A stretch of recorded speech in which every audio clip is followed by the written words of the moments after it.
You must be the ones tasked by the Academia with renovating Aru? That's right. Good afternoon. I'm Kaveh, and these two are Termezi and Naisaburi. Hey, I'll hate them! Come and introduce yourself! We've met before. This is Thoth, the Ibis King, and everyone knows these two. Afternoon, gentlemen. I've only ever seen these two in murals! Ah, the paintings in the temple. They show us chatting, playing cards, playing chess. Precisely the activities we most enjoy, funnily enough. No, only you enjoy playing chess. We were just humoring you.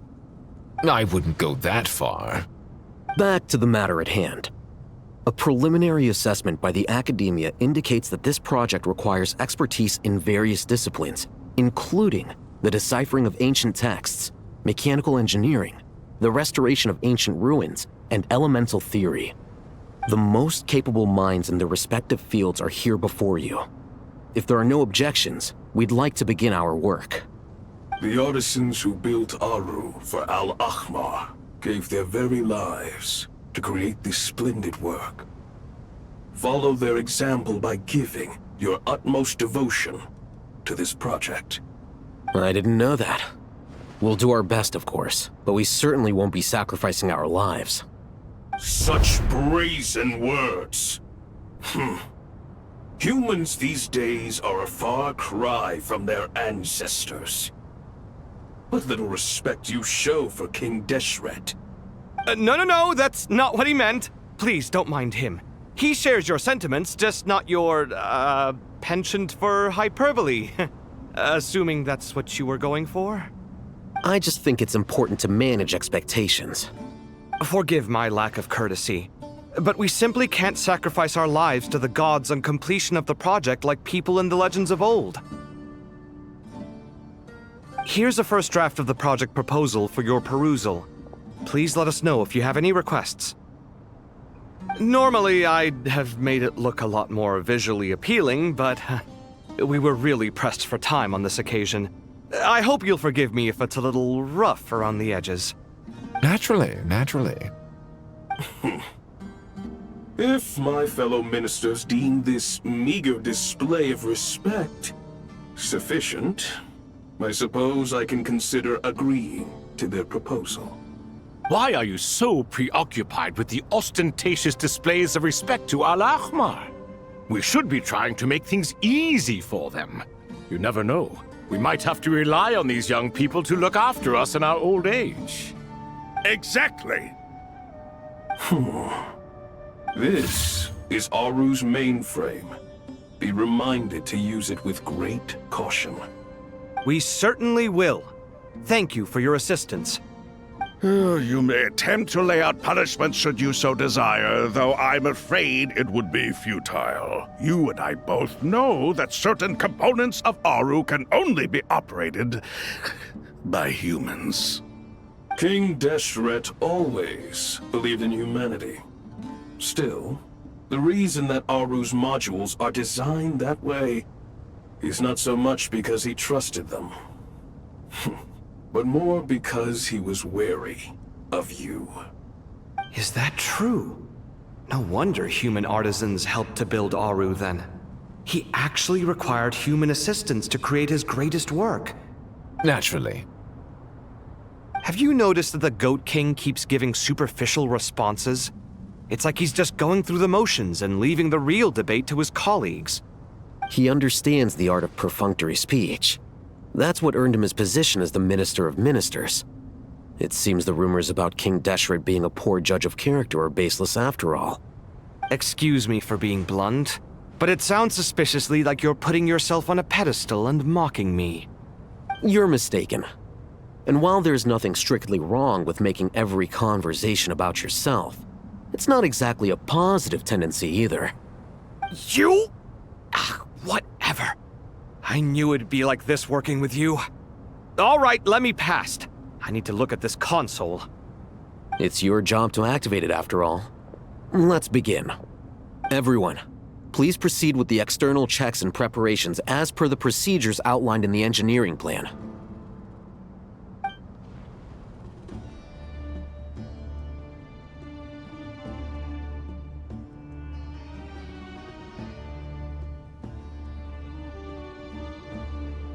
Hello there, youngsters.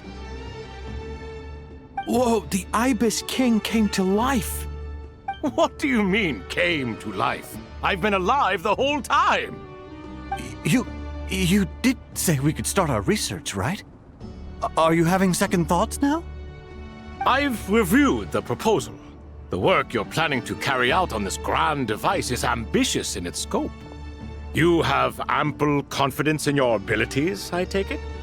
I wouldn't say I'm feeling hugely confident, but given how bad things are, I'd rather at least try something than sit around waiting to die. You are the top scholars of your day. I trust you are aware that there are countless links between Aru and the Akasha? Aru and the Akasha? But...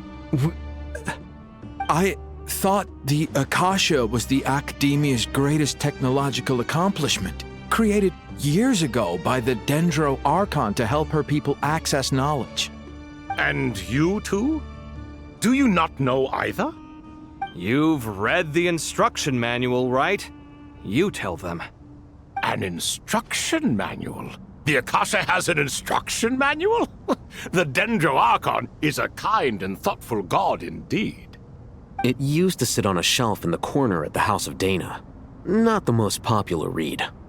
If the manual is to be believed, Aru was in fact the original inspiration for the Akasha system. what? But there are so few records about Aru anywhere. And practically none of these scientific expeditions into the desert had anything to do with it. Ah, but this is something you could not possibly have known. You may have heard many stories about the desert, but what is the most important aspect of history? Consider this a quiz. Anyone from Vahumana present? I'm from Vahumana. It's, well, veracity. Precisely. And a large part of veracity is the chronological order in which events occur. I may as well tell you. In the beginning, Nabu Malikata, the goddess of flowers, descended upon Sumeru. The glory of the heaven was within her. She brought life, oases, and knowledge to this land. Then she created the Jinn, enlightened them, and ordered them to serve her.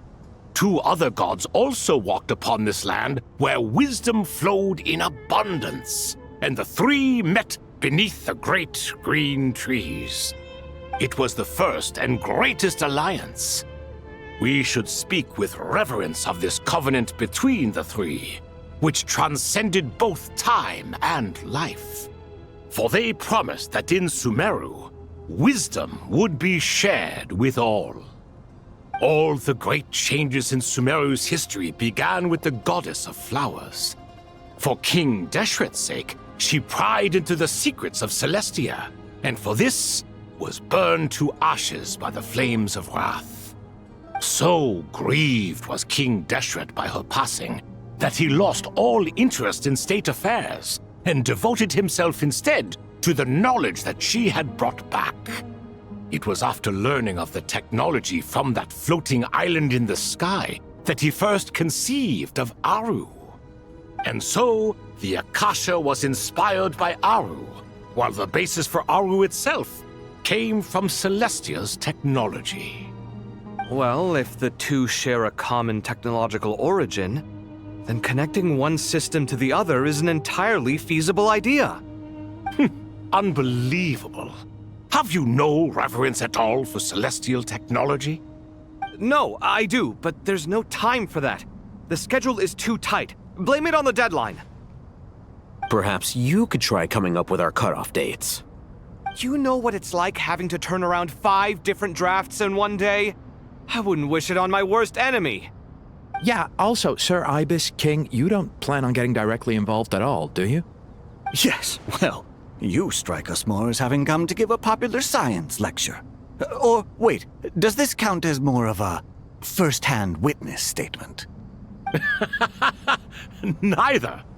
Anyway, this sounds like far too much work for me. Still, if Aru is so powerful, why didn't King Deshret use it for more ambitious ends? Because it was never fully completed. King Deshret had grand plans, but he perished before they could come to fruition. In the beginning, his wish was to create something that could rival the very world itself. The Lord of Flowers sacrificed everything for that ambition. What he desired, she bestowed, and thus was knowledge brought into the world. Her courage and sacrifice had to be honored with the most splendid of monuments, or King Deshret would surely have deemed it a grave injustice. And that monument, built from knowledge and technology, etched with a sacrificial and courageous love, even in its unfinished form, it deserves to be treasured. At that time, King Deshret said the following to the Lord of Dendro. "Since we share an eternal covenant, I shall never be your enemy. Hence, the fruit of wisdom from the heavens is not to be devoured. Remember, it is not that I lack the power to become the enemy of wisdom. Yet you and she have taught me much and shown me kindness. For this, I cherish you both." In the end, Aru was only used to store a portion of the souls. It was but a primitive form of the masterwork the king had envisaged. His final hope for Aru was to return to the past, when she yet lived. So the point you're making is, King Deshret was both powerful and ambitious, and he only ceased his imperious ways out of affection for the Goddess of Flowers and the Dendro Archon.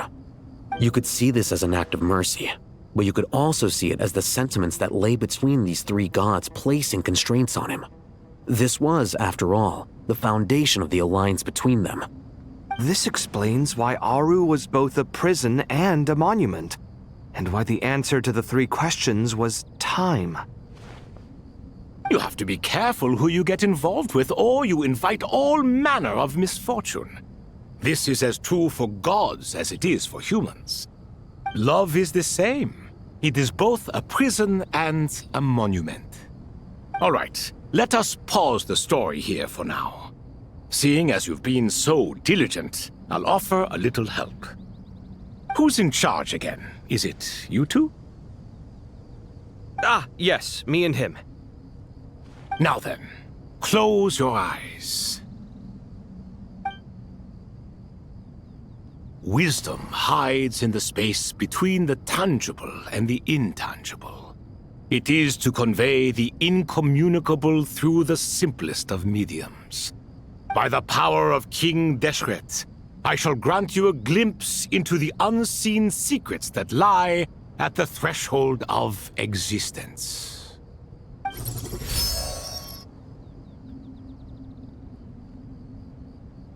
Where did this come from? Is it a new mechanism? It looks more like some form of externalized information. You've rendered it visible? Just as the Akasha allows you to access a greater range of knowledge, the power of our king permits one to perceive ingenuities that do not belong to this world. This is no ordinary mechanism.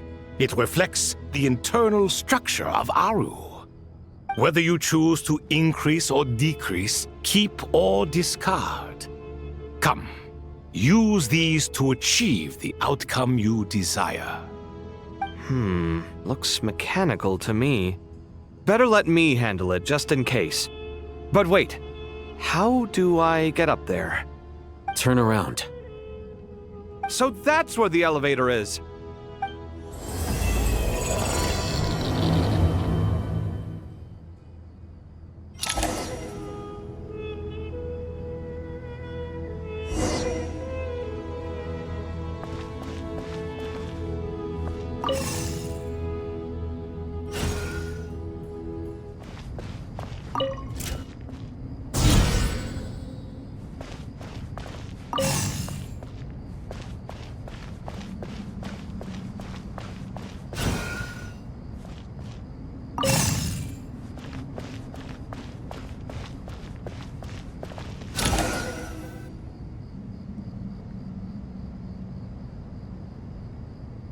Obelisks were used to record important information in the ancient desert civilization. Hey, Alhaitham, there's some writing here I'll need you to decipher. I've sent it to your screen. Do you see it? Got it. It's a little blurry, but I should manage. Take a look and tell me what it says. Oh, and I'll send any other similar text directly to you from now on. Let's start with this one. It's a variant of an older script. Herein lie verses written for the Yellow Sands. Looks like cultural information from the age of King Deshret. If so, I suggest you delete it. Words thrown together merely for fun. I had no idea Aru kept a record of this. Well, as long as you're certain that this is strictly private information, that's fine. It is unimportant. All right, well, I guess I'll start now.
Found some more. Sending them over to you now.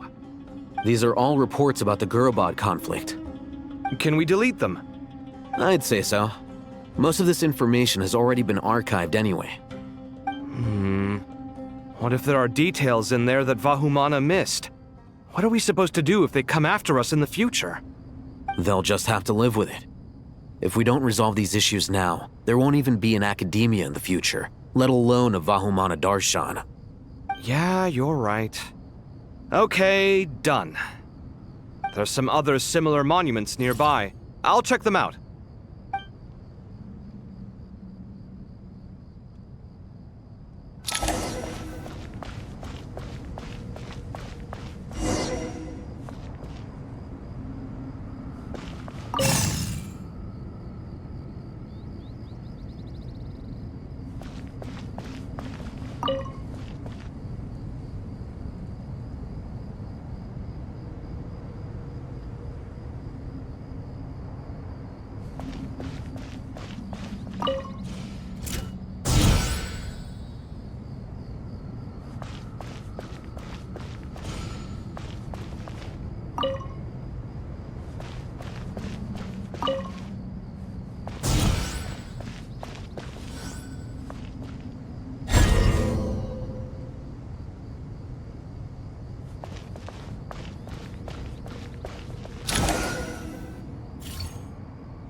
Another monument.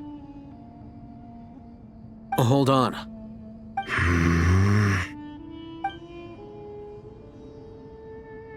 You're still reading it? How long is it? It records the development and governance of the Oasis civilization. Most of it concerns the Jinn, but it also contains records left by the artisans who built Aru. Is it important? Some of it. There was no way for me to read the whole thing in its entirety, so I had to rely on my intuition to pick the parts worth keeping. What about the artisans' records? What do they mention? They're speculations, mostly. For instance, they were wondering how to protect themselves if King Deshret decided to silence them after the construction of Aru was complete. Sounds like pure mythology to me. Surely that kind of thing didn't really happen. The records do emphasize that this was merely their conjecture based on various myths. Still, the artisans did leave details of their plans to survive, including blueprints for their escape route. Even that got recorded? Okay, well, I'll make a copy of this first before I delete it. Is that truly necessary? You won't be needing those. No, the blueprints are important. I want to keep them as a memento.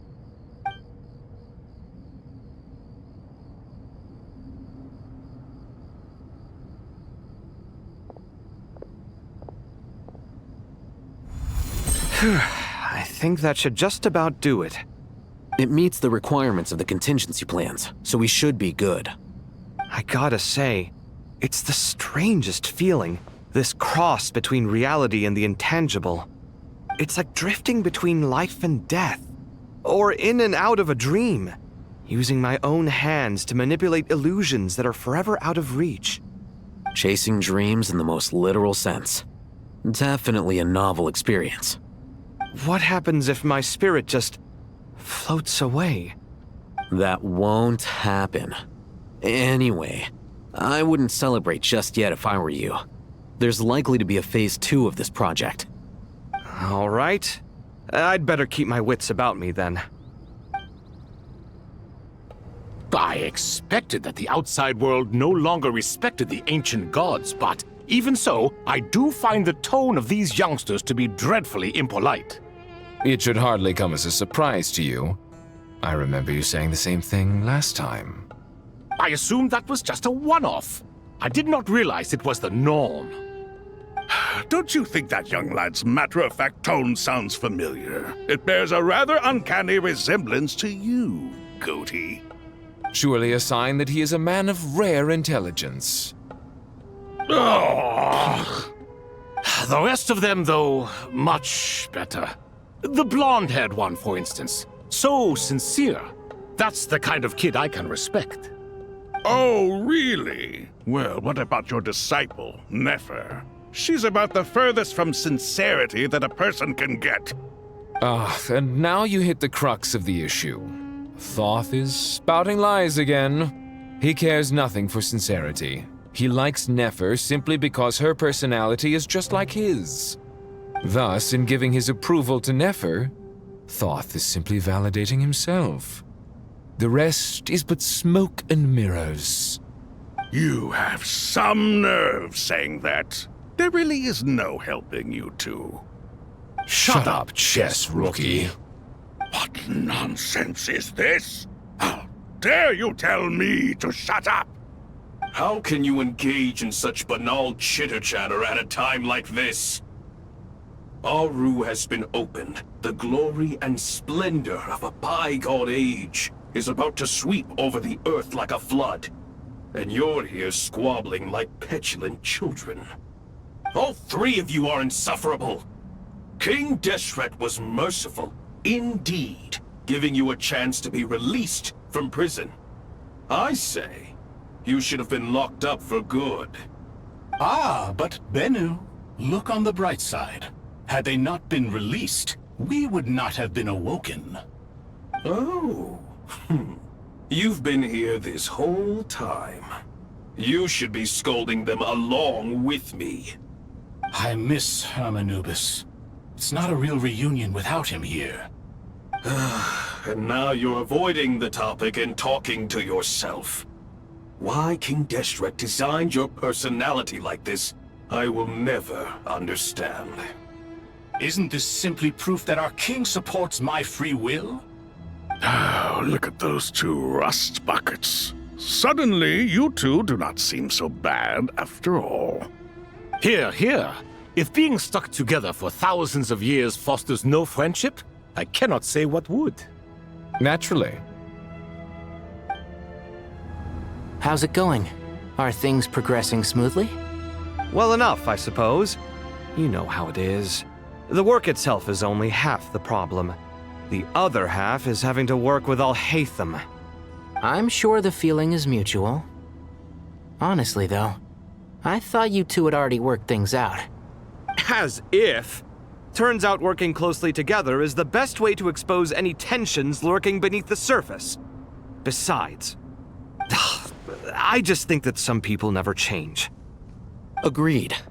Case in point, you didn't make sure I was out of earshot before you started complaining about me. Old habits die hard. Actually, this is for your own good. Maybe if you spend a little more time listening to what other people have to say, you might actually realize that you're the problem.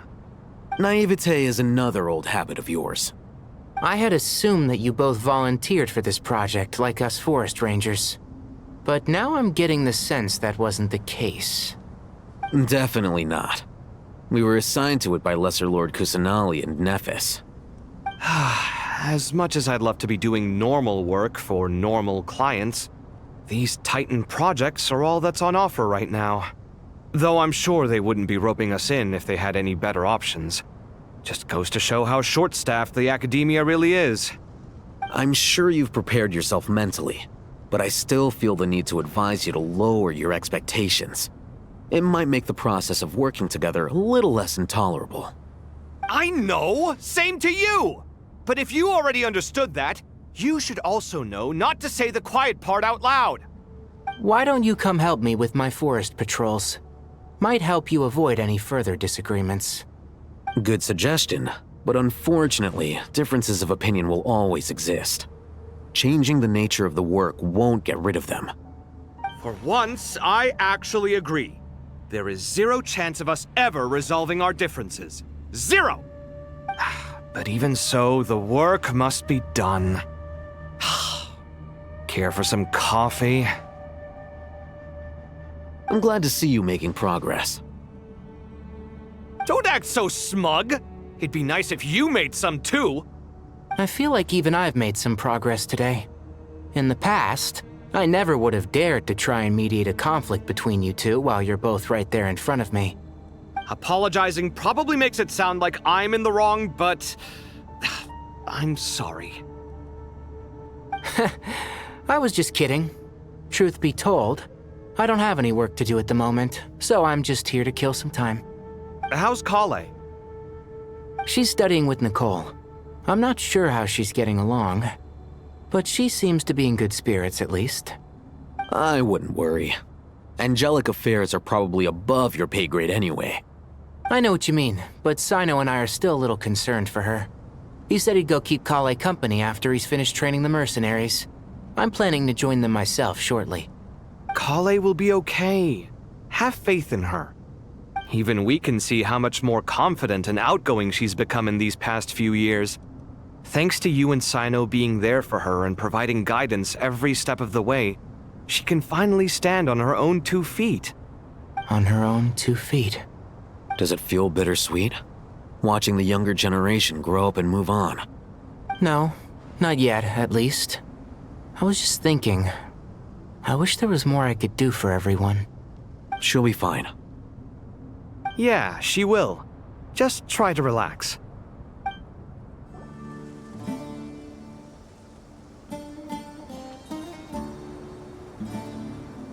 Traveler from afar, do you worry for the fate of Sumeru as well?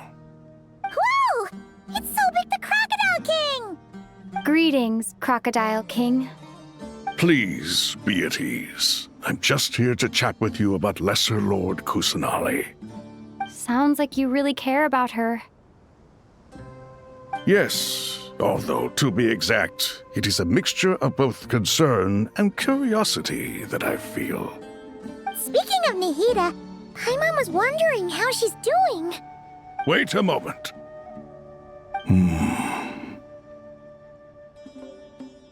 What is it? I tried calling out to a pep, but there was no response. This can only mean that she is focusing all her energy on taking care of Lesser Lord Kusanali. All the gods who serve King Deshret seemed super surprised to hear that a pep agreed to help Nahida. Guessing she made a bad impression on you or something. Are you aware of the history between her and our king? The story begins a long time ago. Al-Ahmar was always a wishful thinker where the Dendro dragon was concerned.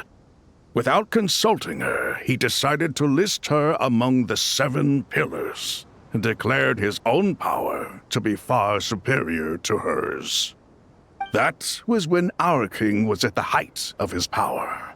Ibis Goti and I were no match for him. and so we chose to submit and serve as his ministers. But not Apep. No, she never thought much of him.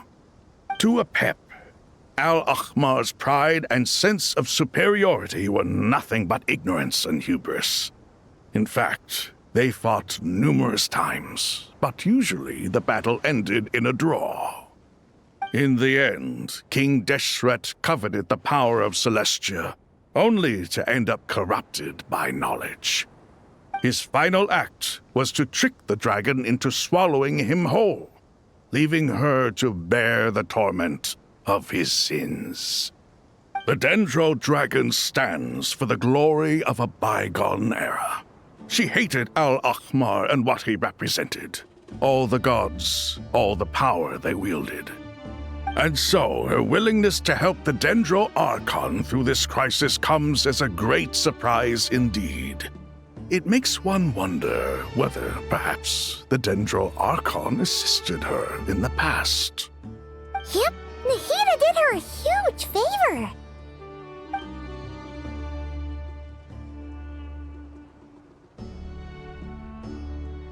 So Lesser Lord Kusanali put an end to the Dendro Dragon's many long years of torment. As much as she loathes the Seven, Apep knows kindness when she sees it. No wonder she was willing to make an exception. Yeah, that's the sense we got from dealing with her too. She is not incapable of coexisting with other living things. Rather, she actively chooses to avoid coexistence. And this despite the fact that she symbolizes life itself. How ironic. All of this being said, I wouldn't expect too much from her if I were you.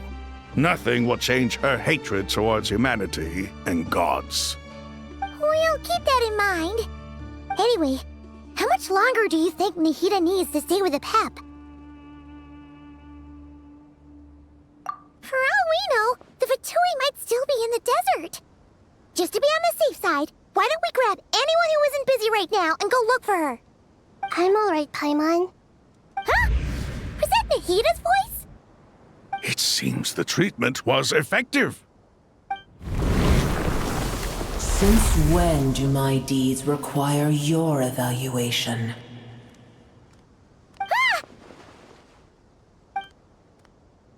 Here will do just fine. I had no intention of taking you any further. One ought not expect greater generosity than they have earned. You always hide your kindness away like an oasis within a sandstorm. Only those who make it through the swirling winds can know just how beautiful that oasis is, and how much hope it brings. You dare appraise my being? No, I'm expressing my gratitude. I want to thank you for sharing your precious life force with me.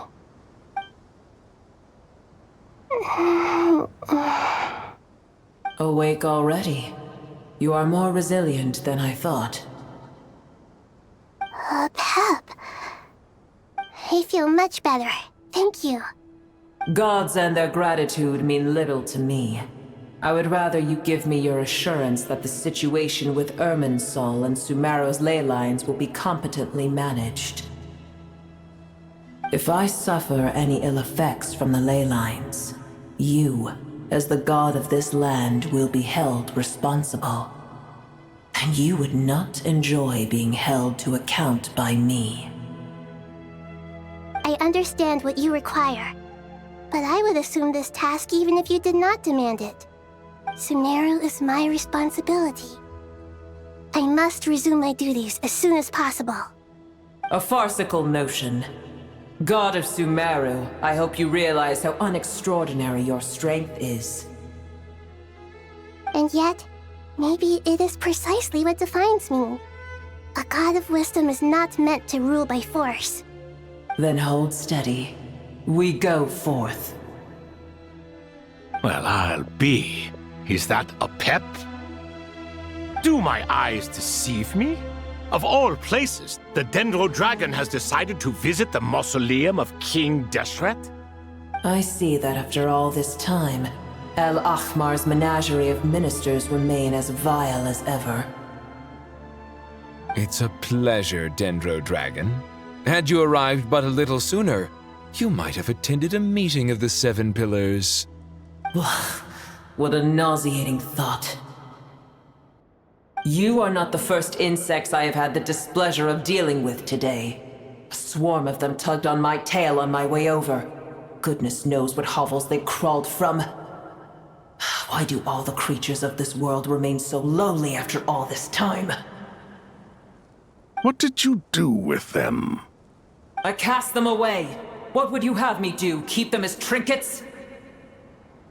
Boer, this is where we shall part ways. To be clear, I do not wish to see you or anyone else here ever again, unless absolutely necessary. Then I wish you peace as you return to your dwelling place. It matters not to me. Simply refrain from bothering me again.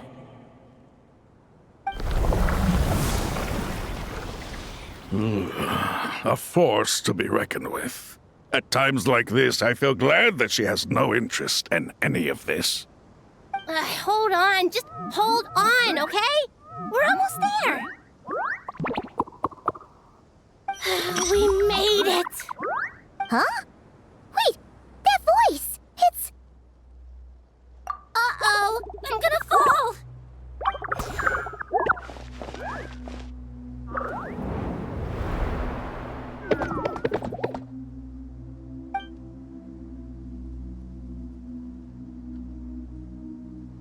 Well, that's a relief. A pair of safe hands indeed. The Dendro Archon's familiars. They are the last thing I expected to see here. Huh? Wait, what are the Aranara doing here? Don't you guys hate the desert? Obviously I was worried about the Dendro Archon. I've been supporting them with my Pari powers the whole way here. Oh, they seem pretty nervous. Is it because there are too many people around? Not just people. It's all these non-human beings, too. It's hard on them. I can't believe you made such a long and dangerous journey just for my sake. I appreciate your support so much. Thank you all. I'll have to ask everyone to wait while I help our new arrival settle in. Once I'm done, I'll gather everyone to discuss our next steps. Traveler, Paimon, shall we find a place for our friends to stay? Awesome! Let's go! Well, first I have some questions.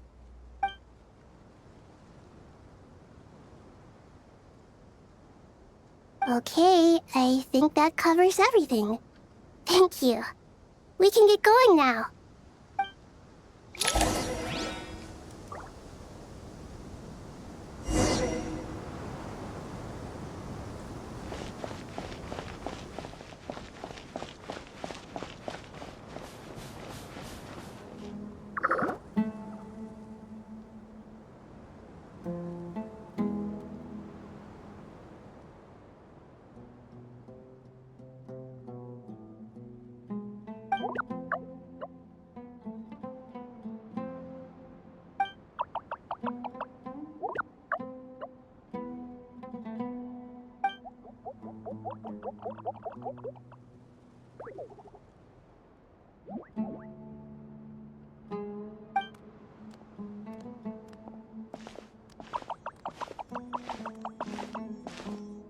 Hello, everyone.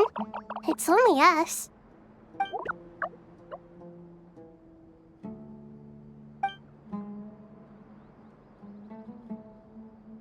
It must be very tough for you coming all the way out here, especially since you don't like the Voluka.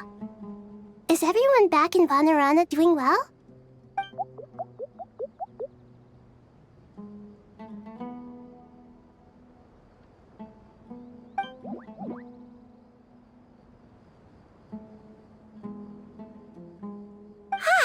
Everyone's here. Good. Are you okay? You look like you were about to pass out back there. Then you're forgetting who I am. Don't underestimate me. Red flag. Oh, excuse me! Are you comparing me to Paimon? I suppose everyone is gathered here because of me. As we can see, the situation is critical, and everyone is very busy with their various tasks, so...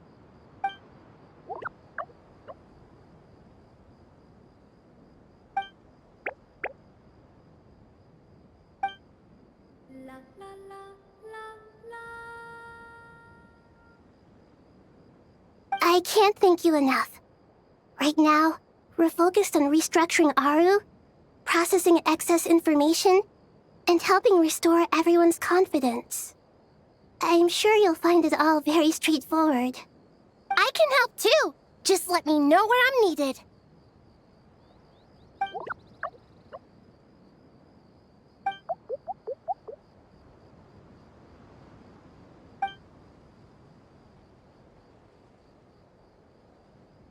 Up to no good?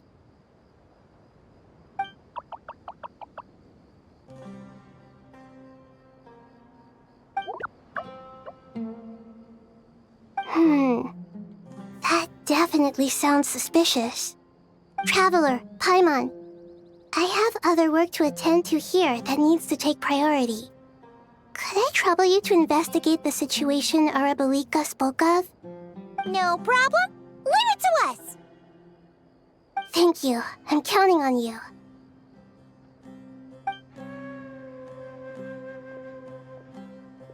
There's one other thing.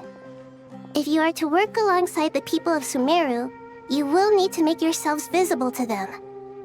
Is that acceptable to everyone?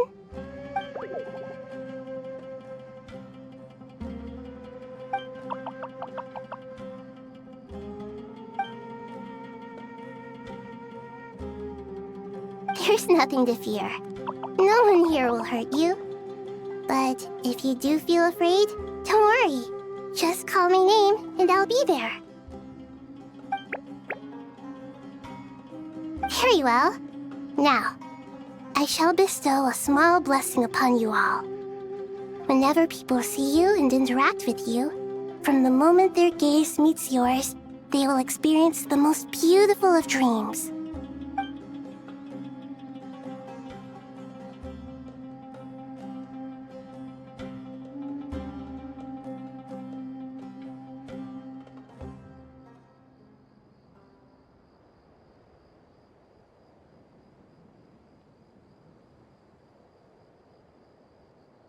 Do not fear. We will face it together. This too shall pass.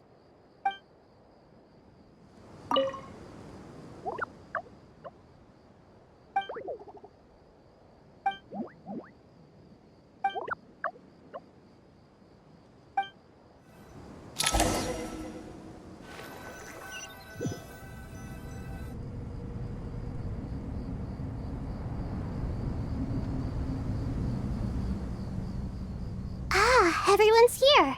Wonderful. Dendro Archon, you're back. Are you recovering all right? You mustn't push yourself too hard. I'm doing very well. Thank you for your concern.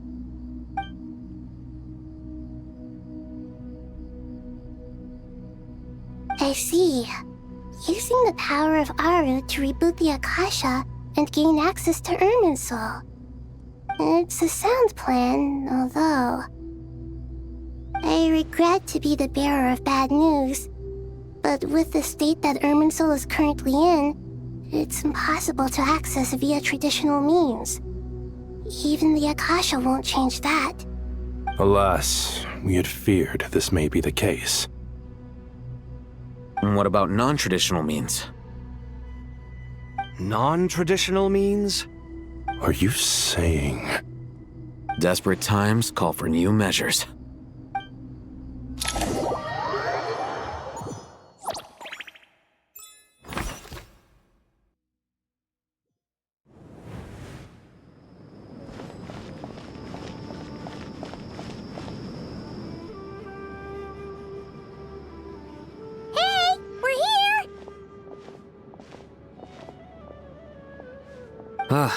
It's you.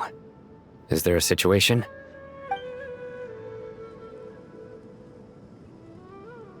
The Aranara have good intuition when it comes to people.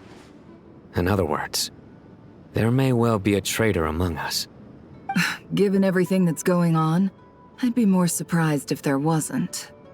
Miss Nefer, as a professional intelligence broker, I trust you have a solution? Not one that I'm willing to volunteer.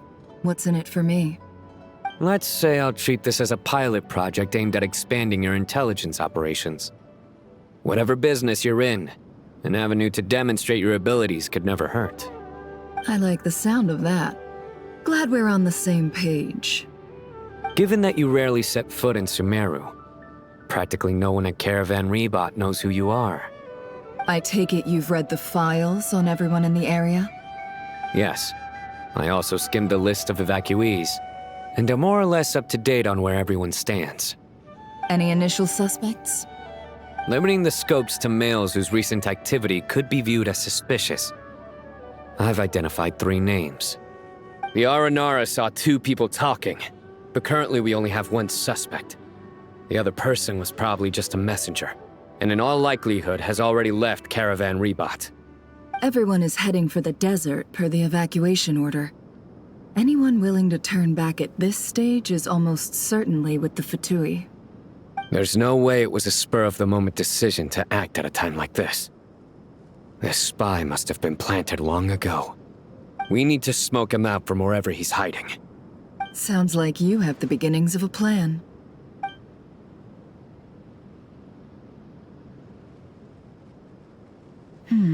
I see. Your suspicions are well-founded. I'd be watching him too if I were you. So far, we still lack solid evidence that he's been bribed. He hasn't made any recent purchases that would indicate he came into some cash.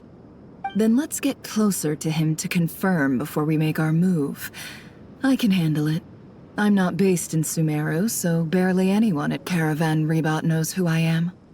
And you're certain you've never encountered this person in Nodcry? I'm certain. Besides, it's extremely rare for me to have had any direct contact with Sumeru mercenaries besides Jet. There's no way he could have seen my face before.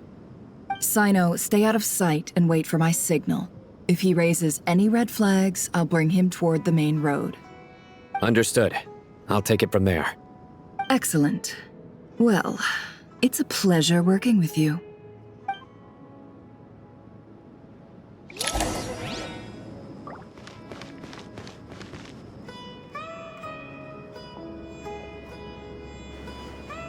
Darker skin, scars, frequents the desert and has ample combat experience. Nothing unusual about how he dresses or acts. What's that he's looking at? A coin. Interesting. Could that be how his contact paid him? Conveniently discreet for someone trying to hide any unexplained income. And yet it could be highly valuable. Sorry to bother you. Has everyone here already left? I don't suppose you happen to see a lady wearing a hat? Ma'am? What are you doing in Caravan Rebot all by yourself? The main group evacuated some time ago. Didn't you pass them on the road? My friend and I lost some of our cargo along the way. I didn't want to miss out on potential business, so I told her to go on ahead and meet the client while I retraced our steps. I didn't think it would be so late by the time I found it. And then there was a terrible sandstorm. I guess I must have taken a wrong turn, because I didn't see any large groups on my way here. Forgive me for asking, but just to be on the safe side, could you describe this friend of yours? Sure. She has blonde hair, and she was wearing a hat and a white dress. You'd definitely know if you'd seen her. Yes, I think that does ring a bell. Ah, my apologies. During this exceptional time, the Core of 30 are under orders to be extra cautious when dealing with unknown people, whoever they might be. I understand. Well, sir, is there anything else you need to know? If not, I'd better try and catch up with them. Hey, wait! They left a good while ago now. You'll never catch up with them on your own. Why don't I give you a ride? I'm here to collect the last few people anyway. We have plenty of carts, so one more won't be a problem. That would be amazing. Traveling with a group will be much safer. I'll have to pay you for your trouble. Hey, let's not worry about the money for now. Wait here a moment. Once I'm done packing up, I'll take you to join the rest of the group. All right, thanks. Let me know if you need a hand carrying anything. No need for that. I'm strong enough for both of us. Okay. Well, I wish there was some way I could repay you. Guess it's my lucky day, running into someone who knows what they're doing here. You might have just saved my life, you know? You're not wrong there. I mean, what kind of cargo is so important that it's worth risking your life to get back? I hope for your sake that it's priceless. Actually, I suppose I can tell you, since you've been such a big help. But be sure to keep it to yourself, or we could both be in big trouble. Oh, really? Sounds mysterious. We're in the antiques business. You understand? Some of our goods aren't acquired through the most legitimate means. We have to be very discreet when we're selling them. That's why I had to go looking for the missing cargo alone. Ah, no wonder. Well, ma'am, in that case, it turns out that maybe there is something you could do for me. I'm all ears. But to be clear, our commission isn't cheap. Think carefully before you ask. We don't want to ruin our relationship before we even hit the road. I'm sure that won't be a problem. My issue is, I have something that's a little difficult to sell on as well. Take a look at this.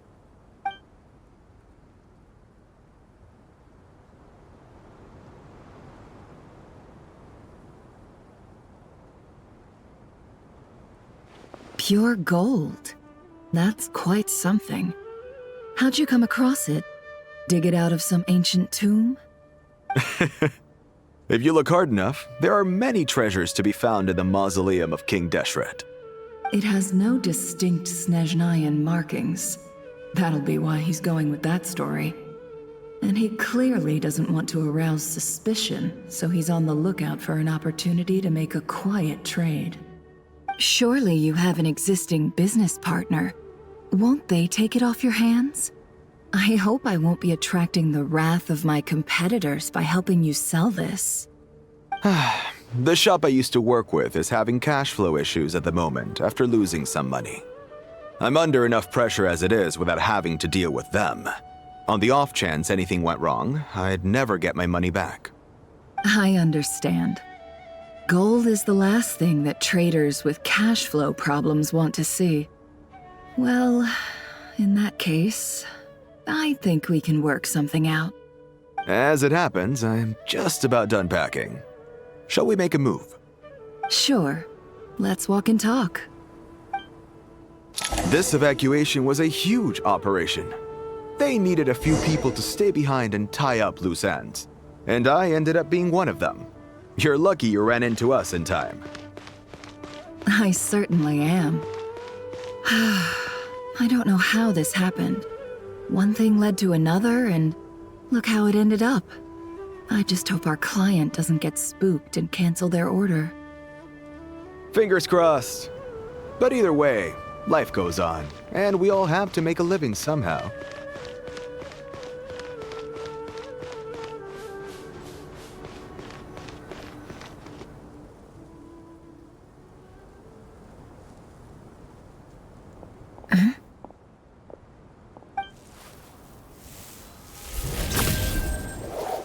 Hands where I can see them. General Mahamatra! No, wait! What are you doing?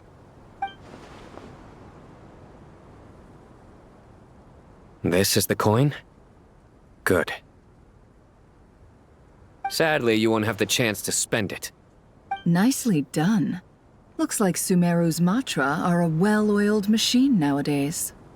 Unmarked gold coins are quite difficult to trace. Thanks to you, we have secured the evidence. Here's what's gonna happen.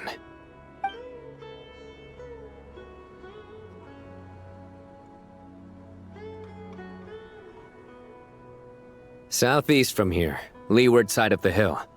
That's where he's meeting his contact. Great work. Candace tells me your interrogation skills are highly effective. Hers are quickly catching up. She's improved a lot in recent years. Looks like it's over to you for the next step. Because I'm quickest on my feet? Because you know how to trail a target. Plus, it'll be easier to monitor their activity from the air.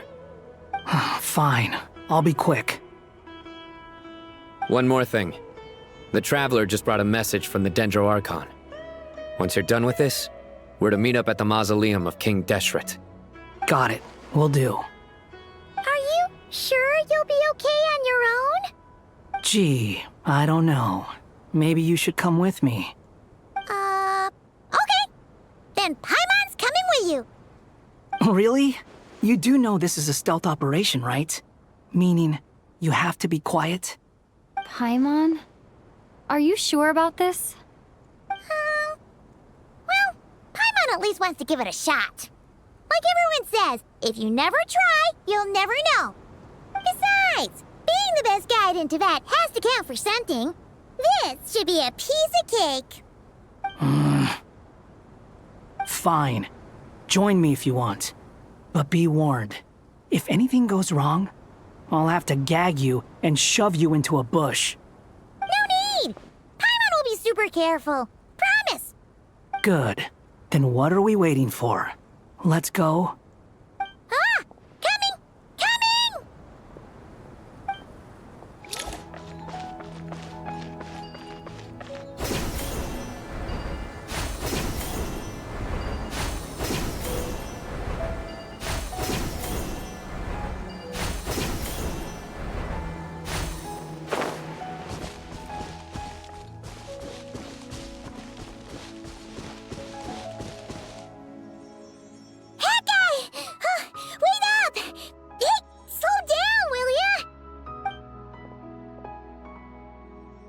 We're here. Now we wait.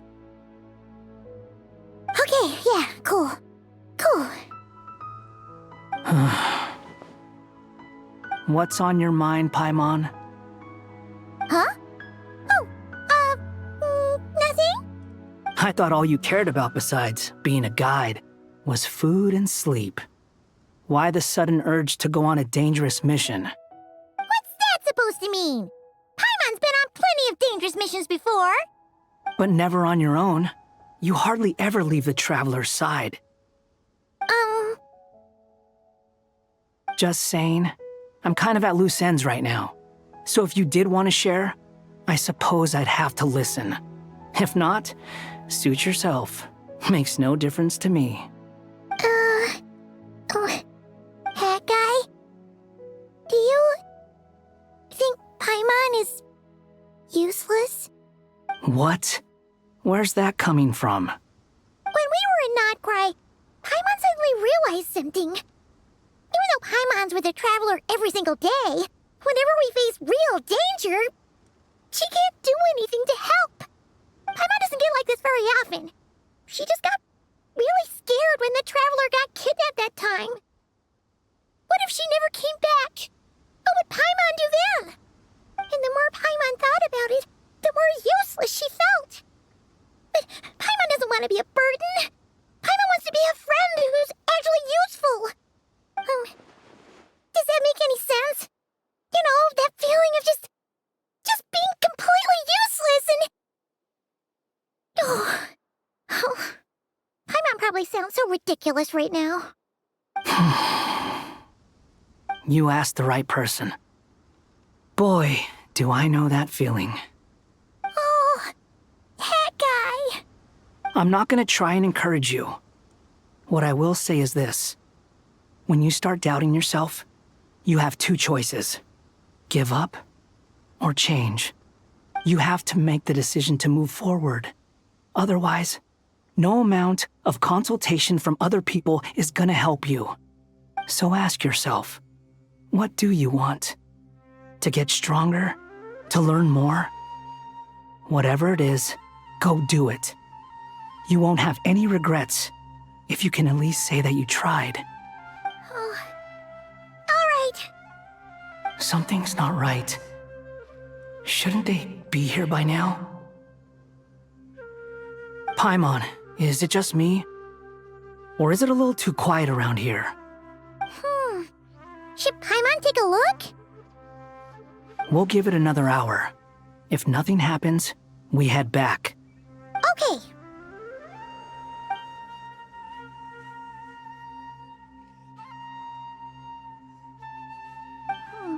How strange. We've been here for ages. Where the heck are they? Have we been stood up? What is it? Did you think of something? Something feels off about this whole situation, but I can't quite explain why. We know for sure that the guy Sino caught had something set up, yet somehow his contact is a no-show. So, either the handler got caught, or, more likely, they decided to cut our guy loose. But how would they know to do that? Wouldn't they at least send someone here to check things out? That's the problem. They couldn't possibly know what's happening here. Unless... This feels all too familiar. Come on, let's head back.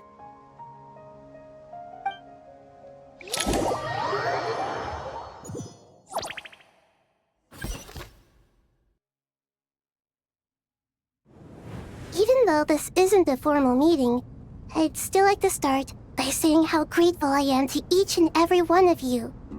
Thank you all for coming here and standing by our side. Shesipank and Bennu are currently assisting the scholars with the maintenance of Aru. Please forgive their absence. As for Hermanubis, may he rest in peace. We remember him with great fondness. There have been times when I imagined what it might be like to meet you all. Now that it's really happening, I feel quite emotional. Time has taken many things away, but that which remains is all the more resilient. I must say, there is one thing that rather surprises me. You appear to be in good spirits, Lesser Lord Kusanali. But even so, I can sense that the life force given to you by the Dendral Dragon has far from fully resolved the problem of your vitality. Oh no! So even a Pep's power didn't work? Don't worry, Paimon. It worked very well indeed. The issue is how closely I am tied to Irminsul. Until the problem with it is resolved, there is no way I can fully recover. Sumeru has undergone tremendous changes during your absence. When gods pass away, inevitably, people's faith in them grows weaker. You must have sensed it already. Your power is not what it once was. Regrettably, this is true. I too have grown weaker due to the effects of Irminsul. Right now, we're all in quite a sorry state. Then what do you suggest? We take all the help we can get. Sumeru is our shared home. You and I, gods and humans alike.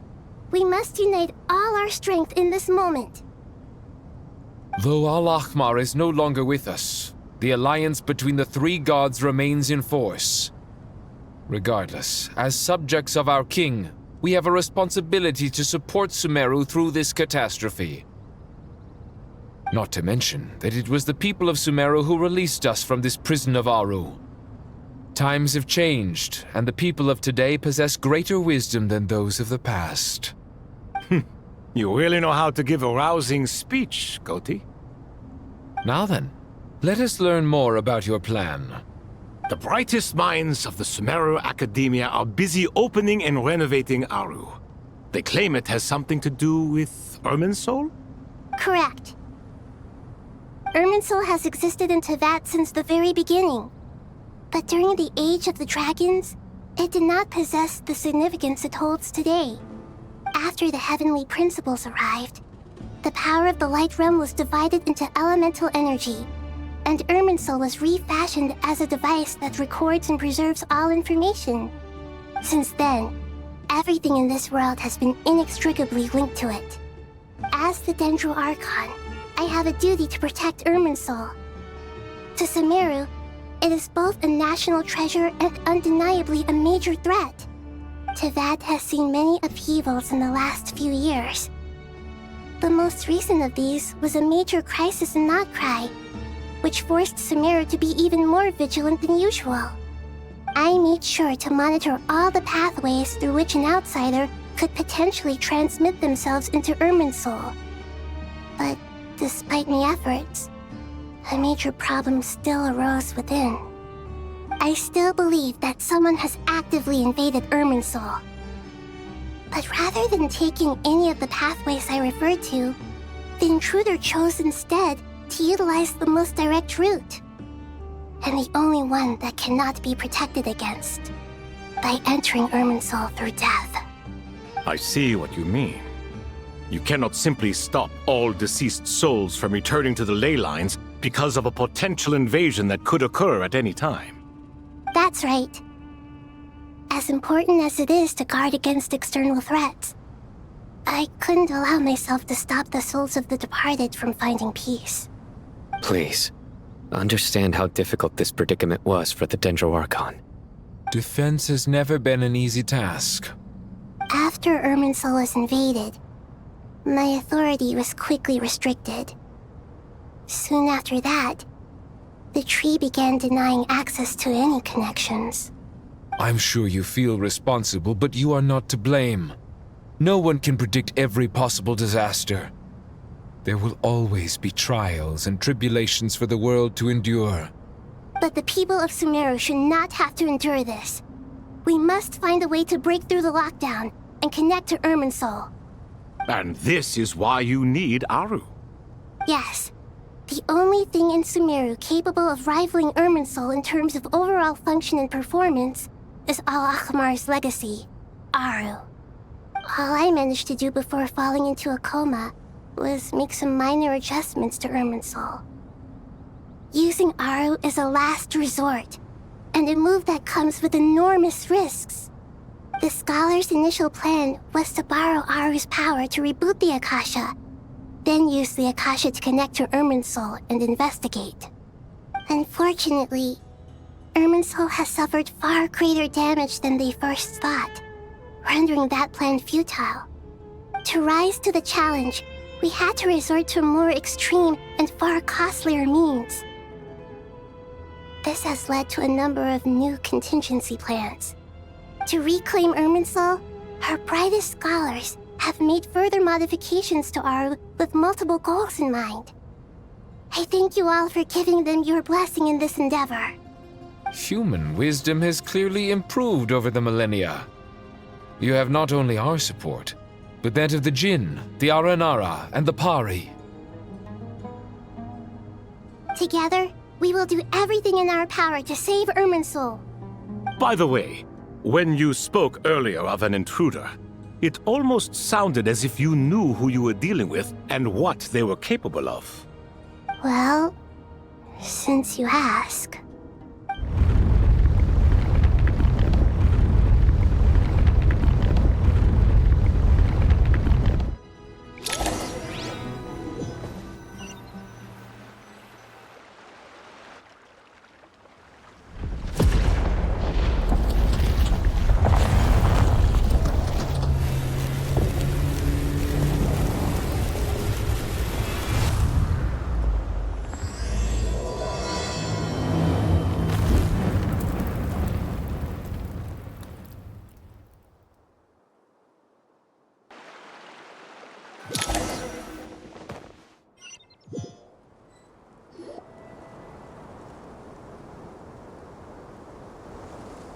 Master Tainari!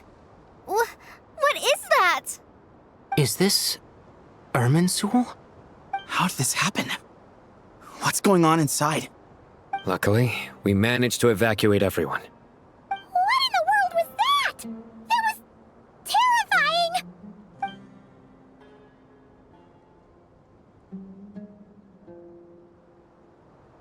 Oh my. I understand now, Dendro Archon. You make yourself quite clear indeed. Not once over the millennia has Irminsul been so terribly afflicted as this. Please continue, Dendro Archon. Irminsul's root system is what comprises the ley lines. In the past, it has always been hidden away, going unseen by the general populace. But now, an evil intruder is making it reveal itself. It has become a tree of unbridled greed. A clear sign that a deranged experiment has advanced to a new stage. Blasphemy. From where I stand, an experiment in the name of blasphemy sounds rather improper. But if we are to honor Dottore will, this is what we must do. The birth of this tree proves to me beyond doubt that this incident is connected to him. But to explain the situation in full, there is someone I need to tell you about.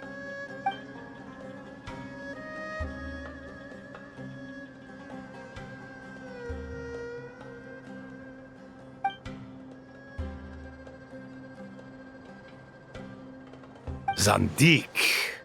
So it was him.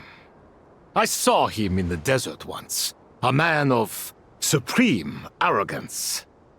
So this is where it has taken him. But didn't Dottore die and not cry? How is he still able to do all this? He must still have loyal followers amongst the Fatui. Even so, I'm still unclear as to how he has been able to wield such a profound influence over Irminsul. I can confirm that Fatui forces have arrived in Sumeru City. Furthermore, Irminsul seems to be undergoing some kind of mutation. Evil branches are beginning to grow. Things that do not belong to this world are slowly but surely materializing. Sorry, I couldn't think of any other word to describe it. They don't seem to be fully formed physical entities yet, after all, but they are gradually becoming real. A baleful tree climbing up into the heavens. Speaking of Dottore, I have some information on that front as well.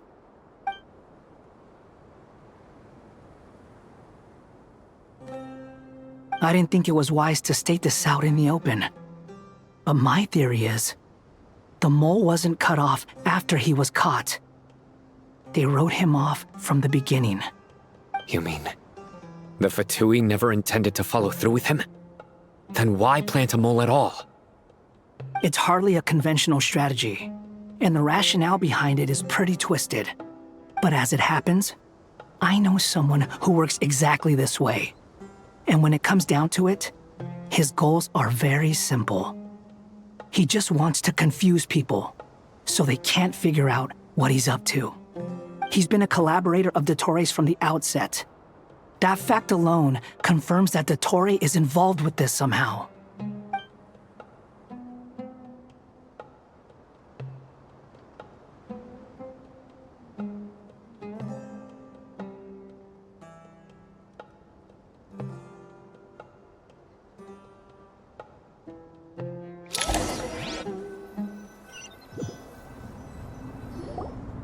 There is still much to be done.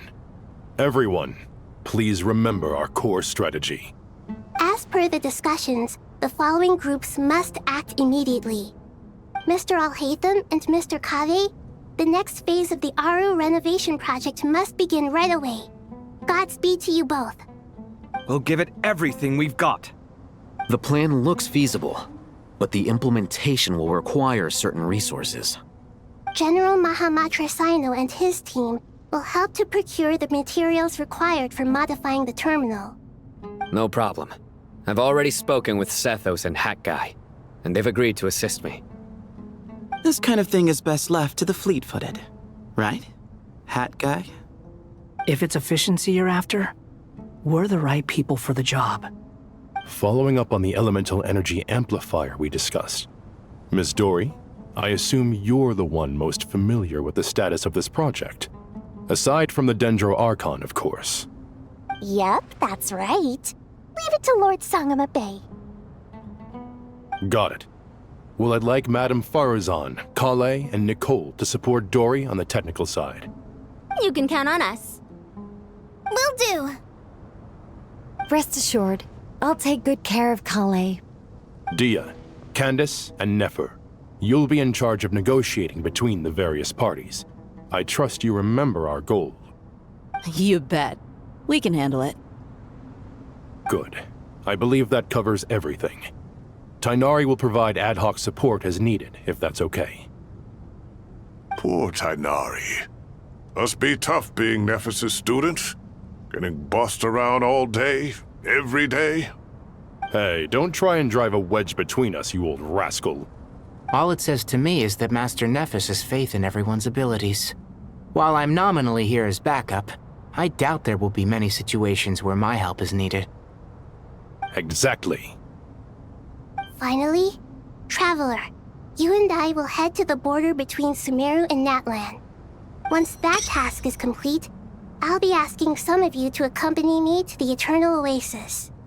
The Eternal Oasis? I thought that was just a legend. So it does exist after all. Regarding your trip to Natlan, under normal circumstances, a meeting between our two nations would be a far more formal affair. Unfortunately, Sumeru is all but completely cut off from the outside world at present. So regretfully, we won't be able to give the Pyro Archon Mawika the grand reception that she deserves. My apologies for the inconvenience. No point putting too much pressure on yourselves. That goes for everyone. Right. Especially you, Dendro Archon. I'm sure you're still feeling quite weak. Don't worry about me. The Dendro Dragon's life force will sustain me. Plus, we'll be there every step of the way. Nahida will be just fine. Yes, I believe in myself. And I believe in every one of you. Well, time to get going. To what extent we can implement the final plan depends on how successfully the Akasha can be modified and configured. And to make sure the configuration works, Aru will also need some further optimization. Yeah, no surprises there. Once we roll this out, any Sumeru citizens who already have Akasha terminals can simply continue to use their existing devices. This still leaves us with a significant equipment shortage, though.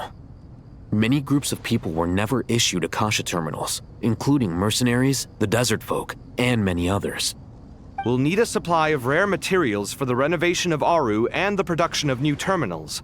Right now, the best place to source these locally is from the primal constructs within King Deshret's mausoleum.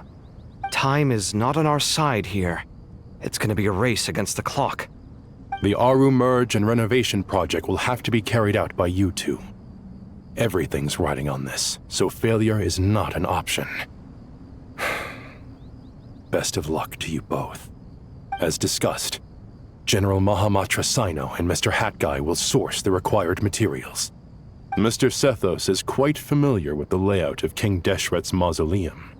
With him accompanying them, things should go quite smoothly. I have every confidence. In the meantime, we may as well take a breather. Makes sense. There's not much we can do until the materials arrive. Get information and stay close. What is this, boot camp? Knock it off. It's just Sino being Sino. You know what he's like. Everyone clear on our mission objective. Look at the excess primal constructs, dismantle them, and extract the required materials. And King Deshret's 7 pillars agreed to this? If they're just sitting there doing nothing, we might as well put them to use. Thoth's words, not mine.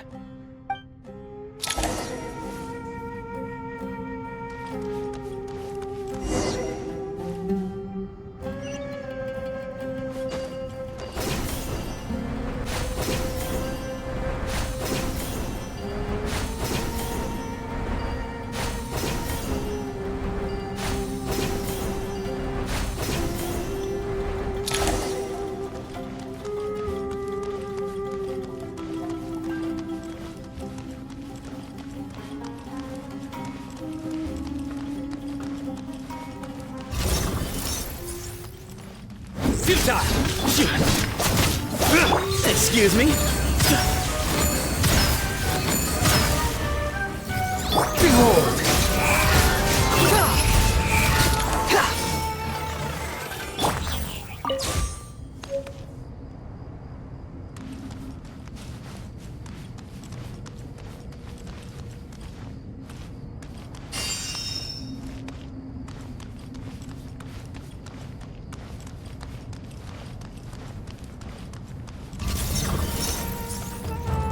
Nowhere to run!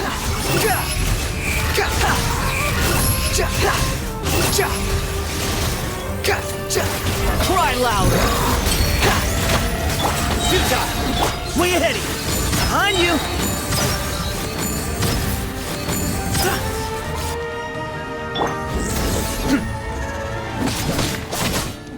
These devices should still be usable even though they're broken down. Let's take them back for the others to review.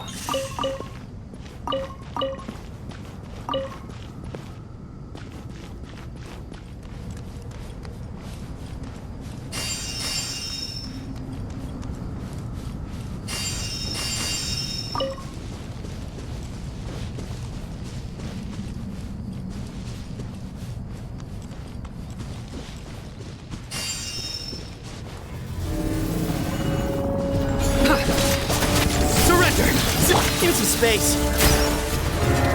Behold! Through me, justice is served.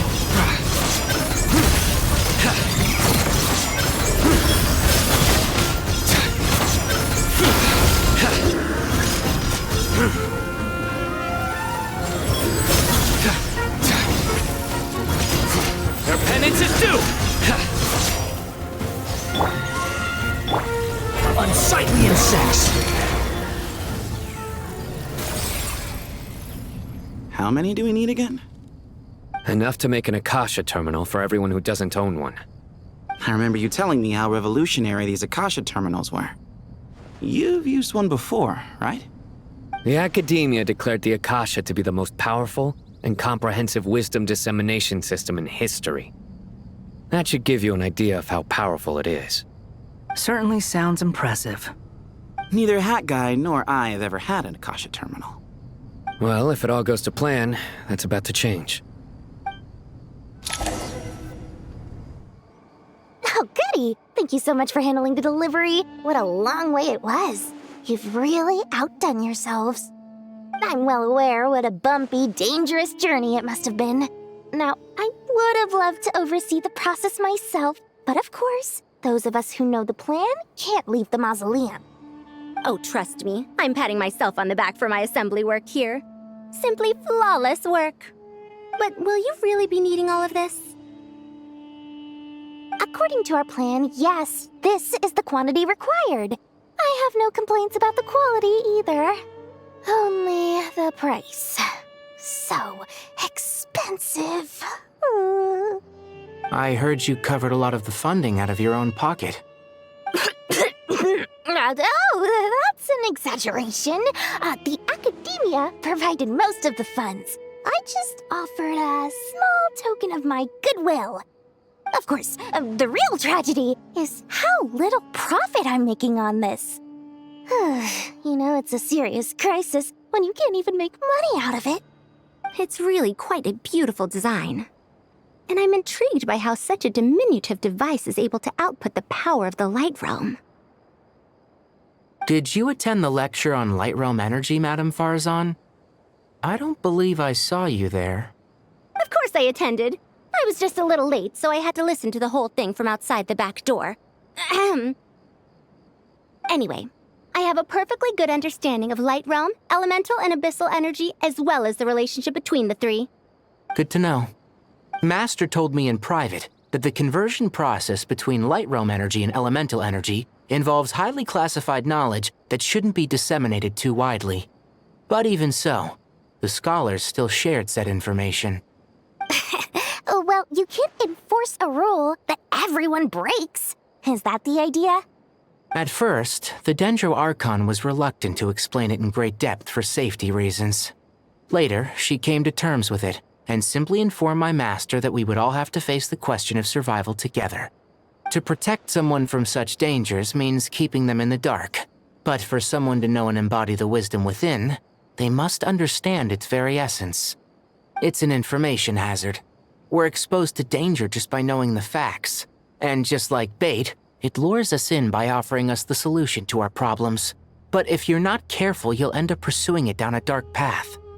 A tricky problem. But today, this big problem has been broken down into many smaller, more trivial ones. What do you mean? Ah, I get it. For instance, you and I share secret knowledge, while she and I take on the risks of life, death, and fate. Something like that? Hey, what? That is not what I call a trivial problem. Well, as they often say in Vahumana, an event that is monumental to the individual is negligible in the grand scheme of history. Generally, the fate of the individual is an insignificant affair. Being from Amorta, where the subject of our research tends to be a lot more personal, I have to disagree. It's hard to dismiss the individual as insignificant.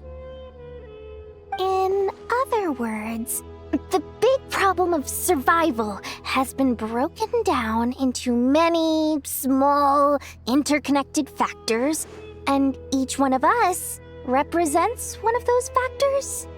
When the same secret is shared with a group of people, the same fate binds them together. Most people would find this unimaginable, but to us scholars, this is the path that has always beckoned to us. Sharing knowledge is a good way to fight against fate. I will always believe in that. All right, I think that's everything. Thanks a lot. But don't go anywhere just yet. I'll still be needing you to calibrate the equipment. Okay, the materials are ready. We can proceed with the next phase. Alhaitham, how are you getting along? Most of the information in Aru is written in ancient desert scripts. Some of this is written in a tribal language, while other parts seem to be a variant of an Oasis script, based on the glyph forms. Oh. Not lost to history, I hope. Some are. All we can do is infer the meaning based on the rules of related languages. Although, this section actually fills in some of the missing historical record. I'm transcribing it so we can bring it back to the academia. After Aru started up, 2 more lines of text appeared here. Can you read them? Humans may not read what is written by the gods, except by not reading. Victory should not be easy to attain, for it symbolizes divine wisdom. Knowledge must not waver, for it has external borders. Is this a clue to solving a puzzle? Or is it being symbolic? You can't read it unless you don't read it. Victory is wisdom. Knowledge is confined by borders. Wait, I think I've got it. It's a metaphor, isn't it? It's talking about... a chessboard.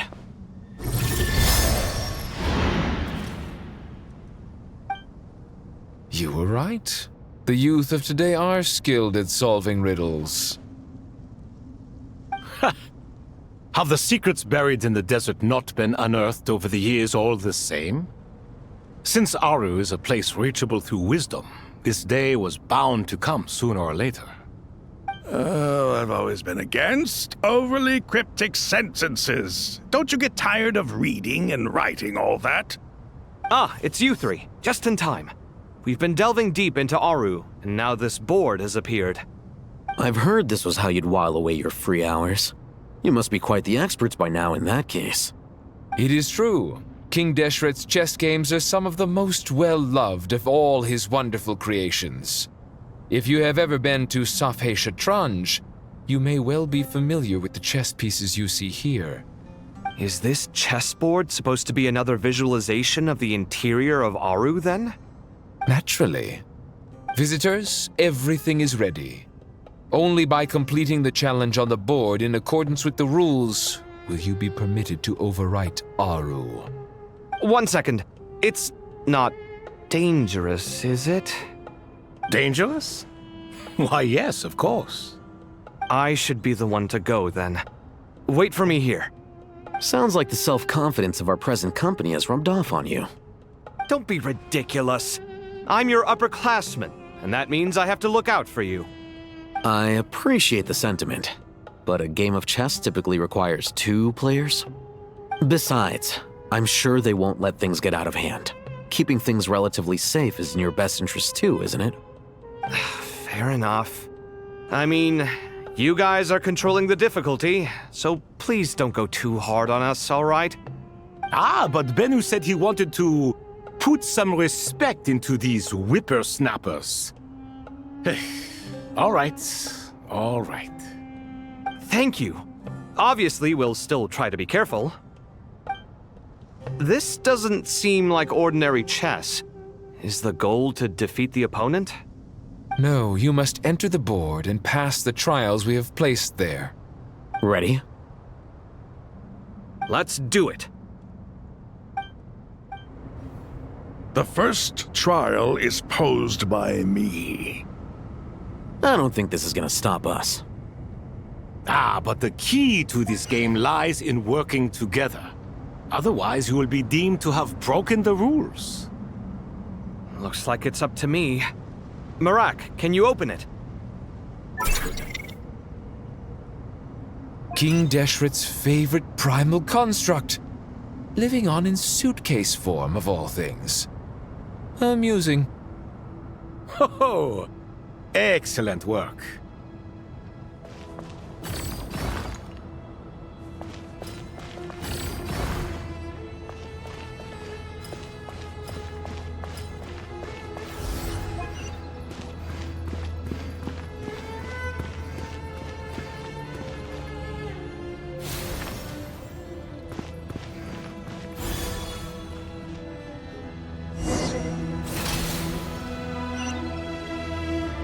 Now is the time for my trial. Now, don't be nervous. I'll make it nice and easy for you. Really? Thanks in advance. We appreciate it.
Ibis King, don't you think this all rather inappropriate?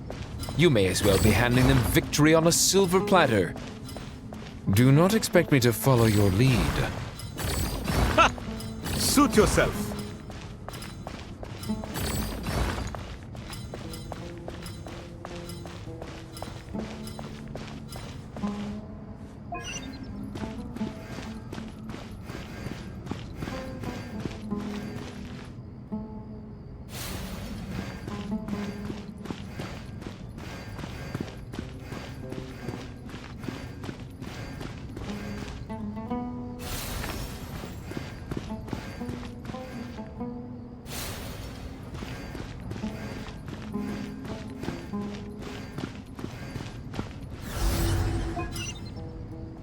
Strange time to catch up on sleep. I'm not sleeping, I'm thinking! It's not that simple, you know.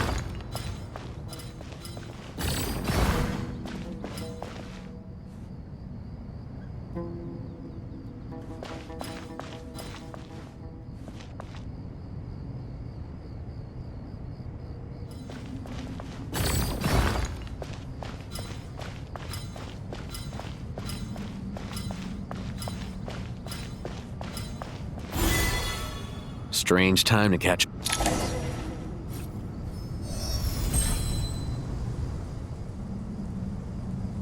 Done. Finally. It's over.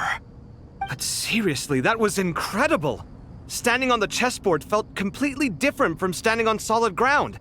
And also... Oh, sorry. I'll save my thoughts for later. Thanks to the three of you for helping us out with this. Is it just me, or were you giving us quite a lot of guidance along the way? We made but a humble contribution. You lived up to our expectations. Bravo! Our aid was not given for naught.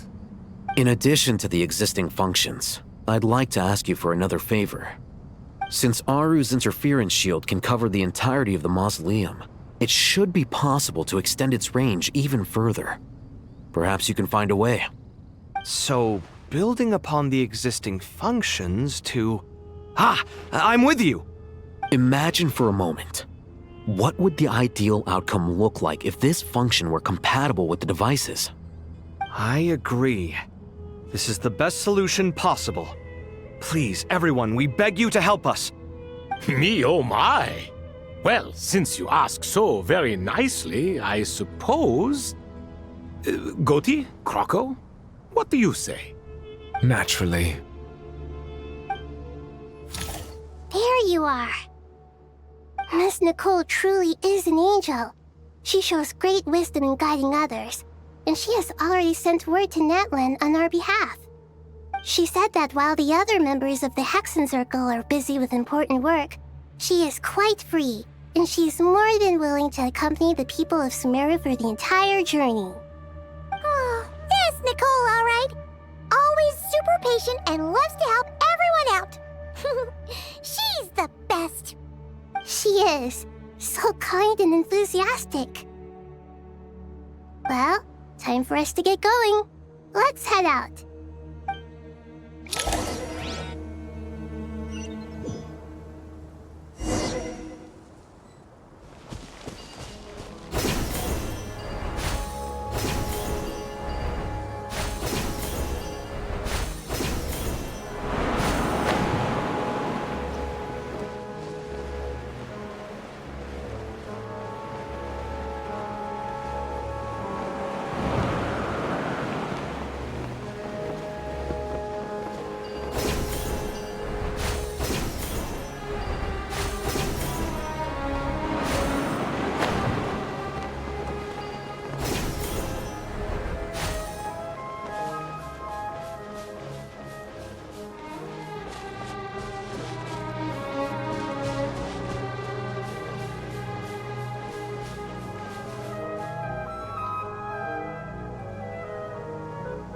This should be one of the closest places to Natlan in all of Sumeru.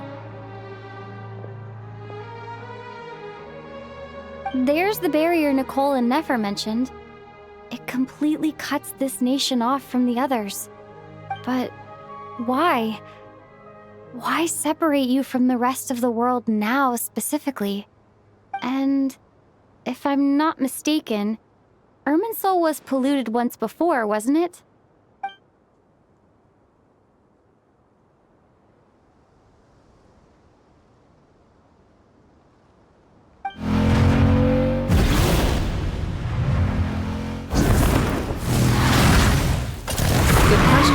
I'm wondering the same thing myself. That voice. Moika, you got here pretty quickly.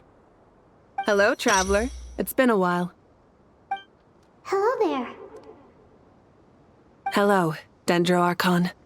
Moika, I apologize for asking you to meet at the border on such short notice. I also apologize for not being able to greet you in person.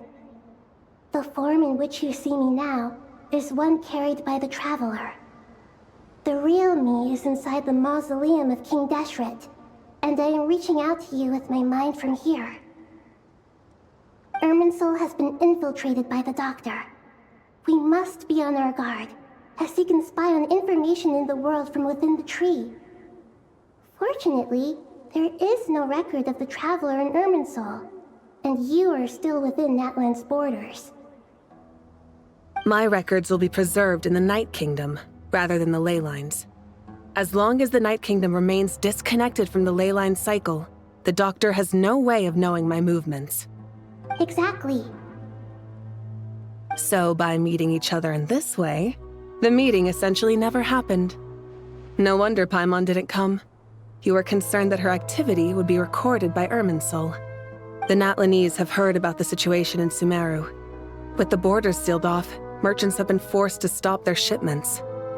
It's pretty serious, and you're the ones bearing the brunt of it. I'd like to address the question you raised at the beginning. I can offer a brief explanation, although it will sound rather cruel. I don't reach this conclusion gladly, but Irminsul predates the Heavenly Principles. It existed long ago, when the dragons of Natlan were at the height of their power.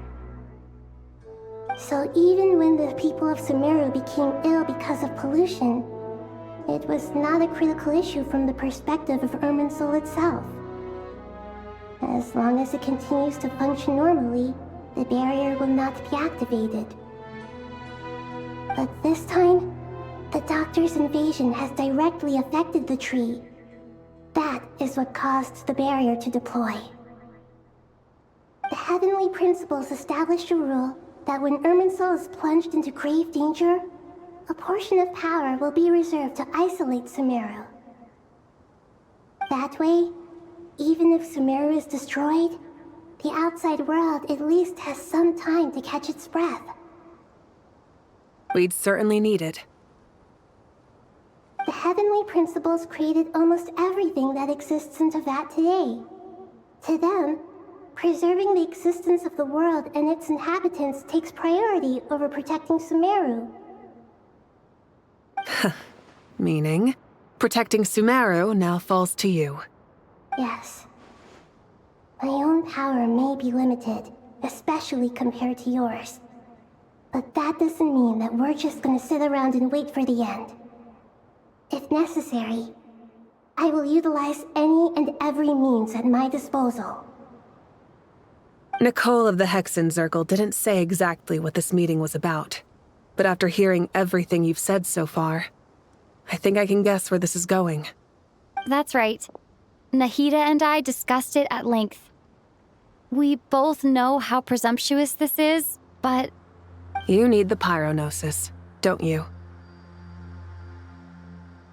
Yes, you guessed correctly.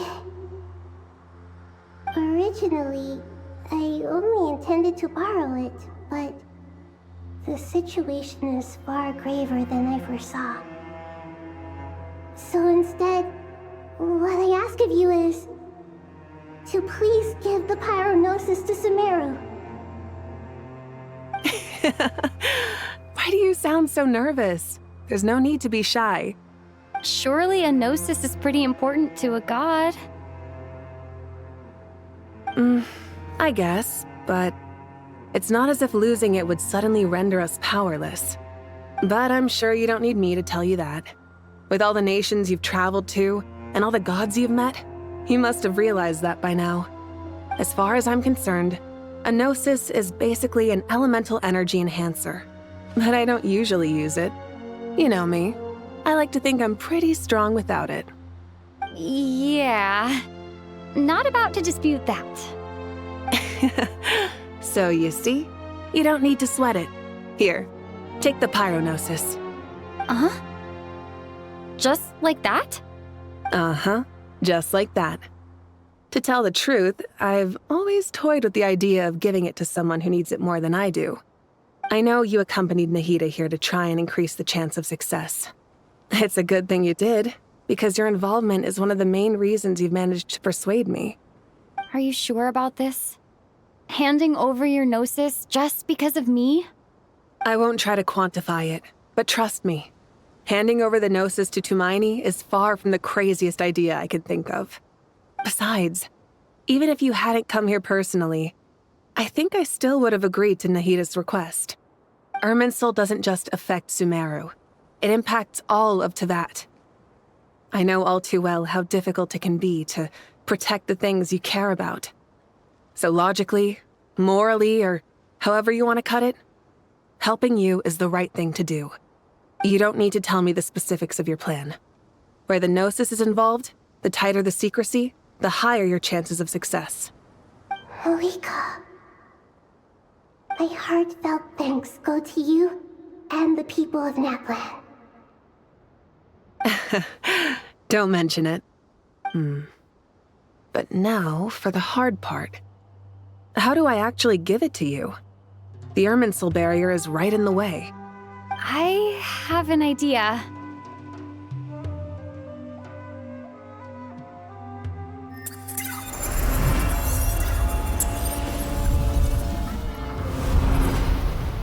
Just as I thought.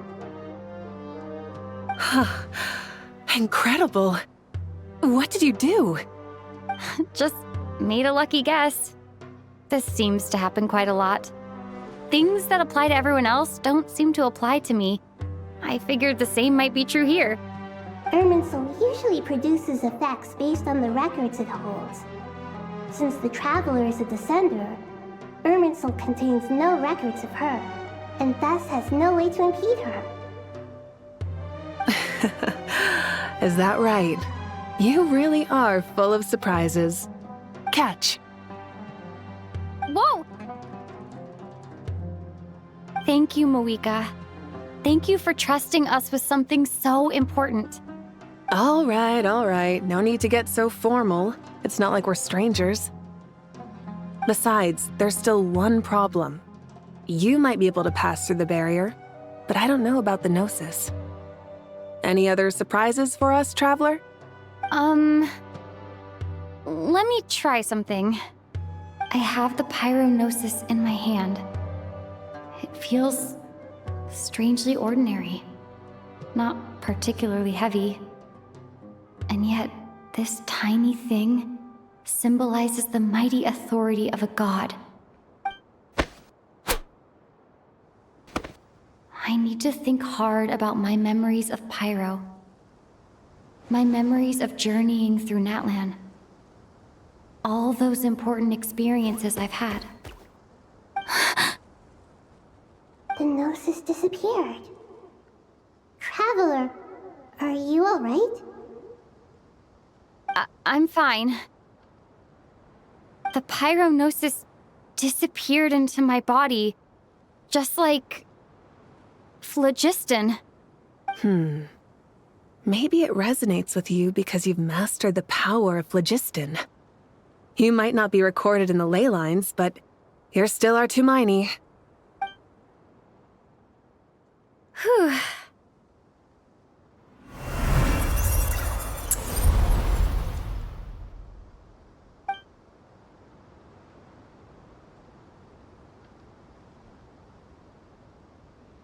Please allow me to express my gratitude once again, Moika. Pleasure. Well, I've given you all the help I can. The rest is up to you. Good luck. We won't let you down. Yeah, we aren't about to lose.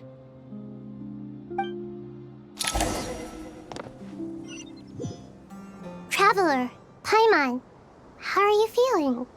Paimon's a teensy bit nervous, but only a teeny tiny bit. Seems like she's gotten way braver over the last few years, huh? Of course. After all the adventures you've had with the Traveler, I'm sure you've gained a lot of experience and grown as a person. I'm doing all right. What about you, Nahida? How are you holding up? With the negative effects of Irminsul, I'm a bit like a piece of fruit that's been burrowed into by hungry insects and left to rot. I'd be lying if I said it was nothing. But please don't worry. We all know what we're getting into, and we've prepared as well as we can. I believe in everyone. I believe in you. And I believe in myself.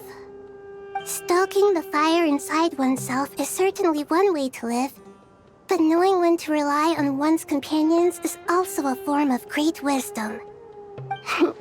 I've been quietly learning little things from everyone, like plucking tufts of fur from a sumpter beast.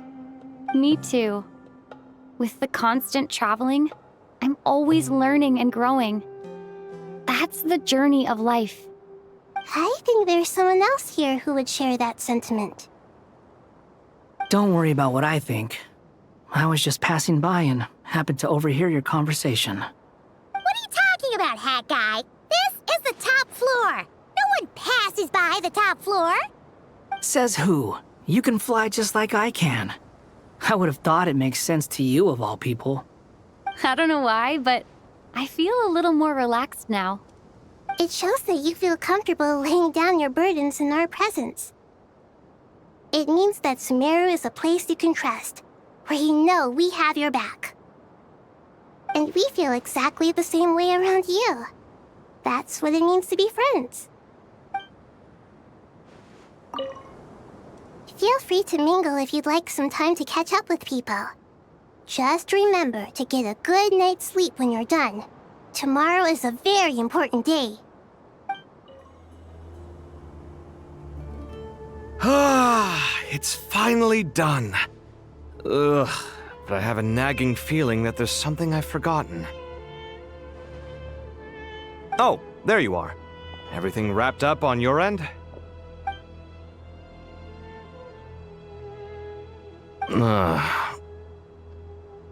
Okay, fair enough. That was a pointless question. We were working in tandem, after all. You must really be exhausted. Well, it's been a busy day for both of us. When work ends, you clock out. No looking back. Yeah, we're definitely due a break. Probably a little late to start drinking now, though. I'll stick with water. Here, this one's for you.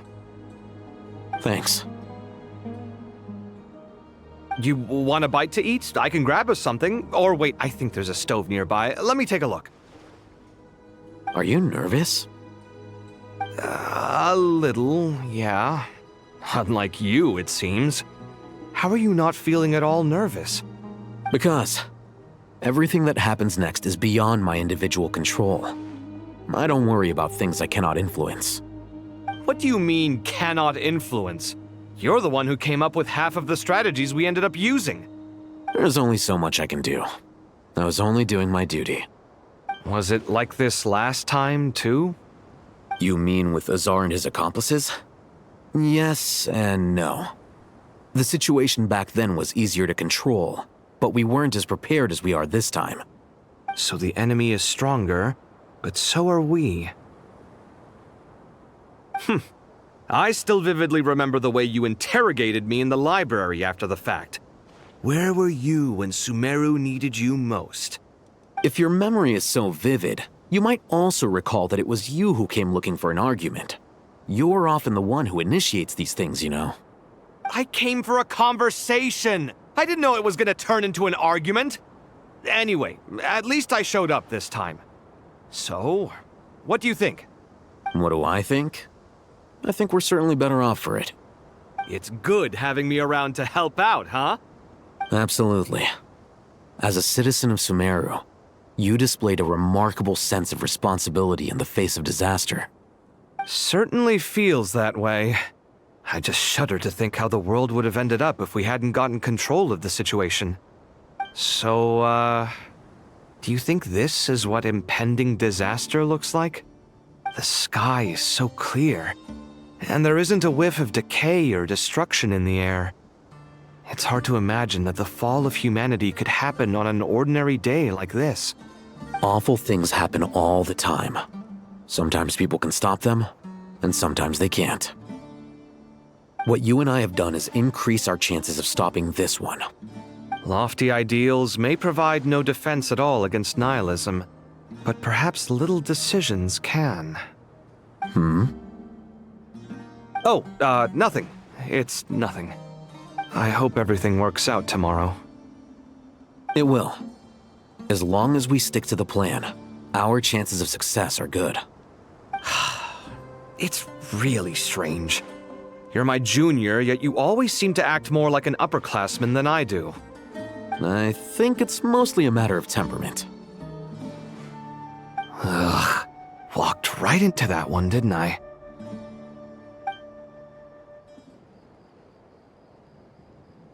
We'll make our move after sunrise tomorrow.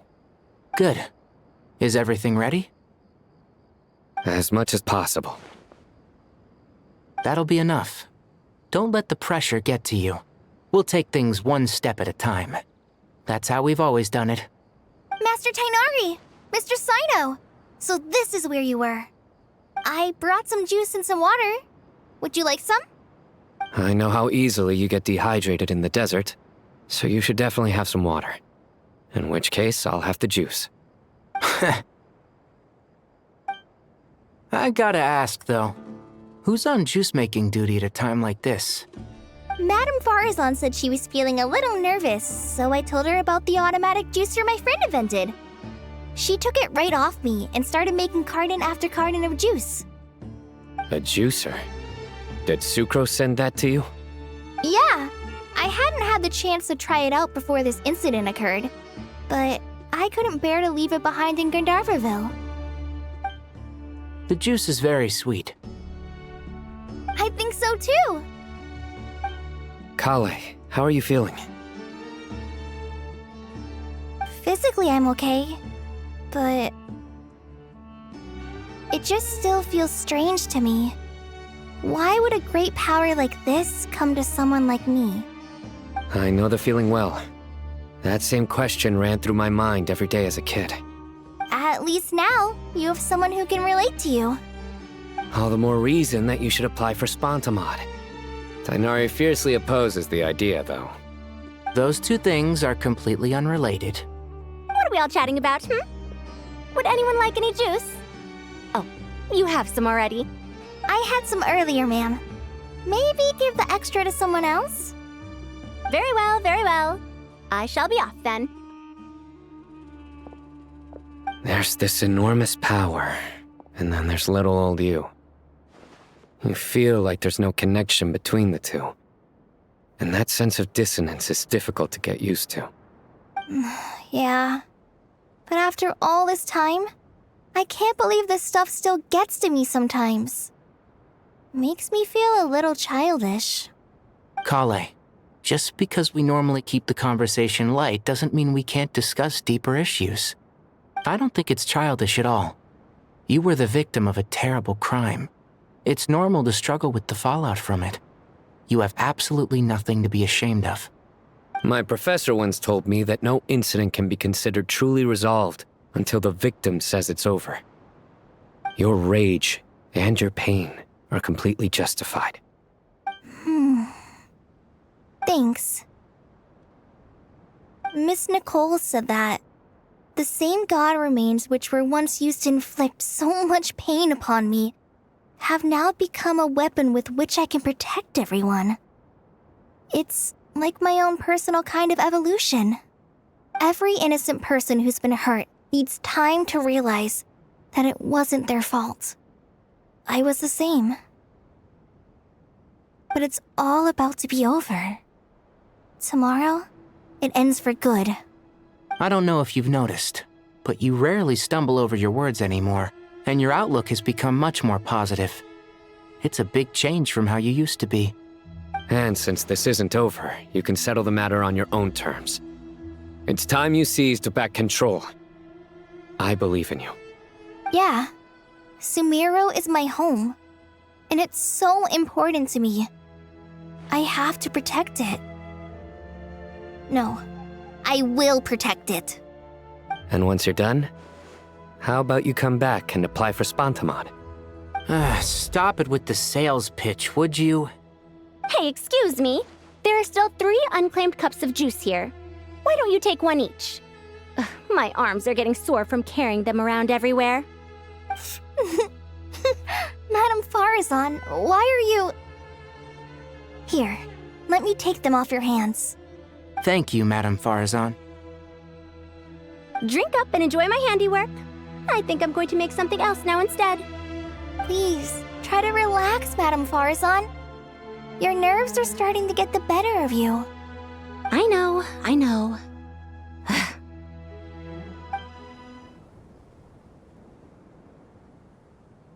Something on your mind, Miss Nefer?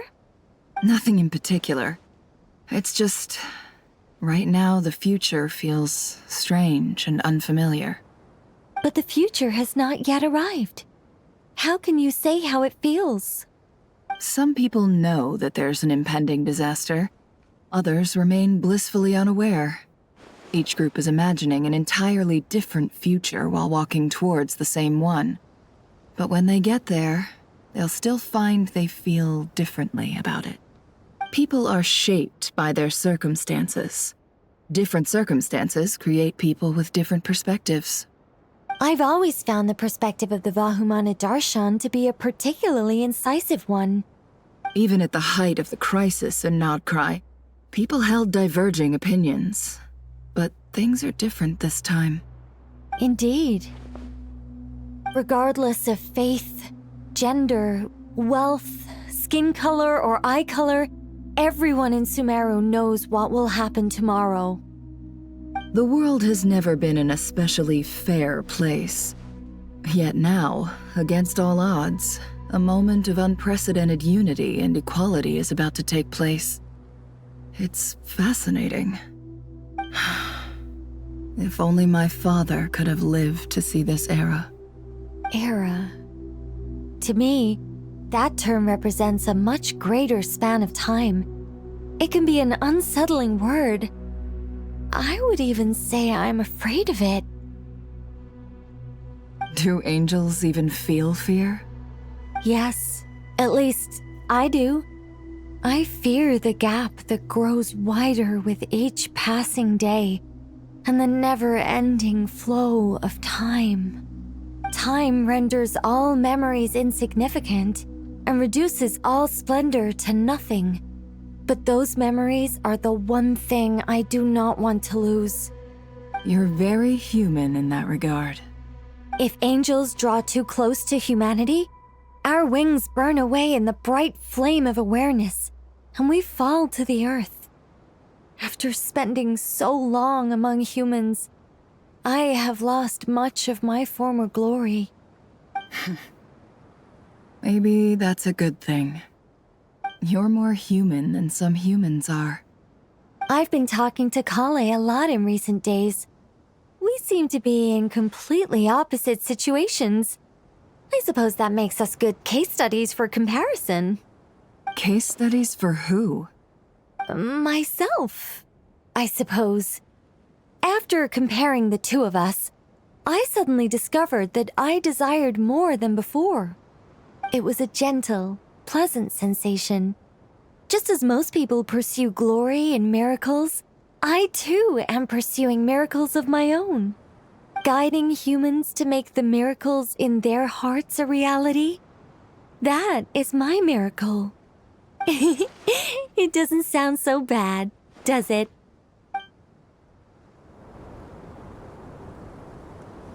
Too bad we've got a fight tomorrow. I could really do with a stiff drink. Let us pray instead. Prayer. How nostalgic. Lord Sangama Bay. Came to get some fresh air too, did ya? That's right. Actually, I was hoping I might run into you, Dia. I wanted to let you know that I've stocked up on that perfume you said you were so fond of. No, really? I'll take 2. Any chance of a friends and family discount?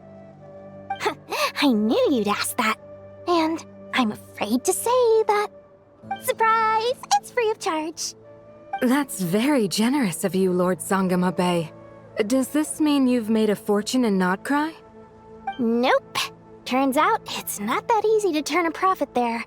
I even ran some assorted losses. But anyway, that has nothing to do with why I wanted to give you and Dia a small gift. Remember that merchant caravan you two rescued in the desert last month? That was transporting my goods! No way! I had no idea that was your shipment. Explains the, eclectic mix of goods, though. Lord Sangama Bay's investment in the desert and generous stockpiling of goods has helped many people over the years. The shelters you funded especially have made life a little easier for the children and the elderly. Wait, how did you know about that? Oh, I see. Nefer told you, didn't she? That pesky lady. Aren't intel brokers at least supposed to charge for divulging people's secrets? She and Candace go way back. It's normal for close friends to share things you wouldn't tell to everyone else. Sure, but why did they have to be things about me? That's how Nefer shows that she cares. She wishes for all of us to know what a generous person you truly are. It must be hard trying to make a living far away from home. Just because we can tell what kind of person you are doesn't mean everyone else can.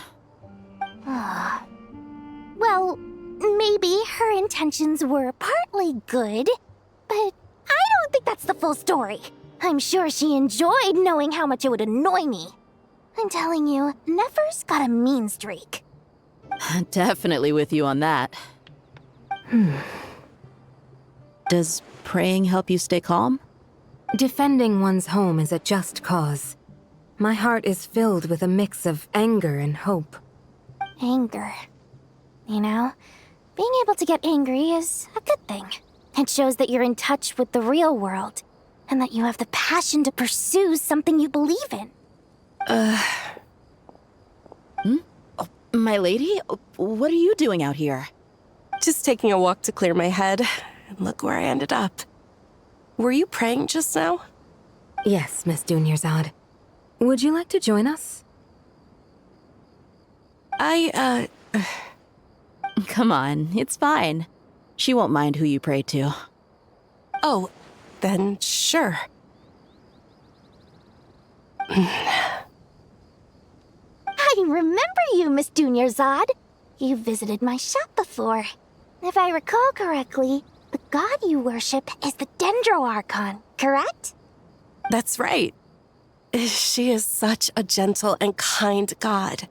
But to me, she is more than just a god I worship. I see her more as a friend. And so do many others. She's not some almighty god who reigns on high, but a genuine friend. Agreed. She's a wise teacher and a good friend. I spoke with several people during the evacuation. Everyone's aware that tomorrow's battle is one that ordinary people can join too. A battle to fight for our friends and our homeland. Oh, it makes me glad. I can finally do something for those who protected me. You've grown so much since we first met. Oh, a compliment? Ooh, more please. Thank you. My lady, you've always been a remarkably strong and ambitious person. It's indisputable. And that's not just a compliment. It's a statement of fact. What are you praying for? Our beliefs may not be entirely the same, but we both wish for the same thing. I pray that everyone will rise to the challenges ahead and return safe and sound. I pray for the safe return of all my companions.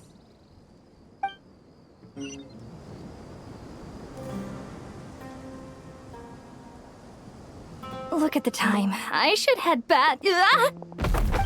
I'm so sorry. I was in a hurry and didn't look where I was going. Are you all right? I'm fine. Wait, you're... Have we met? Not exactly. I think we may have crossed paths by the house of Dana before. Oh. You're Hat Guy! From Vahumana, right?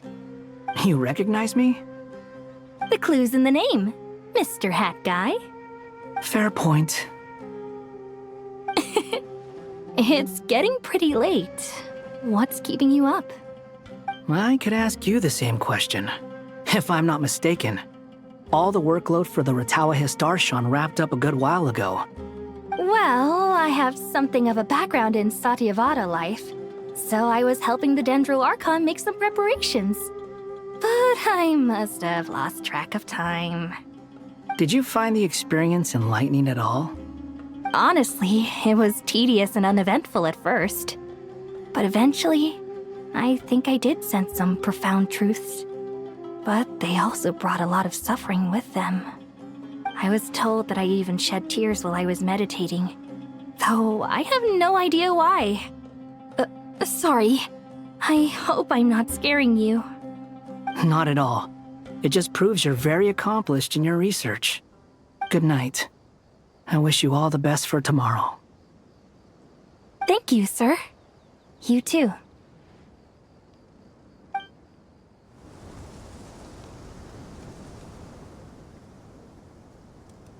I have not felt this way in a long time. Standing up high, gazing out at the rolling dunes. One cannot know what freedom truly means without first losing it. The golden slumber truly lives up to its name as a dreamland. Though desert sands exist there too, no mirage, no matter how glorious, can compare to true beauty. Dendro Archon, what is on your mind? I was wondering whose counsel I should seek on the questions in my heart. What kind of questions? So many. More than can be put into words. As I once said to a friend, we look, we see, and we comprehend. But the question still troubles us. What are the many disasters that this world faces, but the sum of all irresolvable questions? The biggest question you should be asking is how to seize victory. Yes. Although, I would express it differently. I must not fail. And so the question I am most curious about now is whether the path to victory will be an arduous one. What we declare to be a young sapling, we may, in fact, find to be a towering tree, if we would only cast aside our ignorance and look beyond the veil of time to see her true form. Nahida! We're here! Just in time. My preparations are almost complete. Ready when you are. We're here too. Miss Nicole! Miss Nicole! You run so fast! I thought I'd get a lot of exercise as a forest ranger, but I can barely keep up with you. Sorry, I got a little carried away. Lesser Lord Kusanali, the equipment is ready, and the modifications to Aru are all complete. As discussed during our meeting, Accessing Irminsul via the Akasha is no longer feasible at this stage. There are other options, it's just they're a little more extreme and more technologically demanding to implement. Maybe you should take it from here. The architecture and functionality of the Akasha terminals overlap considerably with Aru. There is reasonable evidence to suggest that one was developed based on the other, or that they both utilize technology of the same origin. As long as the transplant and merge operation succeeds, Aru should theoretically work on a scale greater than the Akasha and approximately equal to Irminsul. It will become the largest active computing device in all of Teyvat. A system this powerful is capable of a lot of different things. In the past, the Akasha was primarily used for one-way information transmission, but I suspect it could also serve as a central bridging hub. In the pursuit of greater knowledge, some scholars have attempted to connect their consciousness to Irminsul through the use of terminals, incense, and meditation. Correct. In academic language, scholars who reach that stage are said to have entered Satyavada life. Hypatia has performed this practice many times in the past, and she was once under my care for a period of time. Right. And this at least proves that there is a zone within Irminsul that can be connected to. that's right. Providing wisdom to the people is one of the very reasons for Irminsul's existence. I think I understand where you're going. Please, continue. In that case, I'll skip to the conclusion then. We need to further modify Aru, merge it with the Akasha, manufacture terminals, and distribute them to every single person we can reach. Every person? Even the desert folk? Yes, everyone. I've already calculated the amount of raw materials we need. So you mean we're going to get new Akasha terminals? Yes, but this time the people of Sumeru won't be using them to acquire knowledge, just to connect to Irminsul. That's the key. When we evacuated the city, we brought all the important assets from the House of Dana, in case we ended up needing them. Fortunately, this included the Akasha system's main terminal. We've checked all the relevant records, and one thing is certain. Nothing like this has ever been done on this scale before, so... Everyone in Sumeru is part of the plan. Whoever controls the people controls the situation. Since this function of Irminsul was introduced, it has only ever been made available to scholars, who don't constitute a particularly large group of people. But by expanding the scale to include all the people of Sumeru, all the individual connections will stack up to create a significant load on the system.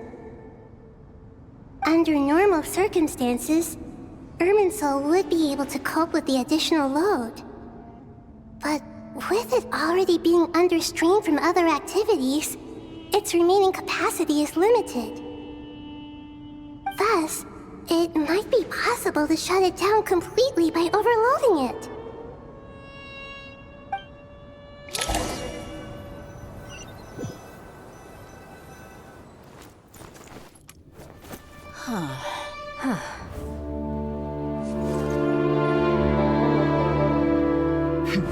Counting down. 3, 2, 1. Are you ready? Ready!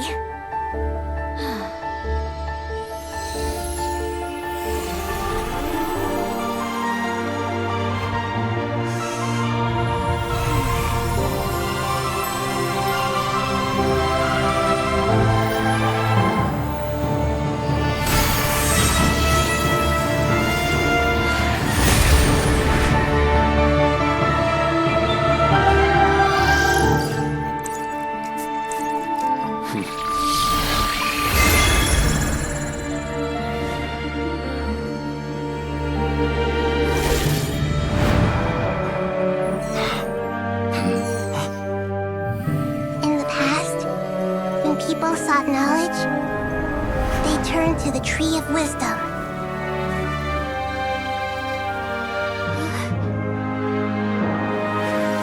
Today, we use it to save Sumeru and the whole world.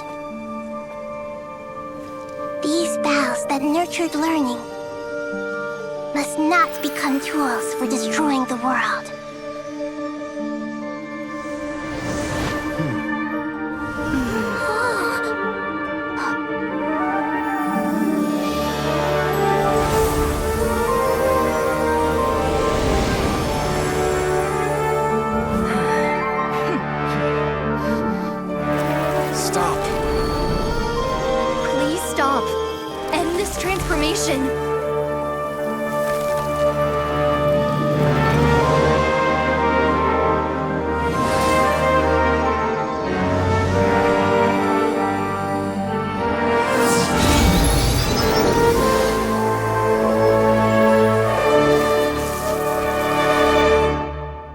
Shut down Irminsul just to stop me?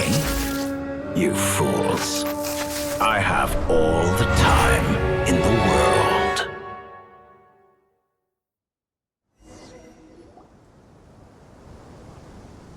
Success! The evil Irminsul tree is step growing! Great!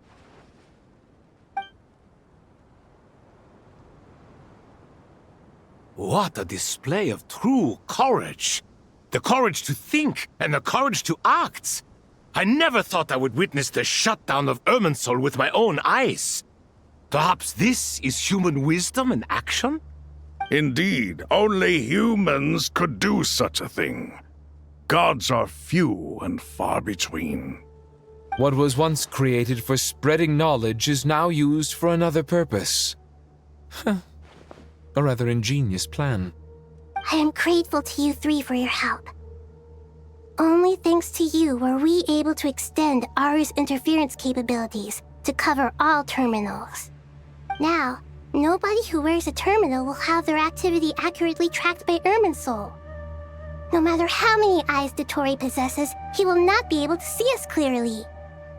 Now for the next step. I will need the help of your supreme powers once again. How might we be of service, Lord of Dendro? I need to reach the Eternal Oasis immediately. Right now? In that case, Ibis King, would you agree that this is a fine opportunity to dust off our old tricks? Never. I assume you have that chess set with you? You mean the one you gave to me as a gift? Asking for it back, are you? How could I? You misjudge me. I just wanted to show you another way you can use it. Connect to Safhe Shatranj.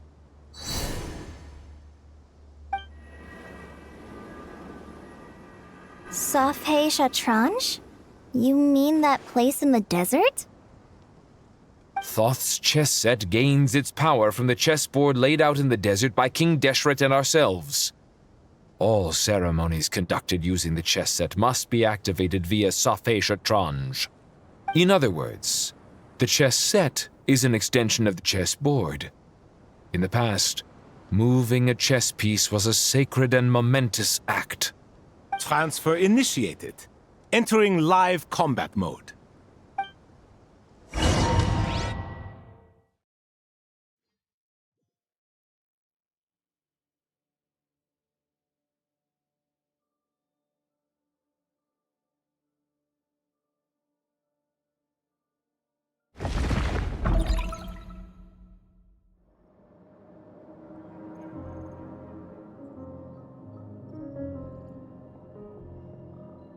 We haven't heard a single word from our spy in the desert. I'm afraid he might have been captured.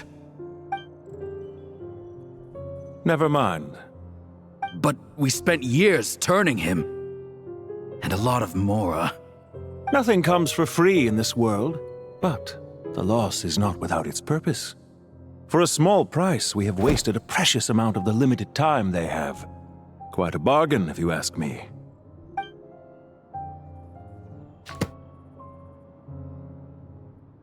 Understood. Weighing profit against loss is a necessary part of life. But to tell the truth, I have been operating at a loss since this all began. Since many centuries ago, in fact. For instance, why would a banker act as the executor of a will? If you hadn't deposited your personal belongings at Northland Bank, I would have no reason to be here right now.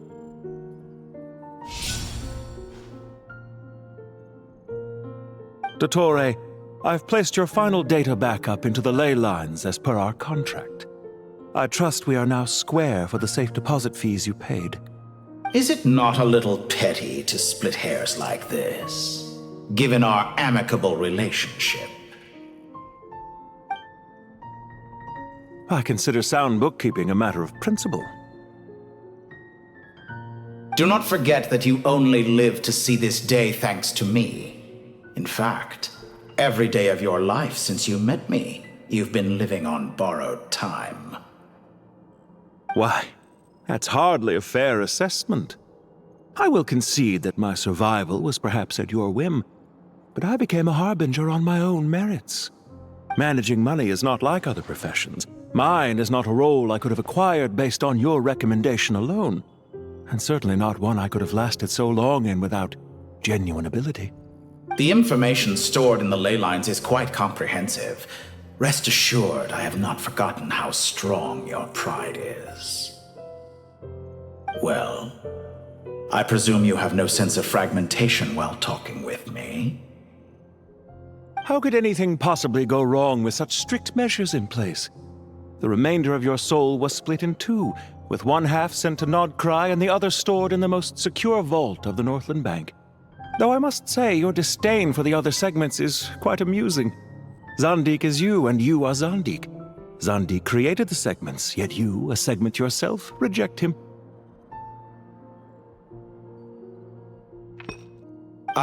That is, Zandik, created segments of various ages in his later years. To achieve this, he had to freeze time and part with a portion of his soul. But as constructive as it sounds, it erases my uniqueness. If each segment is equally me, then by the same token, none of them are truly me. A soul living forever in the past inevitably holds different views than he did in his later years. The same thing that completes me also restricts me. You too might ask yourself which stage of your life you want to be preserved at. The day your business failed? Or the day you were framed by a gang and sold off to a medical lab as a test subject? We needn't dredge up the past. This undesirable plan was eventually scrapped. Lesser Lord Kusanali was quite right. I needed an opportunity to eliminate myself.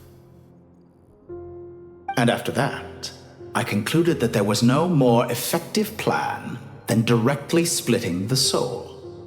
Once the soul is transferred out, you will find that creating a physical body is far simpler than creating a puppet. The other half of your soul suffered a crushing defeat in Nodcry, you know. And yet in the process, I obtained the information I always wanted, did I not? Because now we finally know where the best testing ground truly lies. I once thought your ultimate goal was to ascend to godhood. But as it turns out, that was merely one of your experiments. Experiments take many forms. Most people are too eager for success, too fixated on the end goal.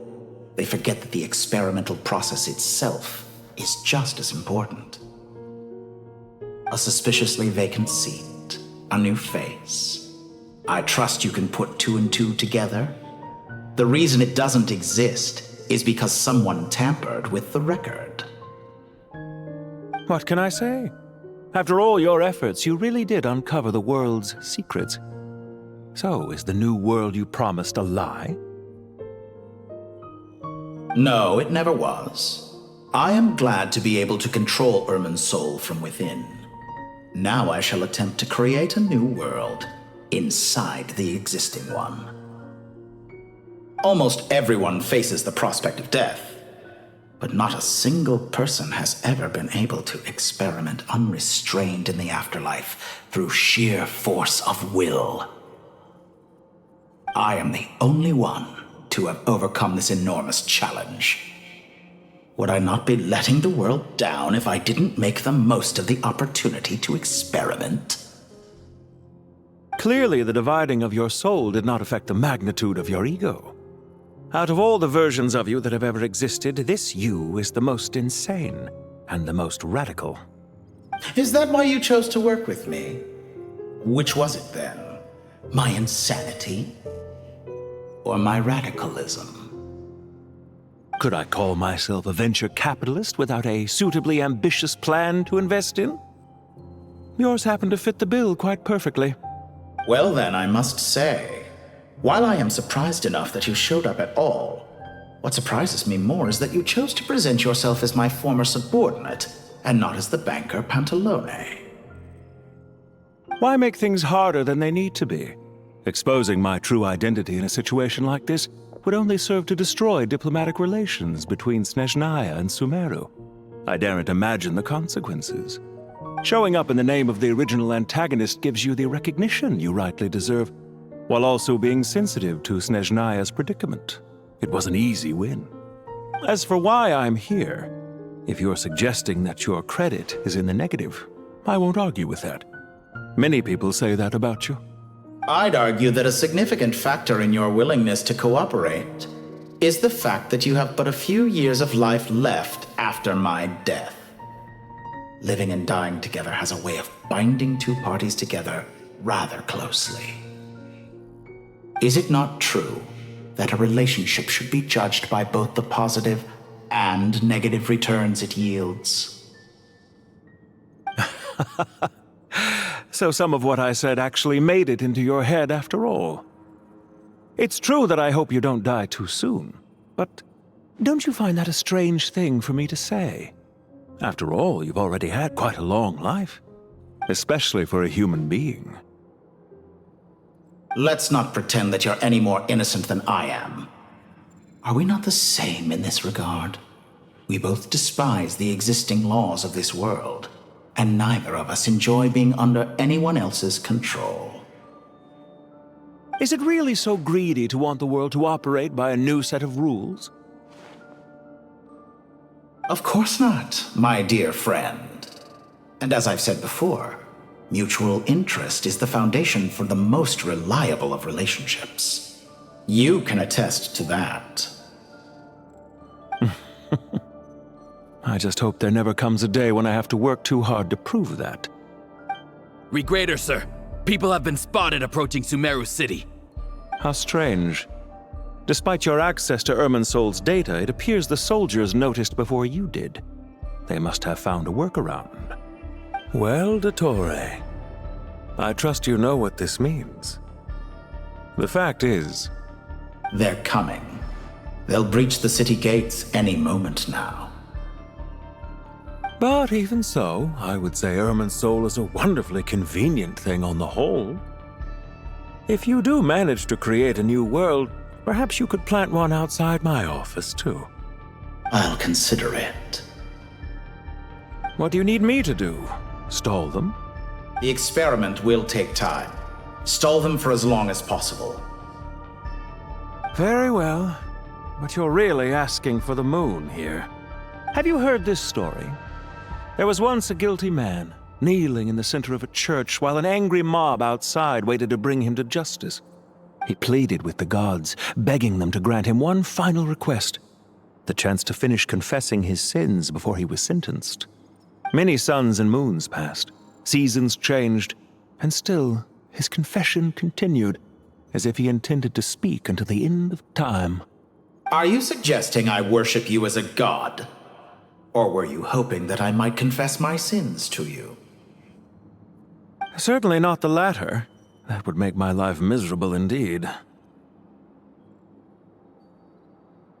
For someone who despises them so, you never seem to have any objections to me creating or becoming one. At first, I thought you'd be furious. Concerned I would terminate our partnership, were you? Not at all.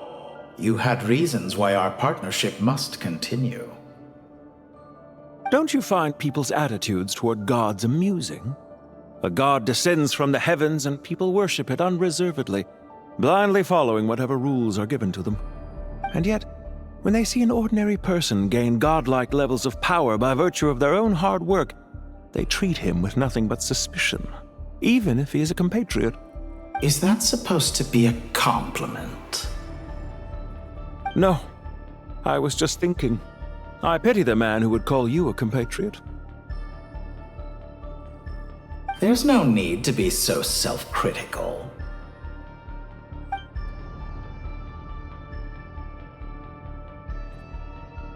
I know it's a little late in the day to be asking this, but how have you been keeping? I'm flattered that you would take the time out of your busy schedule to consider my well-being, Doctor. The part of your soul that went to Nodcry caused quite a stir, sending our organization back to the drawing board on numerous fronts. It was quite a headache for everyone involved. Dear me, I must have caused you no end of trouble. You certainly did. I had the rare honor of being summoned before the Tsaritsa with Pulcinella to answer for myself. A terrifying ordeal. Don't worry, I pulled through. At most, it's a public relations nightmare. I made sure of that. Now I'm curious. How did you explain yourself? Oh, it was quite simple. I just pinned the blame on someone who wasn't there to defend himself. I could hardly be expected to defy the demands of someone as insistent as the second harbinger, now could I? How you slander me. You know full well that I am perfectly amenable to reason. There's no question that you are partly to blame for the ruin of my reputation over the years.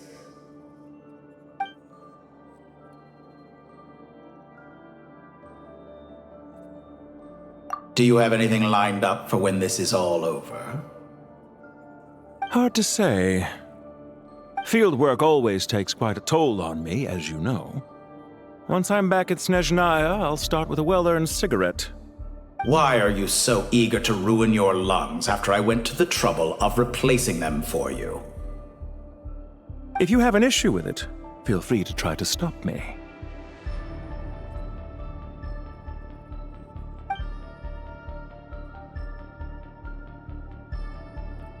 What's on your mind? The limits of humanity. It's a pity. Despite running countless calculations, I find there is simply no way to reduce any further the amount of one's soul required to sustain an individual. It's rare to hear you admit to being unable to achieve something. I beg to differ. For instance, as I've told you before, the original me was prone to motion sickness and couldn't make long train rides. Ah, yes, of course. One of the reasons you often sent yourself out on errands. What are you thinking about now? A new experiment. In the event that my soul was depleted, say we extracted my data from someone else's memories, yours for instance, and then combined it with your intact soul as the base material, what would we create? Such a scenario would be impossible. Oh? As long as your current soul survives, there will be no need to create a new individual. Don't forget, you were the one who approved of the present situation wherein only one Dottore remains. And if you ceased to exist, who would be capable of performing this experiment?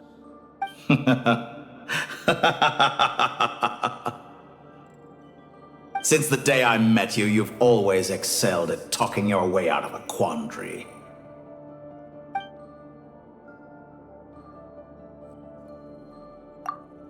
Isn't it a little too early to be saying goodbye? Not that I wish to keep you from your business, of course. Very well. Let's leave the conversation there for now.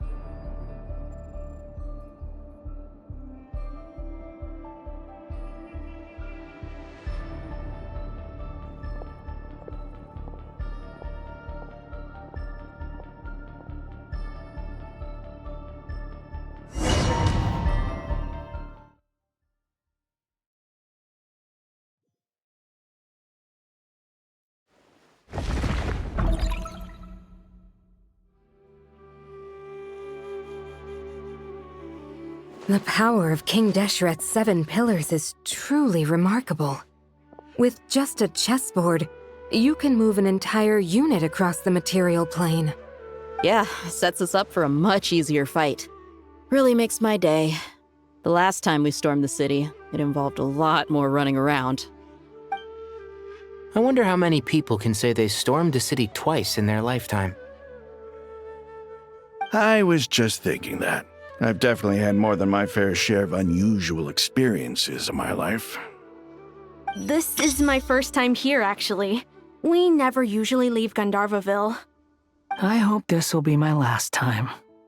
Does everyone have to chime in? Can't we just fight? What an amusing comment, my dear lady.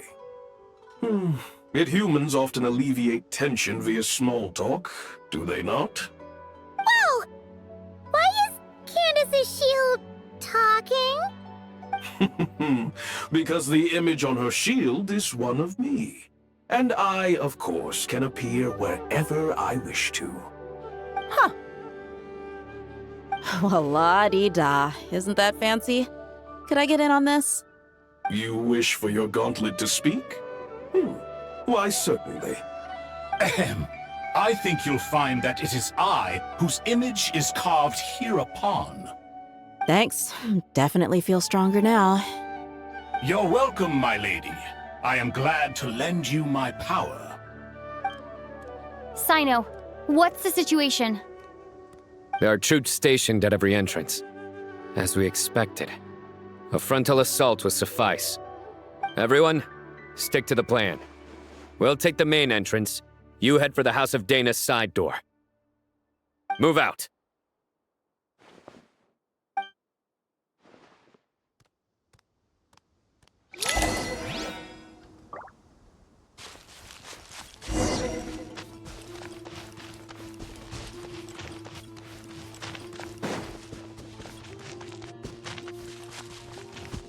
Out of my way! Down with the Take this! Watch out! Get lost!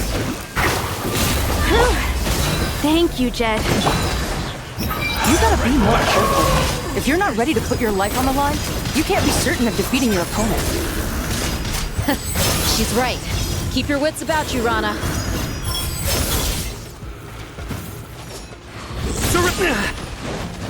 Pin them down!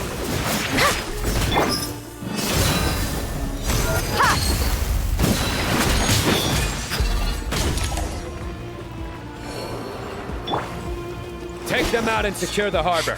Reinforcements will arrive by water. Consider it done. Show no mercy.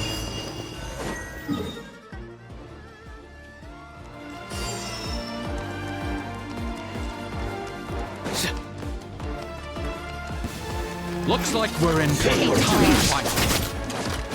Nowhere to run! You're exposed! Use your force! Anything to do! Do your work! Grant us your blessing!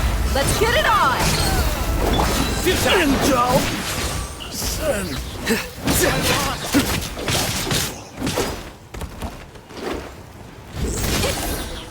Jammed!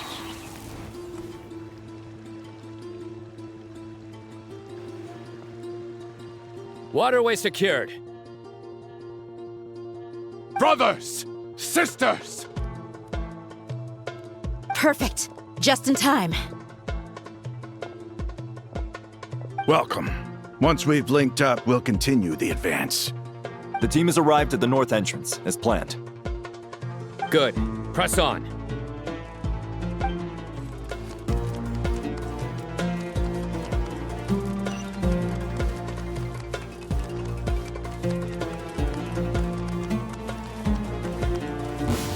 There you are, eavesdropper. Surrender!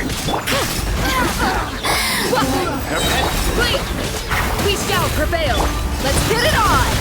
You asked for it! Time!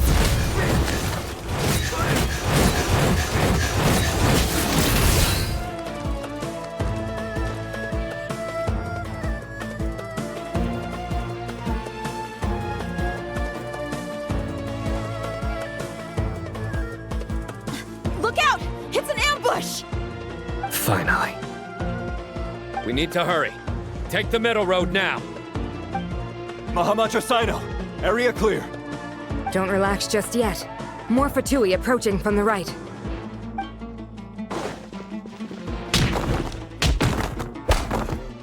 Irminsul cannot track our movements.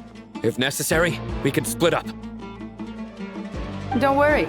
We'll wipe them all out. As you can see, our people came raring to go. Good, good. How are things with the Traveler? Can Tainari keep her safe? Don't underestimate Tainari just because he's a forest watcher. He can handle it. All right. You know that's not what I meant. Sino and the reinforcements have drawn the Fatui's fire away. It's our turn. By using a cluster leaf of cultivation, we can pass through certain terrain silently. Good luck with that. We'll just fly up there. Huh? Oh, yeah! I forgot she could fly! Ready? Ready.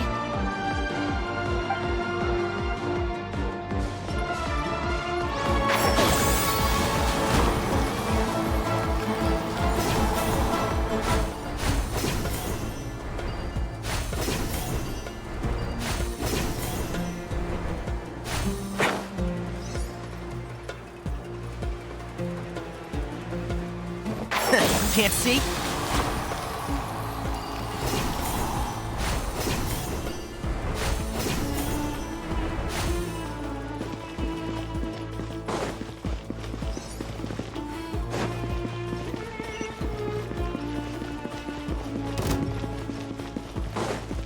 One with the forest.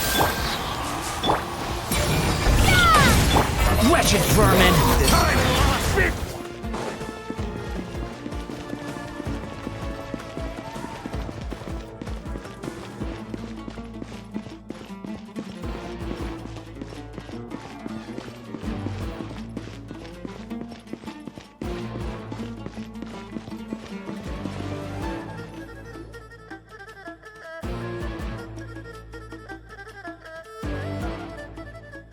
Fatui soldiers up ahead.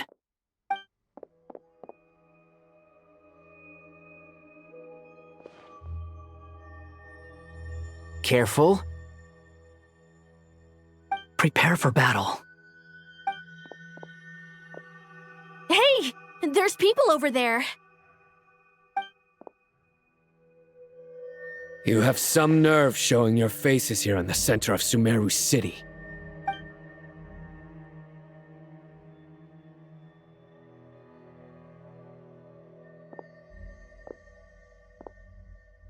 You're right on schedule. Well, this guy sure as heck isn't your average Fatui sergeant. They've stationed quite a few people nearby. It definitely looks like they were waiting for us. But something feels off.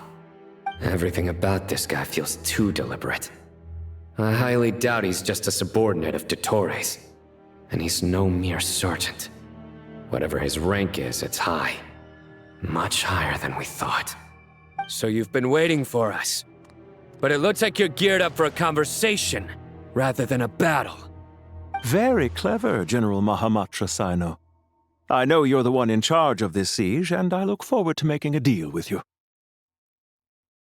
A siege? Sumeru City belongs to us! Historically, yes. But things can always change. We have quite a sizable force with us, you know. For instance... There's a Fatui ambush at the north gate. Can you handle him? We can for now. Yes, I'm quite sure both sides can hold their ground for the time being. The battle has not yet reached its climax. But what happens next? Do you enjoy watching bloodshed? Surely some of those here are people you count as friends. Once a war begins, some people must die. I doubt you wish that fate upon anyone you know.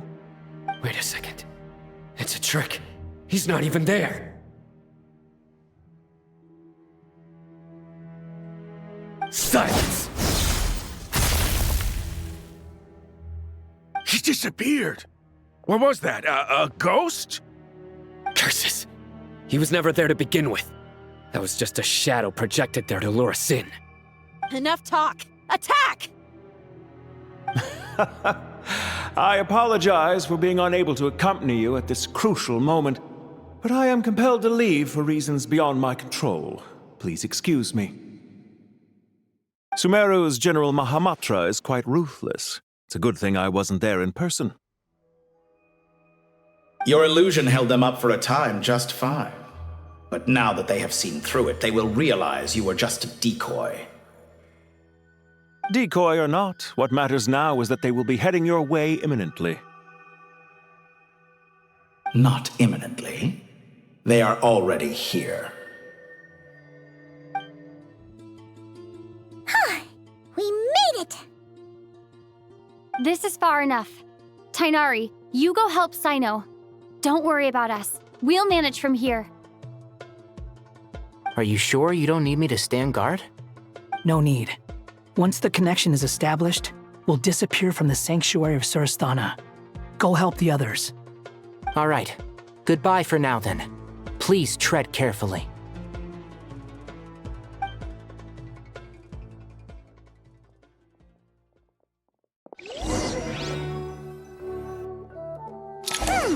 Now where's the interface Nahida mentioned? Come on, where's it hiding? Found it. It's over here.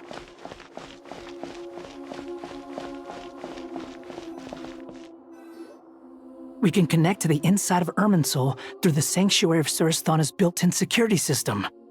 You should be pretty familiar with the process. Is it the same route as last time? For the most part, we don't need to adjust any of the parameters. Then I should be fine. And Paimon? Once you're both ready, we'll set off. Wait! The stakes are way higher this time, right? Maybe Paimon should stay outside and help the others. Then, you can focus on the fight without having to worry about Paimon. Huh? Why are you staring at me like that? It's nothing. I just suddenly realized how much you've grown. Hey, you've grown quite a lot yourself. Don't you two start getting into it again. Well, anyway, Paimon thinks she's pretty knowledgeable. Who's the best guide in Teyvat again? And don't forget, Paimon's a college student now. If we say Alhatham's not a weirdo, it's hard to explain how he came up with the idea of you applying to the academia. But for all that he counts, you're doing surprisingly well in your studies. She just goes to show how important it is to have someone supporting you. And Paimon's not the only one. Let's not forget that you only became a student because of Nahida's personal recommendation. That's fair. I have learned a lot in Sumeru. Oh yeah, did you ever come up with that ugly nickname you promised me? What? No way! We're friends now! Paimon gave up on giving you one ages ago. Anyway, isn't Hat Guy enough of a nickname for you? Fine. Suit yourself. We need to go. Paimon, if you're staying, look after yourself. Will do. Paimon's gonna link up with Tighnari and Sino. You guys are the ones who need to be careful. We will be. Bye for now.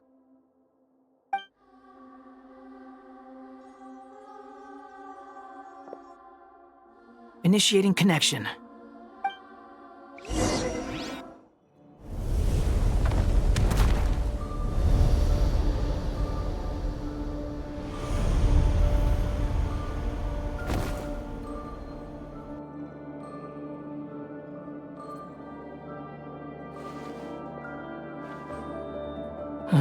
Well, here we are again. Come to think of it, I still don't even know where we're going. Thanks to our terminals, it should be impossible for Irminsul to read. I can... Don't tell me. Only you need to know. That way, whatever happens to me next, it won't affect your progress. Listen to me. Your safety is just as important as mine. Don't even think about sacrificing yourself for the greater good. We came here together, and we're leaving together. All right, if you insist. I won't argue with you.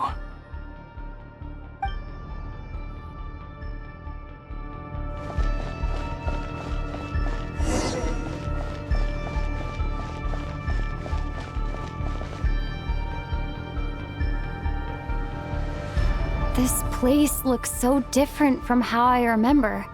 It's unrecognizable. It's a complete mess, like someone's turned the place upside down. Must be Dottoro's doing. Either he's searching for some information he needs, or...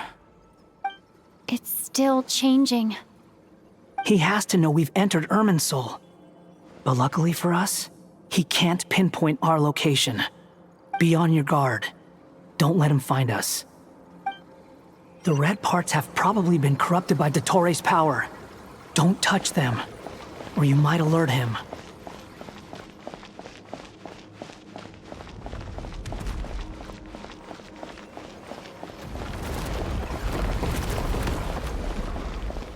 He's looking for us. Tread carefully. That wall could be a problem. Fortunately, it looks breakable. Give it a shot. Fury.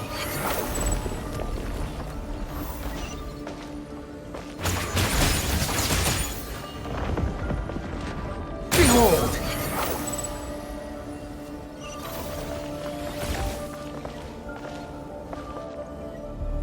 The wind rises.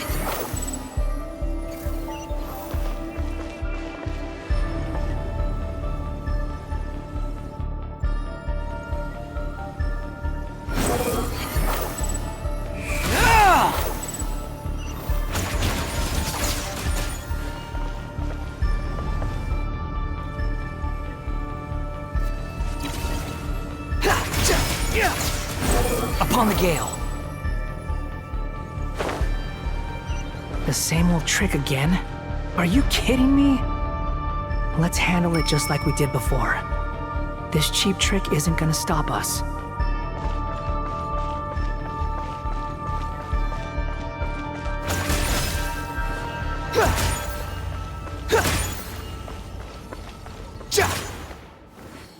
Oh no! It's... A trap!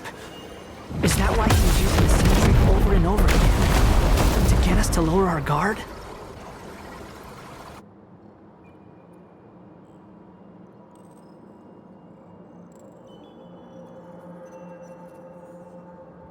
I'm trapped!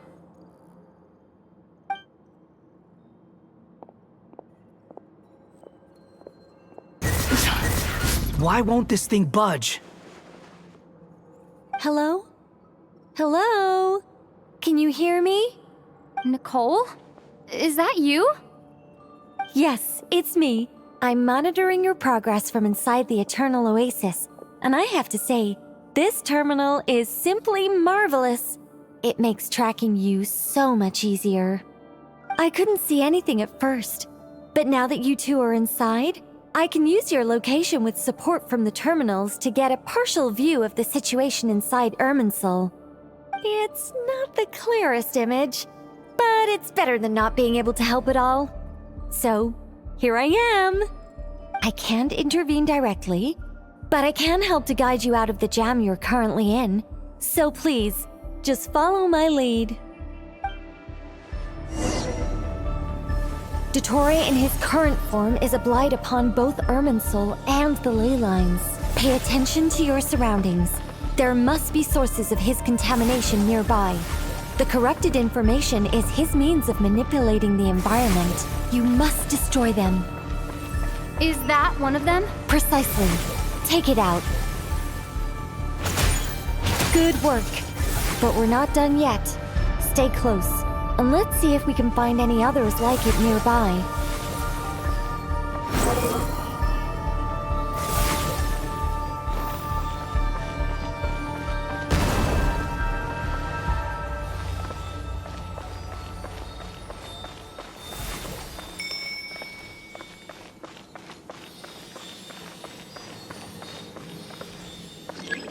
Squall Fury!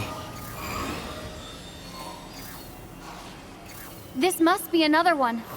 Agreed. Now... Wait! Watch out! It's Dottore.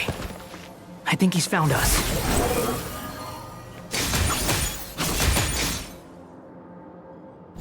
The seal is broken. Quick! Get out of there!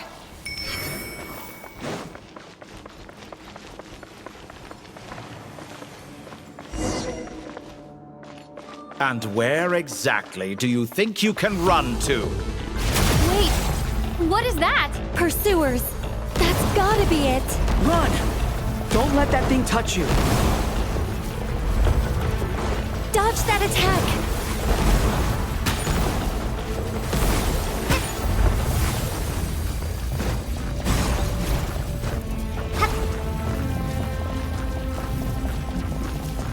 There's more than one path. Which way do we go? To the left! Trust me!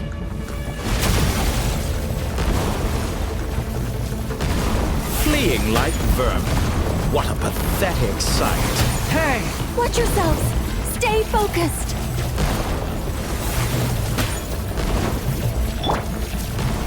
There's a cliff ahead! Jump! More of those corruption sources. Destroy them as you did before, and open the exit as quickly as possible. They're relentless. Is he trying to wear us down? You'll just have to destroy these too.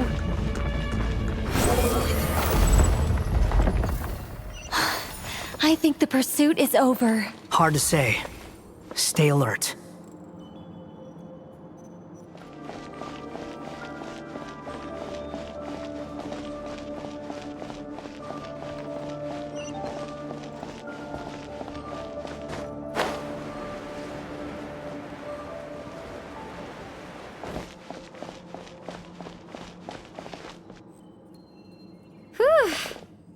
I think we've made it to relative safety.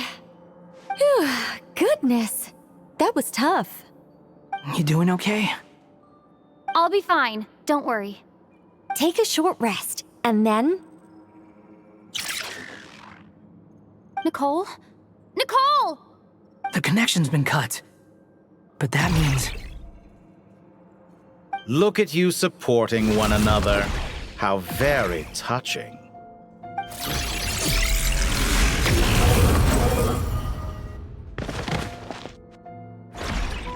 Dottore! Took you long enough to find us. You're more useless than I thought. Oh, really? I think I deserve a little more credit for my methods than that.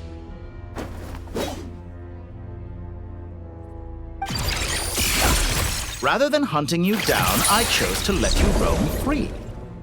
I indulged your presumption that I was unable to track your movements, played along with your clever little plan.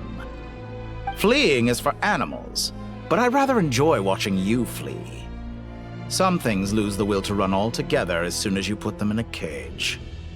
If that's true, then why did you come looking for us? Because I wanted to observe you up close, of course. Don't misunderstand me, I'm not here for a fight. Is it so unusual that I wish to greet my old acquaintances in person? After all, it's been a while. Scaramouche.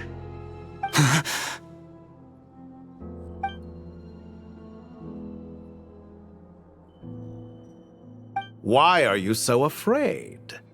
I have done nothing unprecedented in discovering the truth. Nor did I go to any great lengths to uncover your story. You made a bold series of moves in deciding to erase yourself. And with the power of this great chronicling device called Irmin's Soul, you were able to achieve something quite remarkable. Once most people form an opinion about someone, it tends to imprison their mind. Yet you managed to erase every trace of your existence. A novel take on death indeed. However, this meant that you stood out to me all the more when I saw you in Nodcry. I didn't even have to go looking for you. Just the sight of you was enough for me to intuit the truth. For someone in my position, connecting the dots was a trivial affair. It would have been more surprising if I hadn't managed to piece it together. You seem very pleased with yourself for figuring it out. I'm sure you'd even be more delighted to learn the full extent of your crimes. That would hardly be necessary. Besides, isn't there something that concerns you more right now? Something that fills you with dread? Let me put your mind at ease. I have no intention whatsoever of restoring any of the records you deleted. For one thing, it would be exceptionally difficult.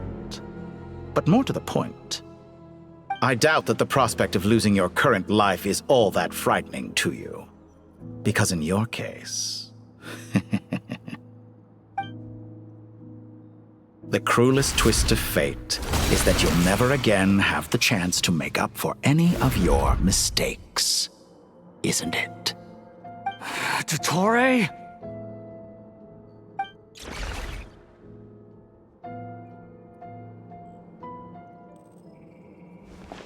All here shall bend to my will.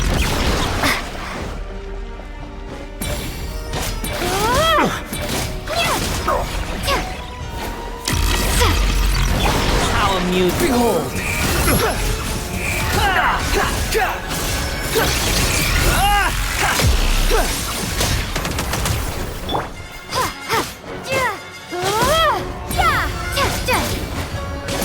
I'm afraid you'll need to do better than that to take me down. I expected you to have grown stronger. Ah, how foolish of me. I forgot that you lack any means to increase your power. You will pay for everything you've done. Oh, will I now?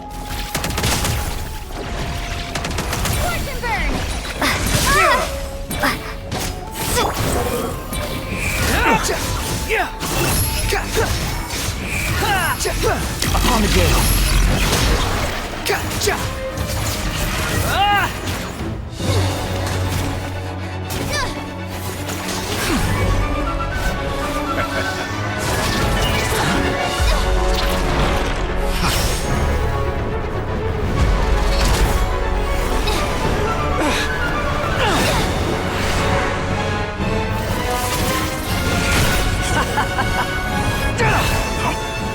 the prospect of death amuse you? I could ask you the same question! I'll distract Torre. You focus on the mission. Got it.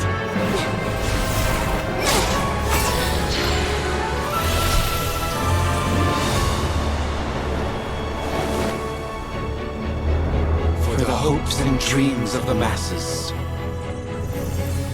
Open the secret door on this enchanting night. May wisdom's light eradicate ignorance and darkness, and hereby fulfill our ancient vow. Commence data extraction.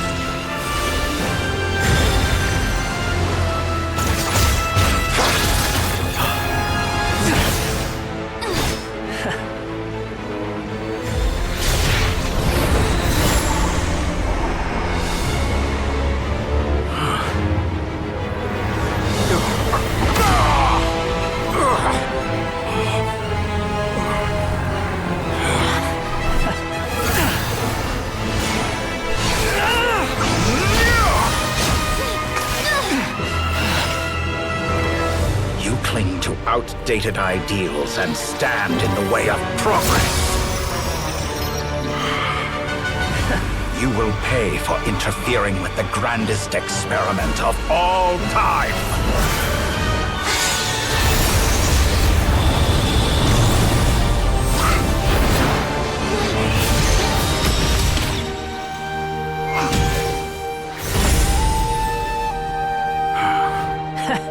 Good timing.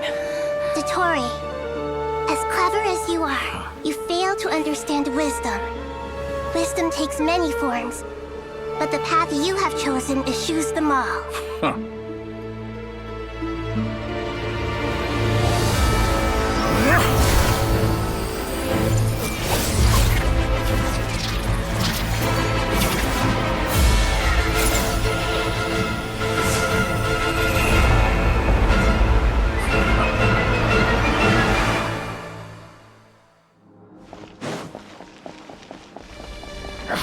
My strength is fading!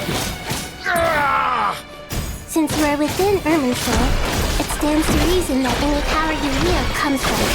For extracting the information from Irminsul, just to strip me of my power. I will find his weakness.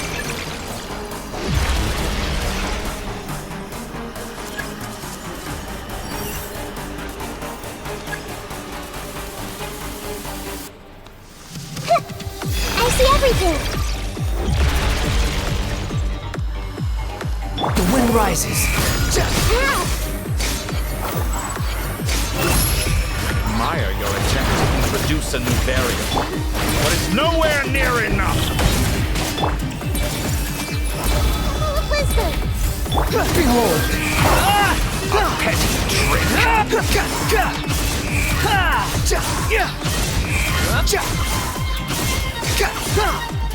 Unsightly insects! Time to ignite! This may hurt a little.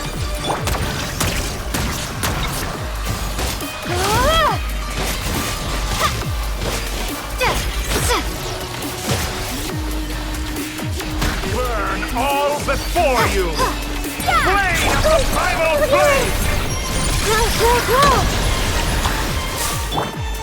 The wind rises. Upon the gale. You won't They're so close! Just hold on a little longer! I'll hold him up. Traveler, Hat Guy, the rest is up to you. We certainly have a knack for surprising each other, don't we? I'm just getting started.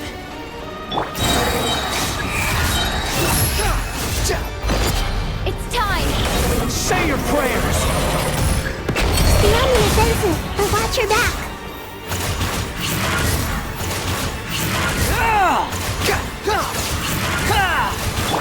Scorch and burn! It's time! Say your prayers!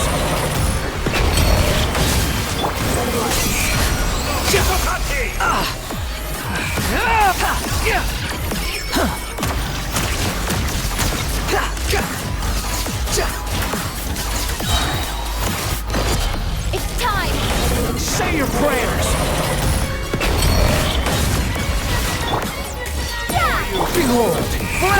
You're dead!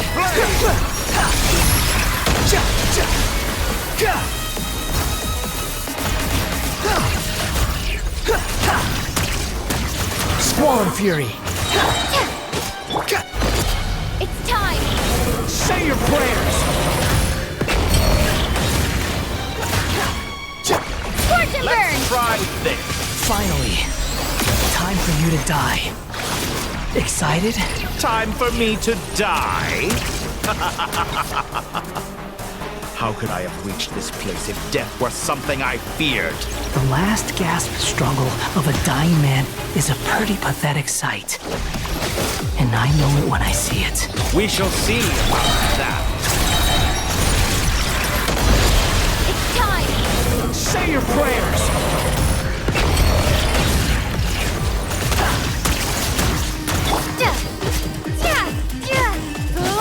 The wind rises.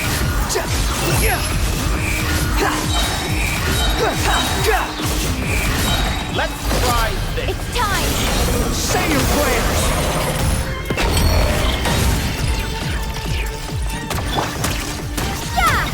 Behold!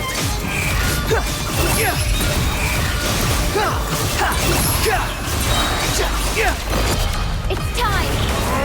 That's enough!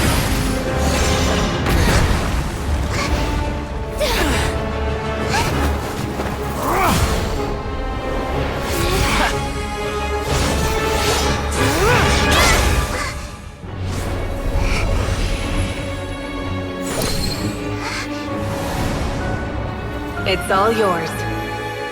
Do with it as you see fit.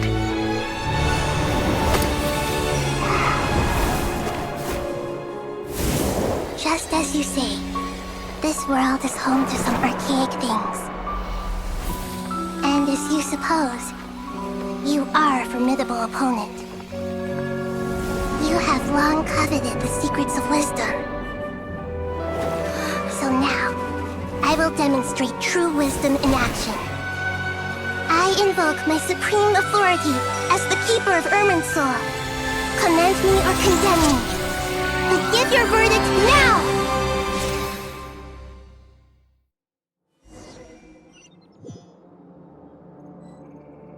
Blessed One of Wisdom, Mahakusaladhama, are you certain that you wish to exercise your authority to destroy Irminsul? It represents both your roots and your finest accomplishments. You truly intend to abandon the very thing you have always fought for? This is my decision. Irminsul has been corrupted beyond redemption. Irminsul is the original tree of Teyvat. It is the means by which the heavenly principles maintains fate itself. The 7 Archons should honor and revere it, for their authority was bestowed upon them by the heavenly principles. It is precisely because I honor and revere it that I fight for the humanity it exists to protect. Wisdom is knowing how to weigh the options and make the right decision. If you truly care about the fortunes of this world, then it is me you should seek to preserve. Planting a seed begins the chain of cause and effect. Since you have become a great tree yourself, why should the loss of another tree be anything to fear? Till we meet again, Lord of Dendro.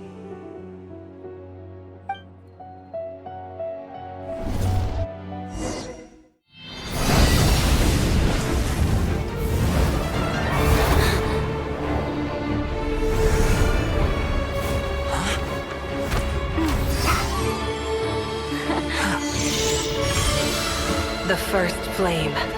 The pure, cleansing fire.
shall we?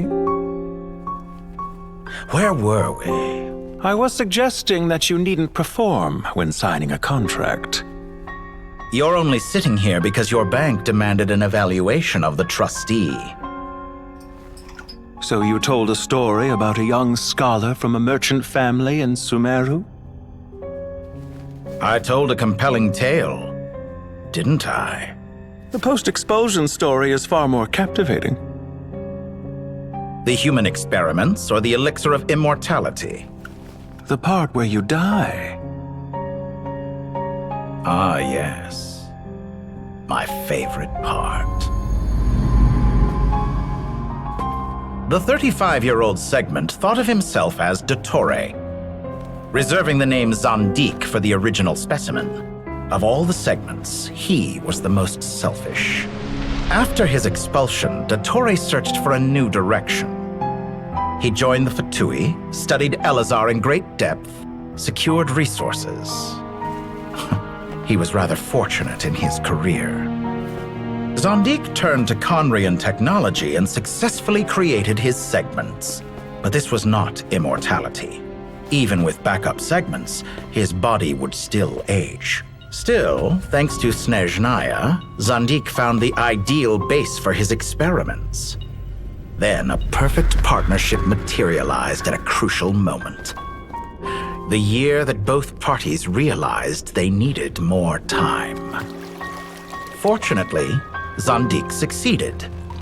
In a miraculous turn of events, he gained the extra time he needed. I seem to recall it differently. All right, it's true. No matter how much elixir he took, Zandik remained human and continued to age. Then, on the morning he turned 85... Help me up! Call for help! Surely he would be rescued, Zandik thought. But to his surprise, no one helped him. Zandik was too selfish for that. Don't forget, you're one of us. Yes, and we're all waiting. Waiting for me to die. Pantalone arrived for a meeting and happened to witness what followed. He found it unsettling. I never said that. But the Zandiks were unfazed. It was a rare opportunity for self-dissection.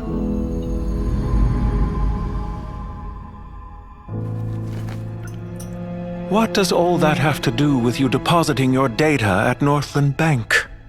It has made me cherish my time in this world all the more. Fair enough. So you do have a sense of self-preservation.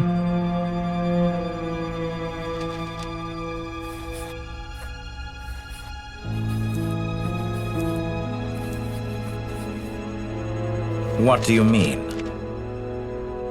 You're hardly normal, and you don't cherish life. You just don't want to admit defeat in the limited time you have. Even so, don't I deserve an interesting ending? I'm counting on it.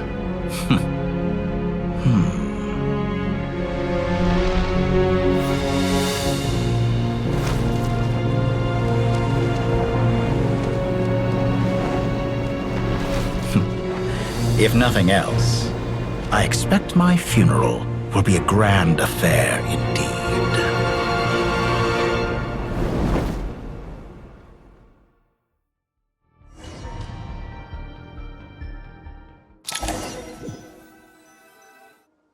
What a magnificent fire. In Snezhnaya, we light fires to ward off the cold. Fire, it seems, is antithetical to ideas such as cold, frozen, and unchanging. Perhaps it has always been that way. From the beginning, fire has been used to drive away wild beasts and warm the body and mind. You could say it's a form of treatment. One that cures the human heart of mortal fear. Mortal fear? Something you haven't been acquainted with in a long time, by the sounds of it.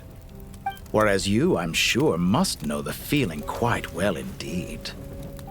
I remember when we first discussed the elixir of immortality. You claimed that extending your lifespan was about buying more time. But was that really the truth? You fear the prospect of dying a wretched end in this world, don't you? Of course I do. I'm only human after all. And while you may have forgotten it, you cannot deny that you too were once human, Dottore. I do not believe that there is no such fear in your heart. Perhaps you are right. But I abandoned it long ago and devoted myself to my experiments. I have felt no fear since. From the very beginning, I never thought you could win this game. But still you came, contract in hand, to honor our agreement. Because I am a reputable partner. And as we have discussed, experiments are about more than results alone. The process is equally important. I have come here and completed my creation, and I do not regret my decision. I'm afraid your journey ends here. After I die, there will be no one to make the elixir of immortality, and your remaining stock will only last a few more years. How then will you prove that you didn't perish in this incident alongside everyone else? When I feel optimistic about market environments, I never forcibly adjust them. They have their own direction. And I myself am one such environment. I have been quite particular about many things in my life. But where the manner of my death is concerned, I choose not to be. You make yourself sound so magnanimous. Oh, but I am. And I hope you will be too. It may have been a long time since anyone told you this, Dottore, but I recognize that you are a truly rare talent. Ha! I can see it. The experiment in blasphemy that I've been performing all this time. It has been a long process, and I do not care about the results as much as people might imagine. If the very goal of your experiment was to explore infinite possibilities, then there was never any reason for it to end. Indeed. Yet now, the experiment has officially drawn to a close. What should I call you? Zandik? Or do you prefer Dottore? Suit yourself. Goodbye, Feofan. This time, that's what it truly is. And don't I know it? Goodbye, Zandik.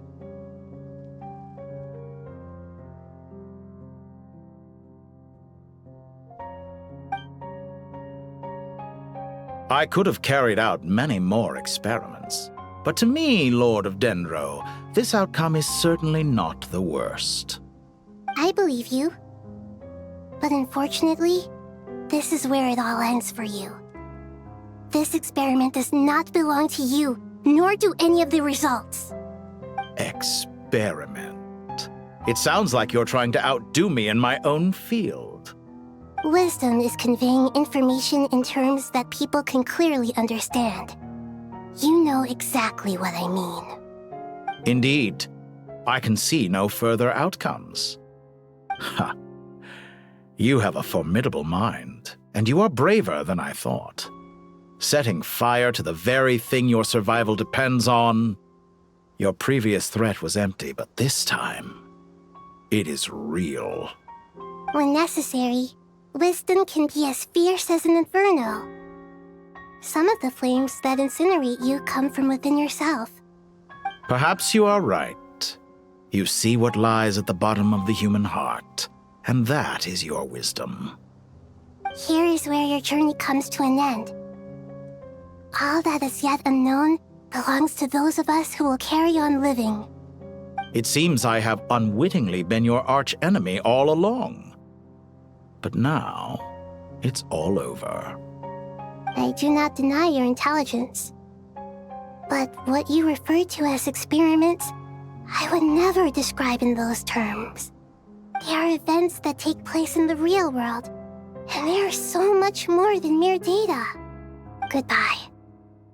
We will never meet again. Well, that's the last of them. Everyone on the list is already back where they should be. It was a long, hard road, but we finally finished escorting everyone back. I just pray that we'll never need to leave again. I hope we can stay here forever in this peaceful paradise of our own choosing. Paradise. In the annals of the Temple of Silence, that word carries great significance. It represents the hopes and desires of the gods. Their longing for a place to rest. I wouldn't think gods need such a place. People always think they're the only ones who can lose their homes. They forget that gods too need a place to reside. As the Goat King once said, "A god without his people shall cease to exist." Gods need their believers every bit as much as their believers need them. Only we can truly understand how much the desert faith has faded over the centuries. But we still talk about the gods as though they're part of our lives. Given the myriad ways in which gods and humans interact, I'd say they really are. How else could Dunyarzad consider the Dendro Archon a friend? Well, that sounds about right to me. Describing them as friends sure makes us feel a whole lot closer. If you told me a few years back that I'd have this many friends, I'd have called you a liar. Belief is a choice, just like friendship.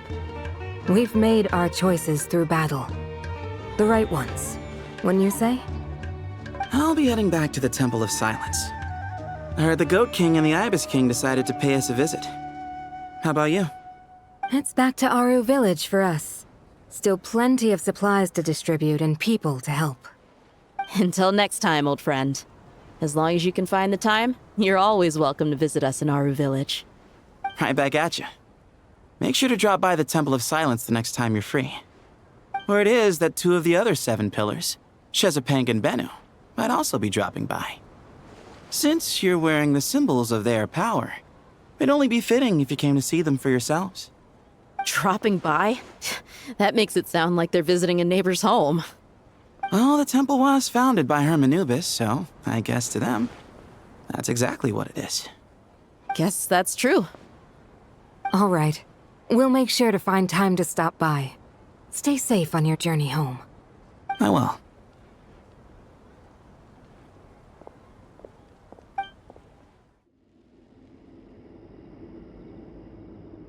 You do have a point. See? Retirement has always been a problem, especially for old-timers like us who've been locked away all these years. You finally step out into the light, and bam! You're face to face with a whole different world. Naturally. What do you think, Layla? Huh? Why would you think to ask me? How could I possibly be qualified to decide where the servants of King Deshret should live? Sorry if my question was unclear.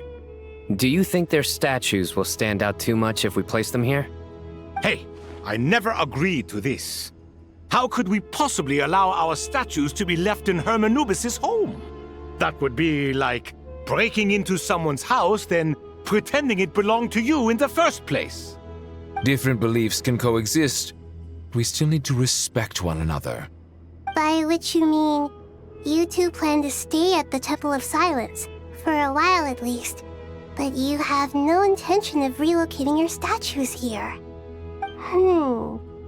So, you see this as sort of a family visit? Is that correct? Family. You could say that. In a sense, Hermanubis would view this as his home. Just look at this place. Magnificent, is it not? The sad truth is, in the past, all 3 of us invested so much into misguided ventures. We failed to build what we should have, and wasted so much time instead. And what do you mean by that? I mean that for the most part, time spent associating with the likes of Sobek, and, let's say, Thoth, might reasonably be considered wasted. Why does that not surprise me? Go on. Anyway, given how much time we'll all be spending together, I'd say that the bonds we built will end up proving to have been a sound investment. Once Sethos, the current leader of the Temple of Silence, returns, you can discuss the matter of staying here with him. But judging by the expressions of everyone here, I imagine you'll receive a very warm welcome. This sacred ground houses untold knowledge, after all. What better place for the servants of King Deshra to appear in the mortal world? How about we share a meal together first? I imagine it's been many years since you last tasted fresh food. Oh, that sounds wonderful! After so many hundreds of years, I can only surmise that desert cuisine has become a lot more varied. Are we having a get-together? If you'd like, I can help prepare some food. After all, Lord Thoth, you helped me so much in the desert, and I still haven't properly thanked you. Oh, my, that would be wonderful. I'm touched that you still remember. How the times have changed! To the people of today, it seems the Ibis King has become a kind and passionate god. And you, Mr. Herreshoff? What kind of god do you wish to be? To be honest, I haven't given it much thought. How about you, Dendro Archon? Do you have any hopes for your future? Me? I'm very happy with my current life. Forgive my bluntness, but you do not seem to derive your authority from majesty and might, like Lord Al-Ahmar. Clearly your approach has its advantages, but also its dangers, don't you think? I do, but projecting a majestic front doesn't really suit me. Besides, my relationship with others isn't simply one of a god and her people. Not putting on airs might earn you more adoration. Exactly. Besides, I really like parties where everyone brings their own food, and we all come together to share. You should join us. I'm sure you'll find it fun. Last time when we got together for a picnic near the Avidia Forest, it was quite the occasion. Seeing as you're already here, how about we hold the next one in the desert? Can we do that? Wouldn't Tainari have to transport a ton of drinking water? Don't worry, I can help out. Layla, would you like to join us next time? Me? Sure. The more the merrier. That way we... Don't take this the wrong way. I just think you should know. When it comes to passing the time, chess is more our thing. In that case, Dendro Archon, what do you say? If I were to compete against you, I can't say with certainty I'd win, but I certainly wouldn't mind giving it a shot. Where's Sobek? I'm sure he'd be good for a few rounds. Cards, cards, cards! I'll always prefer chess. I wonder what variant of chess we're talking here. Mr. Thoth, is there some sort of astrological significance to this game? Oh, I'm glad you brought that up. As long as the leader of the Temple of Silence agrees, we can search Hermanubis' place for books to teach you how to play.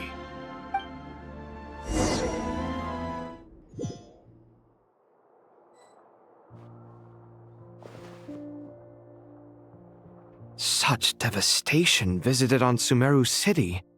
So many houses destroyed or damaged in the fighting. Who could have foreseen this? Look at all of this. It's going to take me forever to tidy up. I suppose living below the academia doesn't always work out to your advantage. I would have thought a little appreciation of my sincerity and effort in helping to clean up this mess might be in order. Helping? Effort? This is your house! Of course you should be putting in the effort! If anything, I'm the one who's helping! So you see yourself as just a helper in this situation. I must admit, I'm rather shocked. If you're trying to say that since I live here too, I have an obligation to tidy up, fine, I suppose I do. Wait a second, stop changing the subject! Nevertheless, In the wake of a great storm, a missing roof is a predictable inconvenience. Can you stop making it seem like I care more about this house than you do? Doesn't it upset you at all to see your home in this state? I won't pretend it's ideal, but that's no reason to be upset. This is the roof over your head, your shelter from the cold. The furniture is scattered, the paintings have fallen off the walls, the windows are shattered. Don't you feel even a little disheartened? The way I see it, these problems are easily solved. Ugh, this is precisely why I hate talking to you about sentimental things. It's like banging my head against a wall. You simply don't understand just how much work goes into making a proper home. It sounds like this is causing you a lot of anguish. You mean the house or the paintings? I mean your sentimentality. Oh, well, yes. But I'd rather not dwell on such things right now. Generally speaking, when anguish becomes the norm, people usually make an attempt to improve their situation. But there are so many people and things in life that are difficult to change. It's not like you can force them. Besides, anguish can be a source of inspiration, and I'm not sure I could break my reliance on it. I'm glad you're able to make yourself think like that. What kind of a response is that? I was stating a profound truth about the very nature of art. Suffering is the cradle of all creation. Even you can't deny that. And I wasn't trying to. I'm just happy for you. Pure and simple. Can't you tell? Happy about what? Happy that you can always find an answer that backs up your views.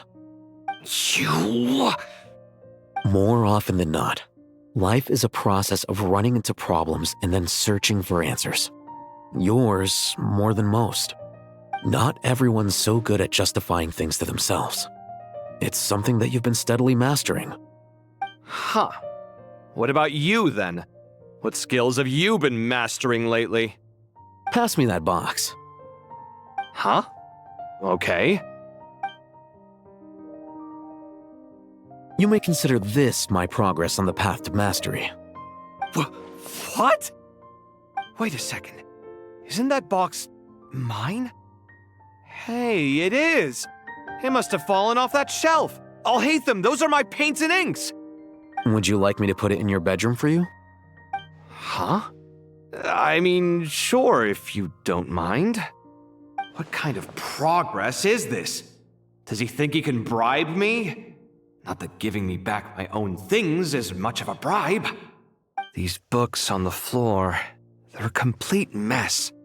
And this one, didn't he say it was an out-of-print collectible? It's completely covered in dust, and some of its pages have even fallen out. Ugh, guess I should help him repair it. This one too. And this one.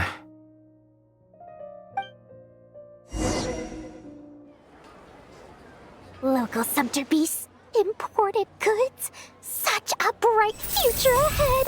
I can picture the Mora just rolling in.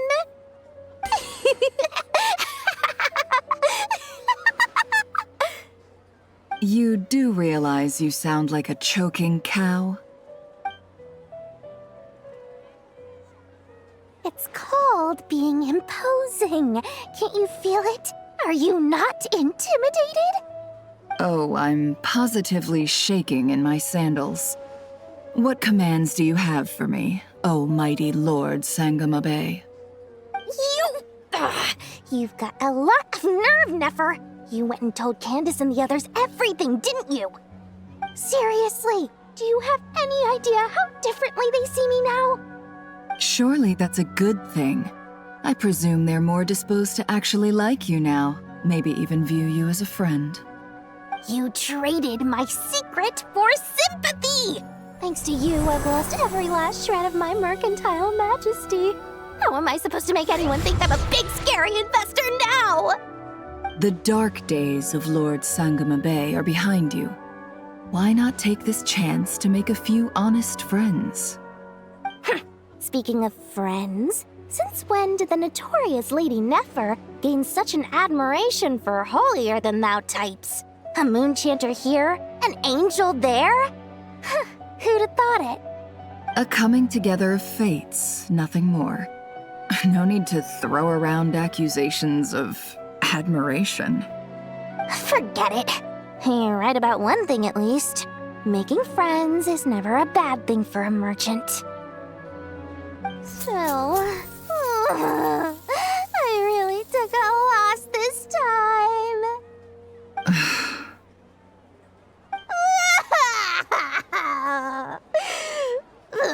What are you looking at? I'm trying to see if you're really crying or if those are just crocodile tears. A little birdie told me that when Lord Sangamabe makes money, the tears flow from the center of her eyes. But when she loses it, they flow from the corners. Which is it this time? Ugh, you are so annoying. I'm not talking to you anymore. Nefer!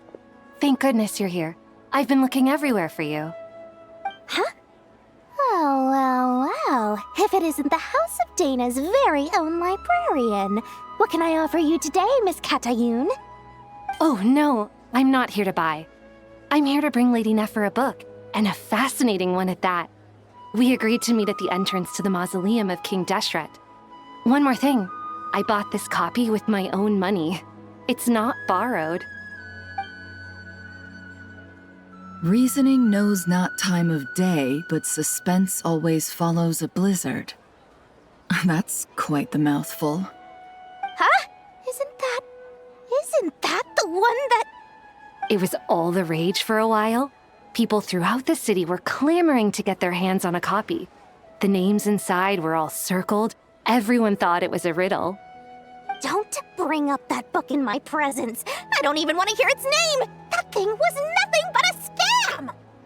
Surprisingly enough, I've actually heard of this book, though it doesn't seem of much consequence.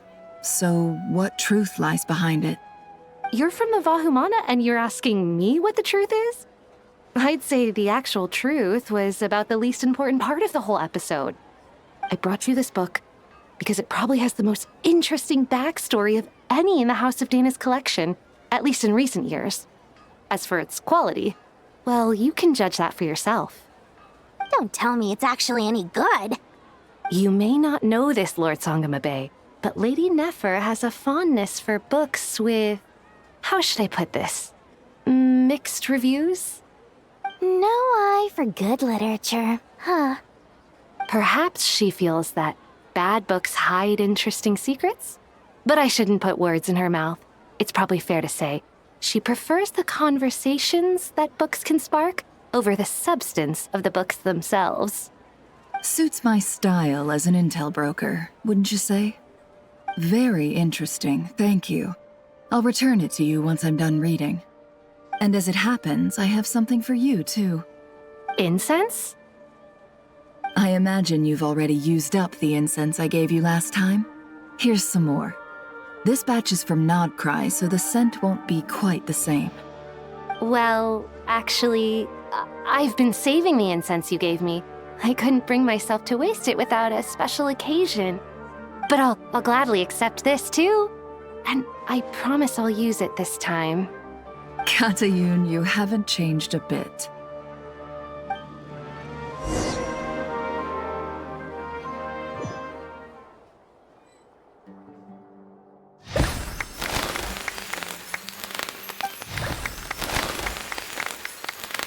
Congratulations, Kale. Well done, Kale. After studying for so long, you've finally become a full-fledged ranger. Sure hasn't been easy for you, huh? This really is fantastic news. All grown up. No longer a trainee, but an official forest ranger. Oh, the next step is to secure tenure in the academia. Thanks, everyone. It's true. I'm an official forest ranger now. Master Tainari, thank you for your guidance and support. I wish Mr. Sino were here so I could thank him too. Sino had a matter to attend to at the Temple of Silence. I don't imagine he'll be back for some time. But don't worry, We can celebrate together once he's finished. I'm afraid the party will have to wait. Kale still has some matters to attend to first. Kale? Is everything all right? No, it's not what you think. There's nothing wrong with my health. I just have a few things I need to deal with. I've made plans with the Traveler and Paimon to visit Mondstadt. Master Tainari and Mr. Sino will be accompanying us too. Well, that's a relief. Let's get together when everyone's back. I'm sure you'll be doing even better by then. Of course. I have a feeling you're right.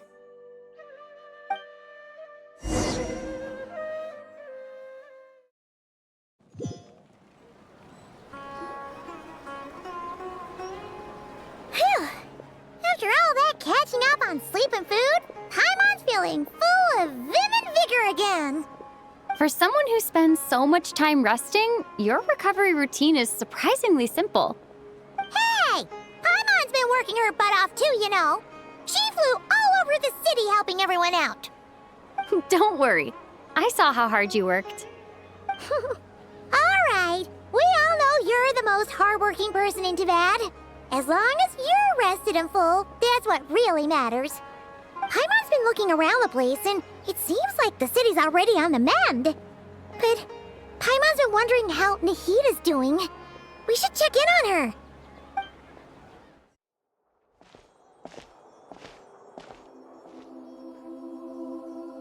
Hey, Nahida! And Hat Guy's here too! Traveler, Paimon! What's going on here? Nothing much. Nahida was just expressing concern for my physical and mental well-being. Oh, the Traveler told Paimon all about that. We've both been very worried about you. Are you feeling alright? You make it sound like I'm on the brink of some kind of breakdown. Truth is, I'm doing much better than you might imagine. If we can just get to the bottom of Dottoro's intentions, we can minimize his negative influence. That's the sort of thing I excel at. Just listen to that newfound optimism. It seems like having you enroll in the Vahumana was a truly inspired move. I can really see the positive influence. Observe, a classic Sumeru specialty. Chalking everything up to education and learning. To be honest, even I can sense the change in you. Everything Dottori said to you was a way to manipulate your mind. Fortunately, you're no longer under his sway. Can someone as old as me really continue to grow? If it helps, just think of yourself as a late bloomer. It's all a matter of phrasing, and it comes down to what standards you measure yourself by. For a puppet, developing at such an age is perfectly normal. But if you choose to call yourself a late bloomer, it sounds more like you consider yourself human. However you see yourself, well done. All right, I see what you mean. Anyway, what's your next step? What else can I do but complete my current courses? Everything else can wait. Anyway, that's enough chit-chat. There are still things in the city I need to help out with. I'll be heading there now.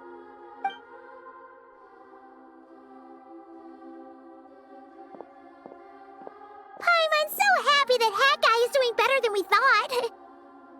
But what about you, Nahida? How are you holding up? The pyronosis burned down the corrupted Irminsul. The flames blazed for 7 days and 7 nights before they finally subsided. All that was left were the parts underground. Now, Aru shoulders the responsibilities that once belonged to Irminsul. The situation was contained before it got out of hand, so Teyvat's most vital information has largely been preserved. Irminsul has a strong influence over you, doesn't it? How will you cope now that it's gone? There's no need to worry. Thanks to Nicole's extraordinary talents, my connection to Irminsul has been severed and transposed onto Aru. Angels can do things like that? They can. Such abilities are precisely what makes them so powerful. The goddess of flowers, Nabu Malikata, once claimed that she too could perform feats beyond the reach of mere mortals. In my eyes, much of what she went on to achieve reached such transcendent levels. Her and Nicole really are both fascinating and magnificent. So, does that mean your situation is stable now? Correct. Just imagine that Aru has become the new Irminsul, and the essence of my existence has been bound to it. The wisdom of Sumeru has ultimately converged into a single, unified entity. Should we ascribe this all to fate, or is it merely fortune? Whatever it is, the important thing is that you're okay, Nahida. Dendro Archon, Lesser Lord Kusanali. Oh, thank goodness you're here. Greetings, Traveler and Paimon. Sir Nevis, do you have something urgent to say? Yes, there's something I need to report. We've received a message from Snezhnaya.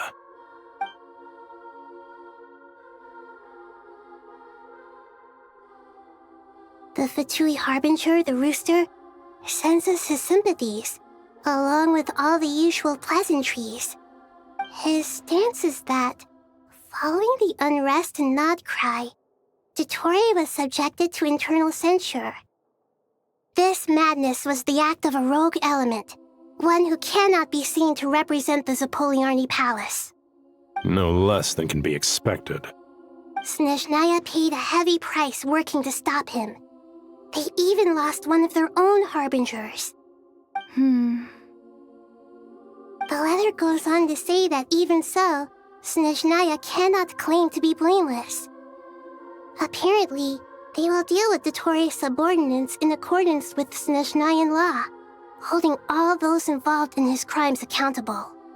Additionally, they are supplying relief funds and supplies, which are already en route. They hope this will aid in Sumeru's reconstruction.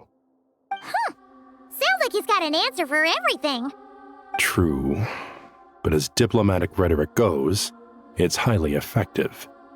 Completely watertight, both in logic and sentiment. This disaster has had a profound impact on Sumeru. There is much that I will keep in my heart. The matter of Dottore can be seen as settled for now. We are sure to cross paths again in the future, and in that light, Snezhnaya would do well to uphold their responsibilities and keep a tight rein over their actions. With Irminsul burned, the flow of fate now carries many more possibilities. I will be watching carefully. Perhaps we can move on to a less serious matter? Dendro Archon, will you eat with us once this matter is dealt with? Everyone wishes to celebrate together. Your presence would be most welcome. Of course! Junior Zod, Sino, and Hypatia all told me the same thing. If there isn't enough room for everyone, we can arrange back-to-back feasts. What a wonderful idea. That just leaves the question of what we should eat. Not more tomatoes, surely. More? Dendro Archon, what do you mean by more tomatoes? Those good friends of yours are always talking about tomatoes. Sometimes when I'm walking through the city, I can even hear them arguing in the fields. Since you see them so often, you must hear about tomatoes even more than I do. Tomatoes. Tomatoes. The word has a certain magic to it. Like the autumn fur of a sumpter beast swirling in the wind, sometimes flying up my nose. Tomatoes. What can we make with tomatoes? Wait, why tomatoes? Take your time, there's no need to rush. The Traveler, Paimon, and I still have somewhere we need to visit. You'll have plenty of time to think it over before I return. Does this mean you're going to Natlan? Meeting them there in person. It will require a long journey. I know. But this is necessary. I must go myself. Traveler, Paimon, we'll set off as soon as you're ready. Is that all right? Sure. We'll be ready whenever you are. You'll hear no objections from Paimon. We should grab some snacks along the way, though. It'll be just like going on a long holiday. Wonderful. I'm looking forward to this so much.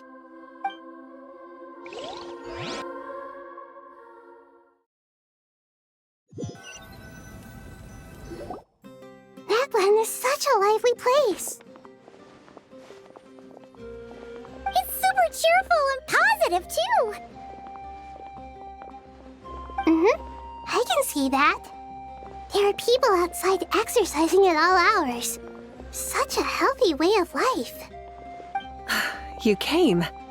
Welcome, welcome. You must be hungry from your journey. Would you like something to eat? Oh, thanks, but no thanks. We've been eating the whole way here. We had a mushroom platter, Sap's meat stew, butter braised chicken, hot sour pudding. Paimon's positively stuffed. All right. No need for all that detail. I'm starting to get hungry myself. Maybe later then.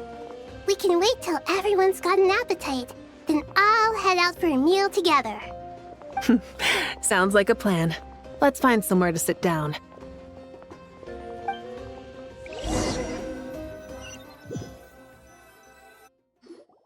I should tell you, I already have some sense of why you've come.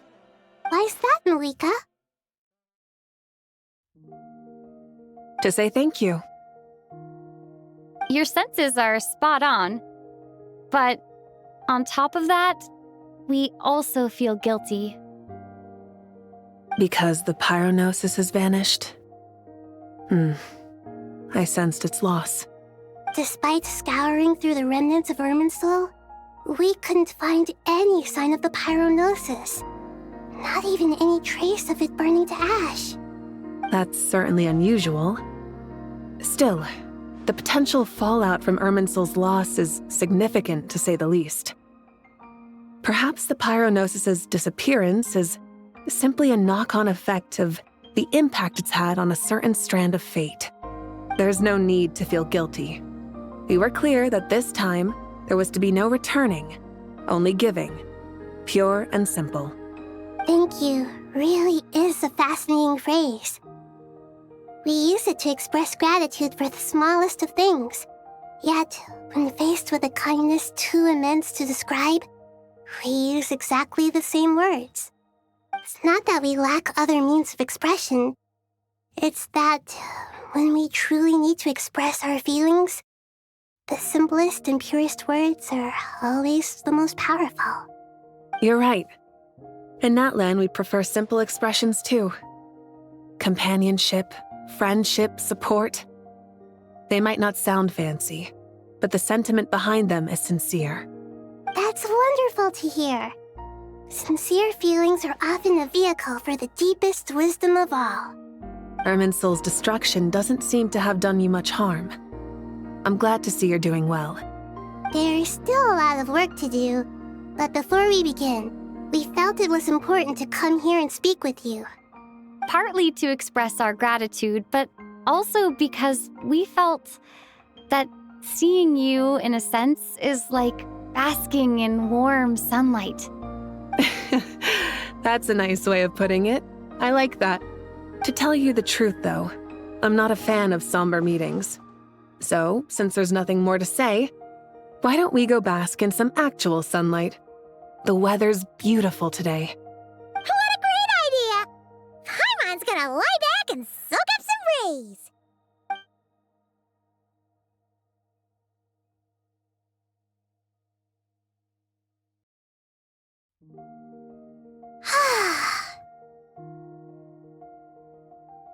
In that case, I think I'll lie down for a bit too before we head to our next stop. And where might that be? Mondstadt. Paimon and I are gonna head back there with Kale and the gang.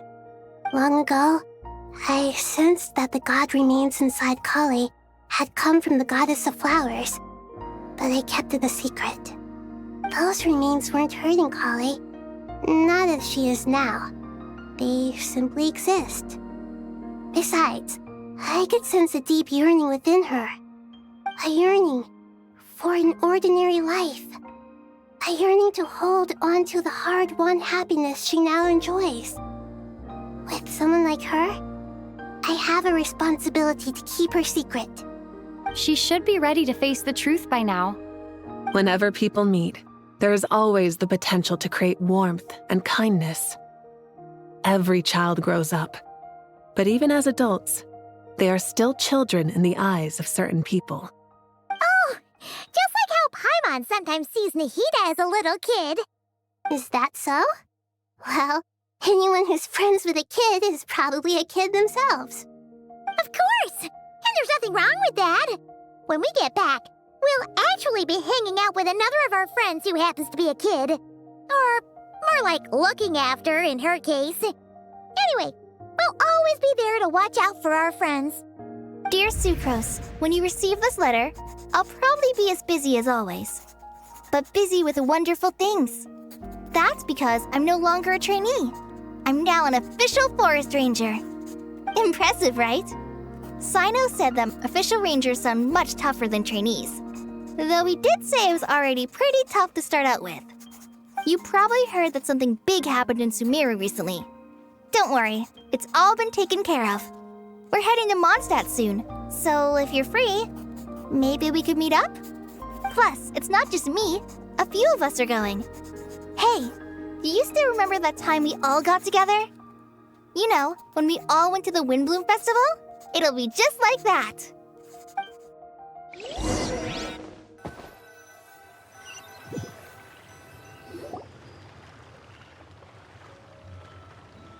Dainari, is that... Don't you say it! Is that the great Vayu Vyastra? Behold, the great Vayu Vyastra, General Mahamatra. How times have changed. I wasn't expecting you to beat me to the punchline. You've changed. You've really upped the aggression in your battle against Sino's jokes. Kale, how did you know what I was going to say? For the love of... Hey! Traveler! Paimon! You're right on time! I hope we haven't kept you waiting. Kalei! Sucrose! It's been so long! How have you been? I've been well. Everything's going great. What about you? Are you still busy? Not at the moment. Oh, right! That juicer you gave us works amazing! Farzan loves it! Seriously? That's wonderful. I don't suppose you drew up a detailed test report. Oh, what fruits did you use? How's the texture of the final product? Sucrose, you might want to try asking your questions one at a time. Albedo! Paimon didn't see you there! It's been a while since all of us were together like this. How about we follow the same plan as last time? Good idea, my friend. You never disappoint. So, what are your identities this time? Don't remind him. First things first. Allow me to introduce our very own official Forest Ranger Kale. The rest of us are simply her humble travel companions. This sounds like one of those mushy stories that gets people hooked on some corny, heartwarming premise. Oh, is our story not heartwarming? If I recall correctly, there was even a scene like this in King of Invocations. Besides being heartwarming, our story's also about tough, impressive-sounding job titles. At least that's what I think.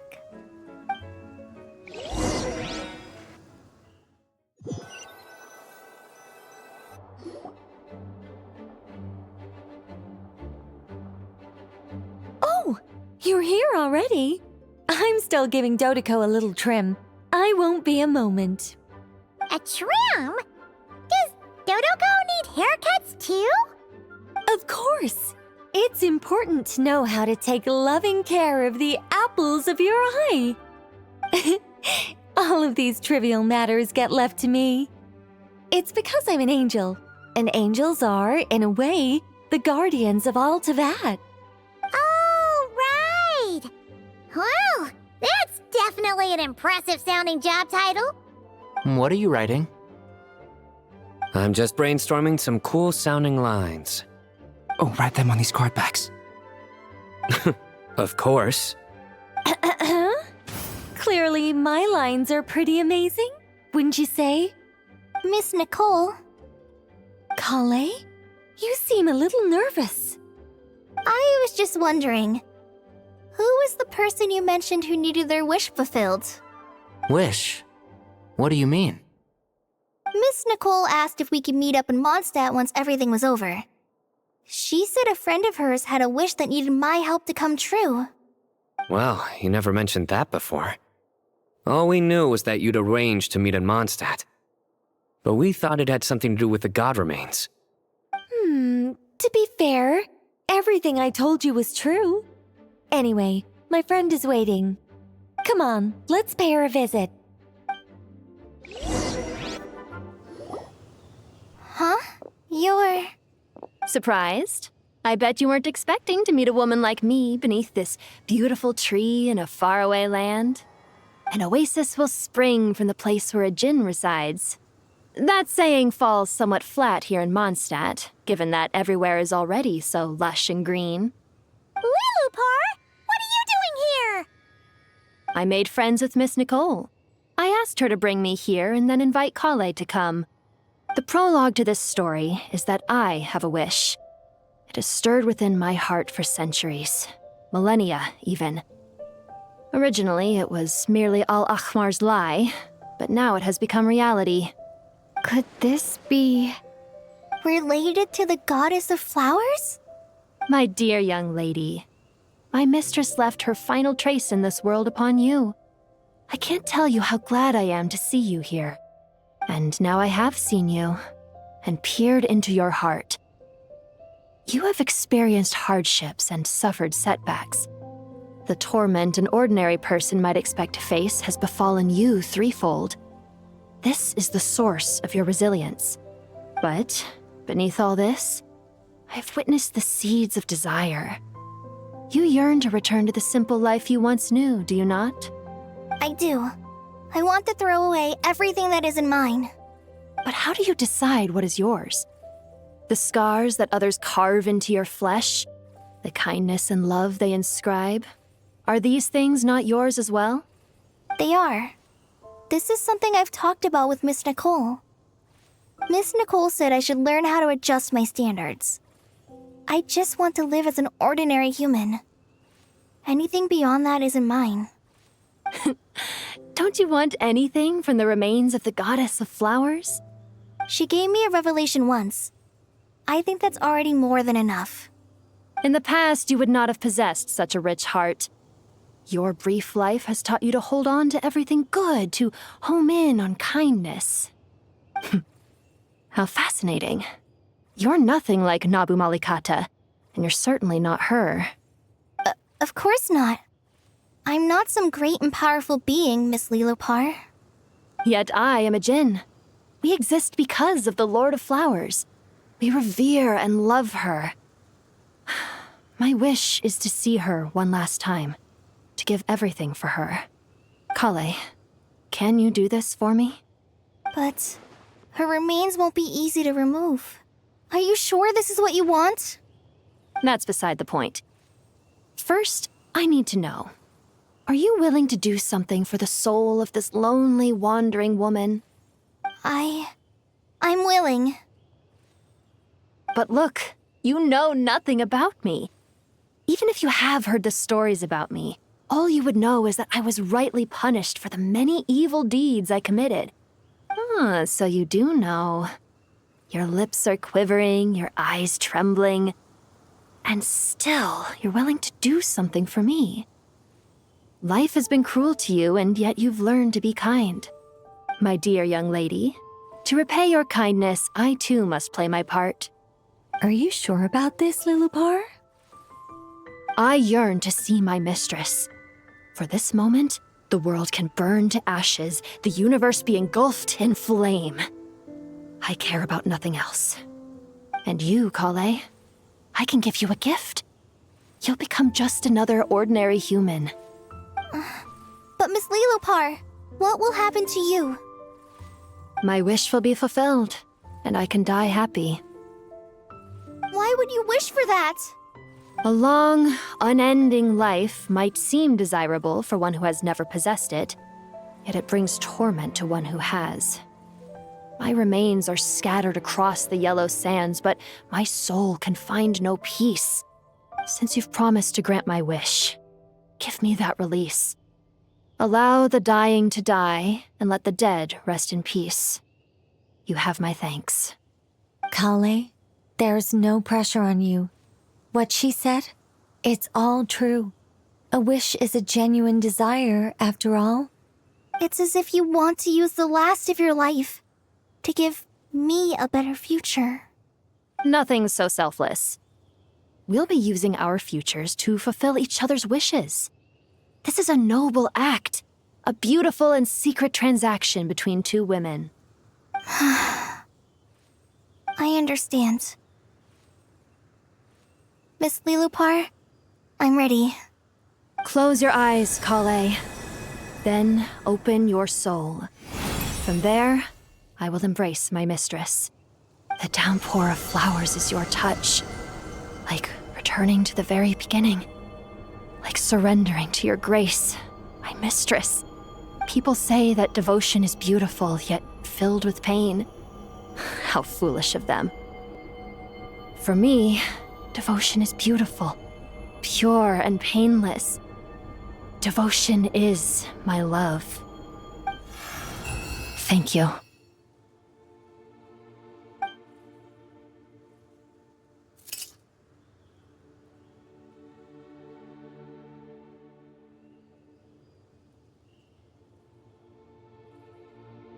Lilupar! She disappeared? She left, carrying the blessing of flowers. Kale, are you alright?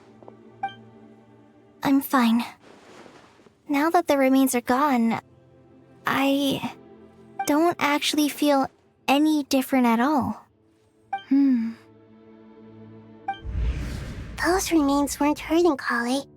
Not as she is now. They simply exist. Besides, I could sense a deep yearning within her.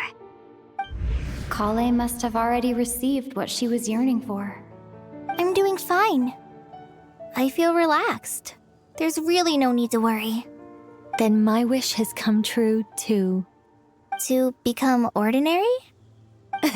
That's just one of my wishes. Actually, I have a few more. For instance, I want to protect the people I meet and help them find happiness. That sort of thing. So between Miss Lilupar and me, you fulfilled 2 wishes already, and protected 2 people. Wonderful, isn't it? I feel so fantastically happy. I guess that settles things here.